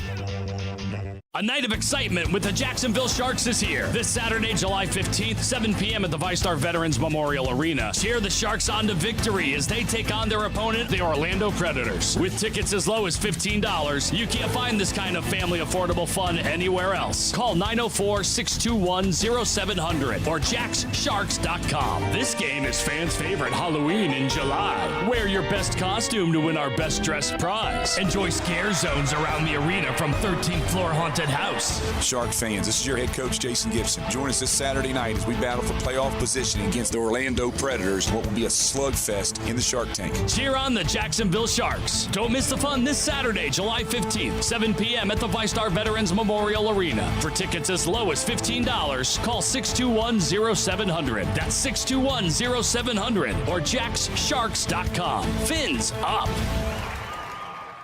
Hey everybody, it's Brent Martineau from Action Sports Jacks. There's a good chance you have a smart speaker, so use it with ESPN 690. Stay up to date on the Jags and all things sports by telling Alexa or Google to play ESPN 690. It's as easy as that. Make sure you listen weekdays 3 until 6 p.m. on ESPN 690.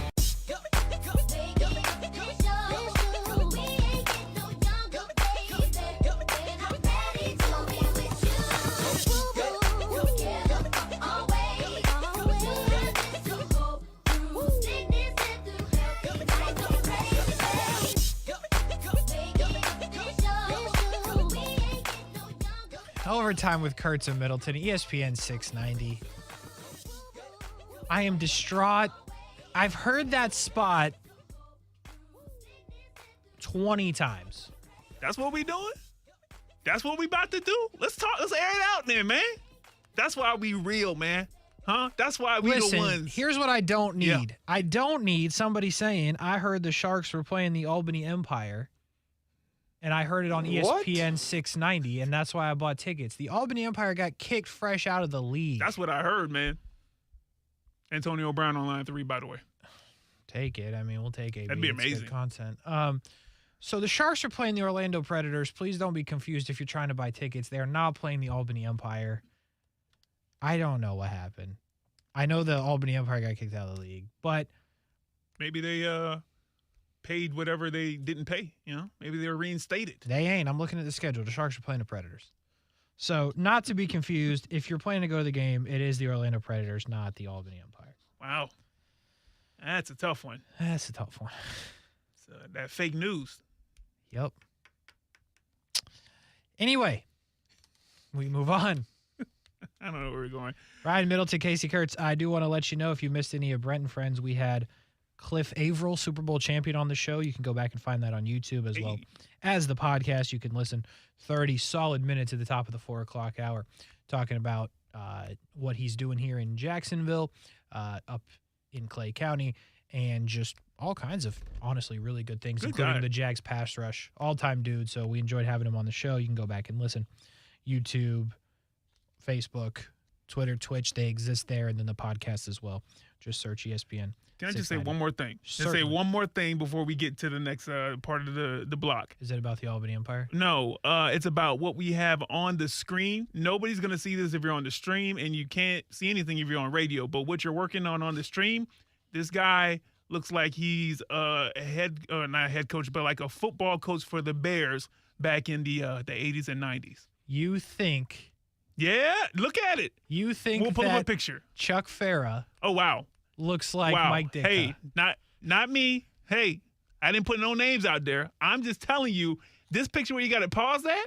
That's actually not a bad call. I had to do a double take, and I think it's the glasses. It's a cold look in a good way. It's not a knock. Mm-hmm. I had to do a double take. I'm like, hey man, look at that, huh?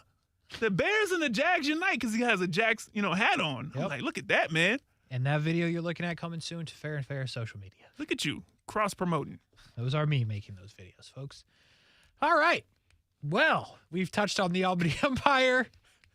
What happens middle of July is what you get. Lookalikes for Mike Ditka. What are we doing? Trivia? What do we got? Here we go.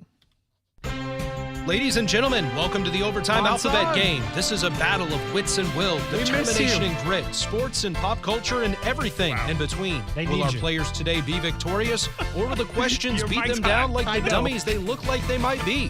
We'll see. Play along if you dare. And now for the host of the Overtime Alphabet Game, Ryan Middleton. That's me, guys. Hey! Glory. Oh, boy. This boy Kurtz is different right now. Welcome to the Overtime Alphabet Game. It's been a while. Was I wrong? No, I don't think that you are wrong. But what I'm saying is, Overtime Alphabet Game, this is where I give the contestants 4 categories based off of one letter, and each question has an answer that starts with that letter. Now, Kasey, you ready to meet your opponent for today? Absolutely. All right, here we go.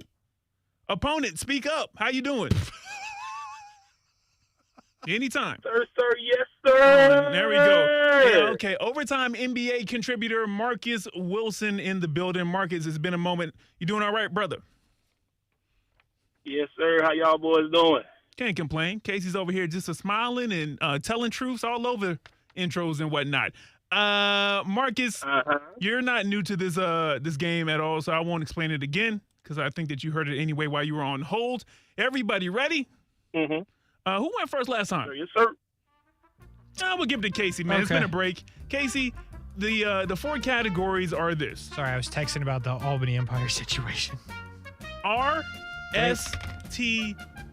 R-S-T-U. Yeah. So you get to start. Where do you want to go first?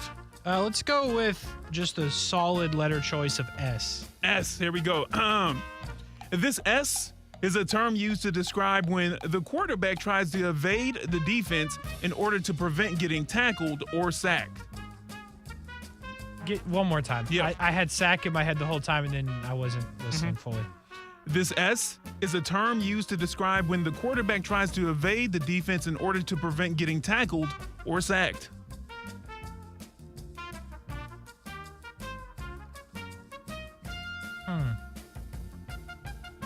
Like, is this like a... What are we doing with the follow-up questions, man? Do you need the rules? No follow-up questions. Like, I just want to know if this is a real term, because in my head I'm thinking you shake him. Well, if you want to lock it in, we can find out whether or not that's the term I'm looking for. Yeah, why not? You're locking in what? Shake. Okay. I had S, right? Yeah. Yeah, that's wrong. Marcus, do you want to steal this?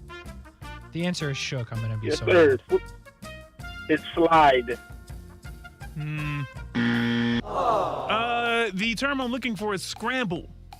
Scramble. These aren't good questions. Scramble. All right, Marcus. Yeah, they're so up for like debate, like because I'm not wrong. They're not up for debate. I'm not wrong. Yes, you are wrong.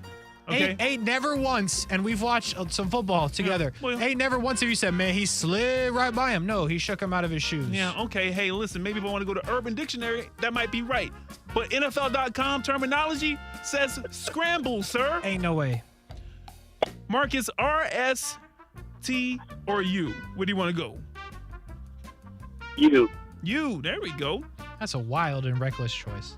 It really is. This U means to dirty or soil something. This U means to dirty or soil something. What? Dirty or soil something. I got it. Okay. Urinate? I don't know. I guess in a way, it wouldn't be right. Kasey, do you want to try to steal this question? I feel by your response that you shouldn't even try, but you should. No, I don't. Okay. I don't want to try. This game is ugly. U-G-G-L-E. Ugly. Yeah, I know. You haven't heard of it. I get it. What are we doing here? R, S, I'm lost. or U? No, you're wrong. You're not lost. R. Here we go. This R is a baseball hat that is worn inside out and backwards. It is believed by some to bring good luck to the trailing team late in a baseball game. It is believed by some, not necessarily believed by me. The first one that, again, is an interesting question, but the answer is rally cap. There you go. Here we go. Hold on. Good job. Thank you. Keep track of your points. Thanks. Good one, Kasey. You know me. Okay. Well, Marcus, R, S, T, or U? T. T. Here we go. In MMA and other combat sports, this T is a term to signal submission. Tap out. Oh, okay. Now the questions are getting right now. I don't hear what's wrong with the questions. Here we go. 1-all. Kasey Kurtz.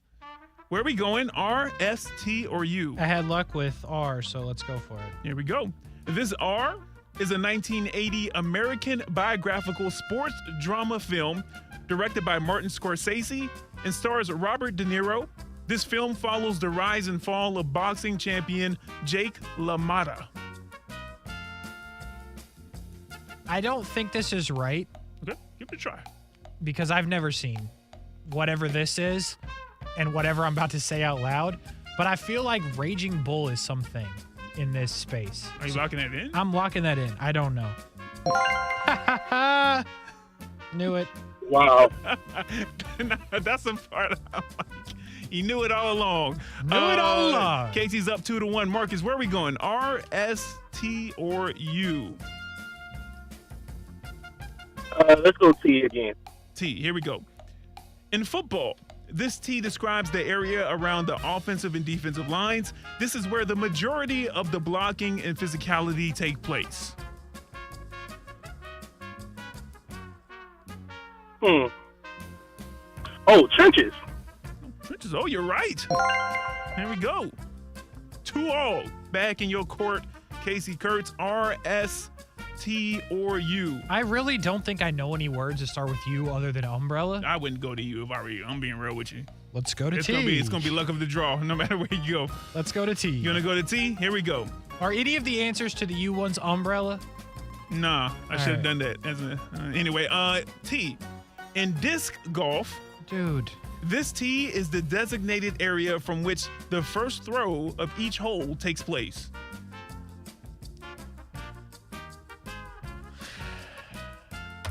So, like in real golf, the answer would be the tee box. Okay. But this is disc golf.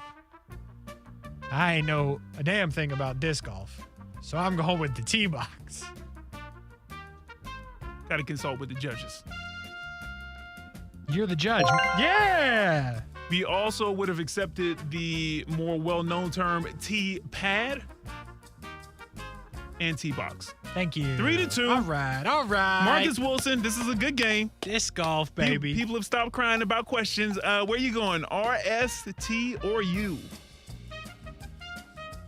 Let's go S. S, there we go. This S in basketball is when a player is stationary, holds the ball with two hands, and shoots it towards the basket without jumping off the ground. NBA contributor. I'm sorry, read that one more time. Yeah, here we go. This S in basketball is when a player is stationary, holds the ball with two hands, and shoots it towards the basket without jumping off the ground. Oh, wow.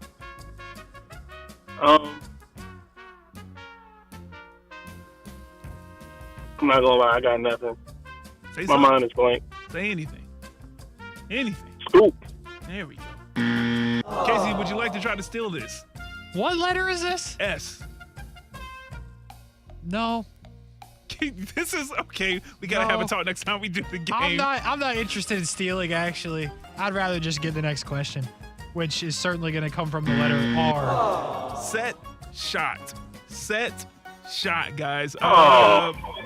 Good one. Still 3-2. Kasey, where you want to go? R, S, T. R. Let's see.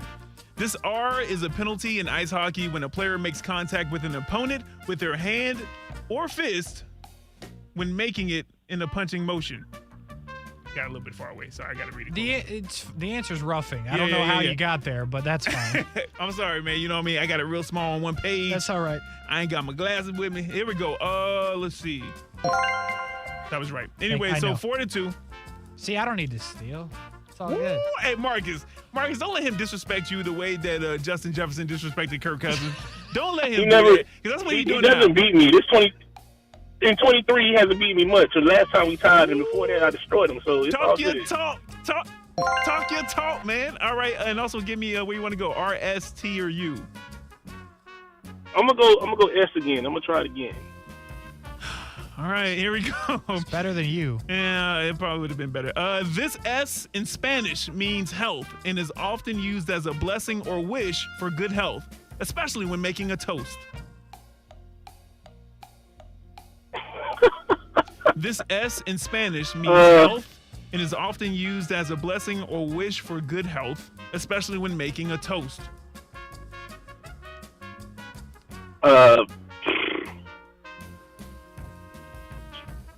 Siete. That was actually not a bad guess. Kasey, I know you don't steal. I don't steal. We move on. But you do drink. Well, we move on. I don't steal. You don't want to answer. Okay, that's cool. Next up. Where do you want to go? R? I'm gonna go out on a limb here. I'm gonna go U. Look at the draw. Look at the draw. Here we go. If he doesn't get this, it's going to be amazing. This U refers to the preliminary matches or bouts that occur before the main event. Yeah, baby. Yeah, baby. I'm smart. Wow. I know words that start with U. Undercard. There you go, Kasey Kurtz. Wow, 5-2. 5-2. Luck of the draw. I mean that one. Marcus, where do you want to go? R, S, T, or U? T. All right, here we go. T, you got this. This T is a 2008 French-English language action thriller film starring Liam Neeson, who plays an ex-CIA officer who uses a specific set of skills to track down his teenage daughter and her best friend after they were kidnapped by Albanian human traffickers while traveling in France. Jeez, did you copy and paste the whole plot? Oh my goodness! I don't even watch movies like that. I guess I just have to say Taken. Wow. The only Liam Neeson movie that anyone's ever seen. 5-3. Marcus, you're still in it, but Kasey, it's your turn. R, S, T, or U? S. Go to U. Oh, okay. S. No, I did U. I did my fair share of U. In gaming, in video gaming or esports, this S is a task given to a player that does not directly affect the game's central story or campaign.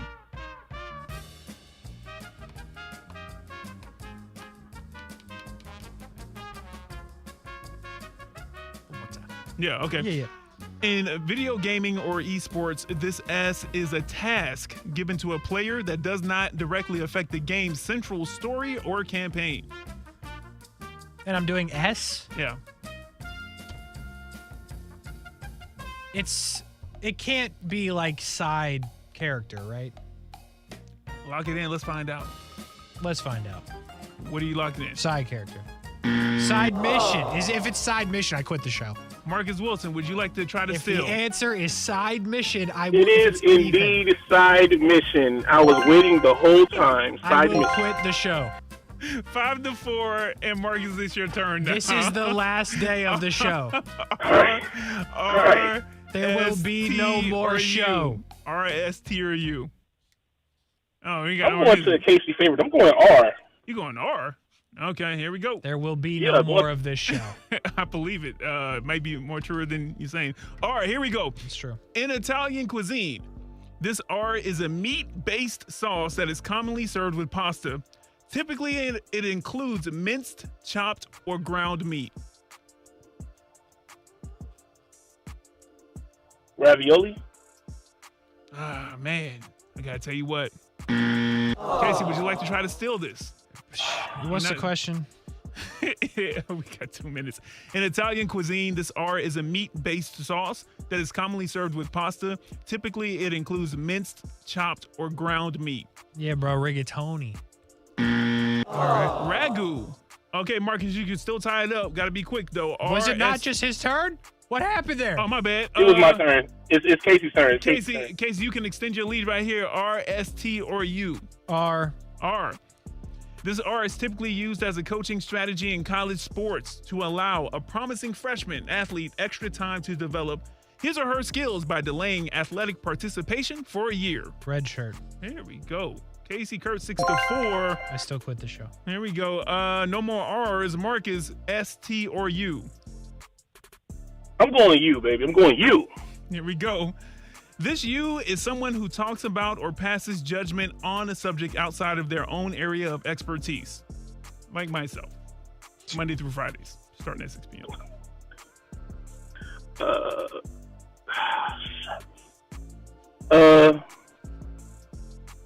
Unofficial. That's actually not a bad guess. Kasey, you don't steal, but I don't steal. All right. We really don't got any more time. Got a minute left. So I'll just tell you the answer, though, so you guys can learn something new. Ultra crepidarian. Okay. There's no way I got that. And with a score of 6-4, Kasey Lamont Kurtz has walked Marcus out the door. A loser. It doesn't even feel like victory after what happened in the side character, side mission situation. Ooh, you said it should have been bigger. Oh, boy. It doesn't even feel like victory. I will take it, though. Disrespect is real. But it doesn't feel like a win. It feels like I lost. It doesn't feel like an L either. It feels like I lost by my team. Well, my team let me down. That's all it is. The only reason it's so close is because you're getting answers right for the other team. Is that what you're saying? Wow. The disrespect is out here. Marcus, you Kirk Cousins. He's the Russell Westbrook. I will take that. He's a Hall of Famer. I got you. I mean, nobody wants to be on my team, but, I'll take it. Could be worse. That's it for the alphabet game. Well done. Marcus, thanks for sliding through. Appreciate y'all, boys. All right, man.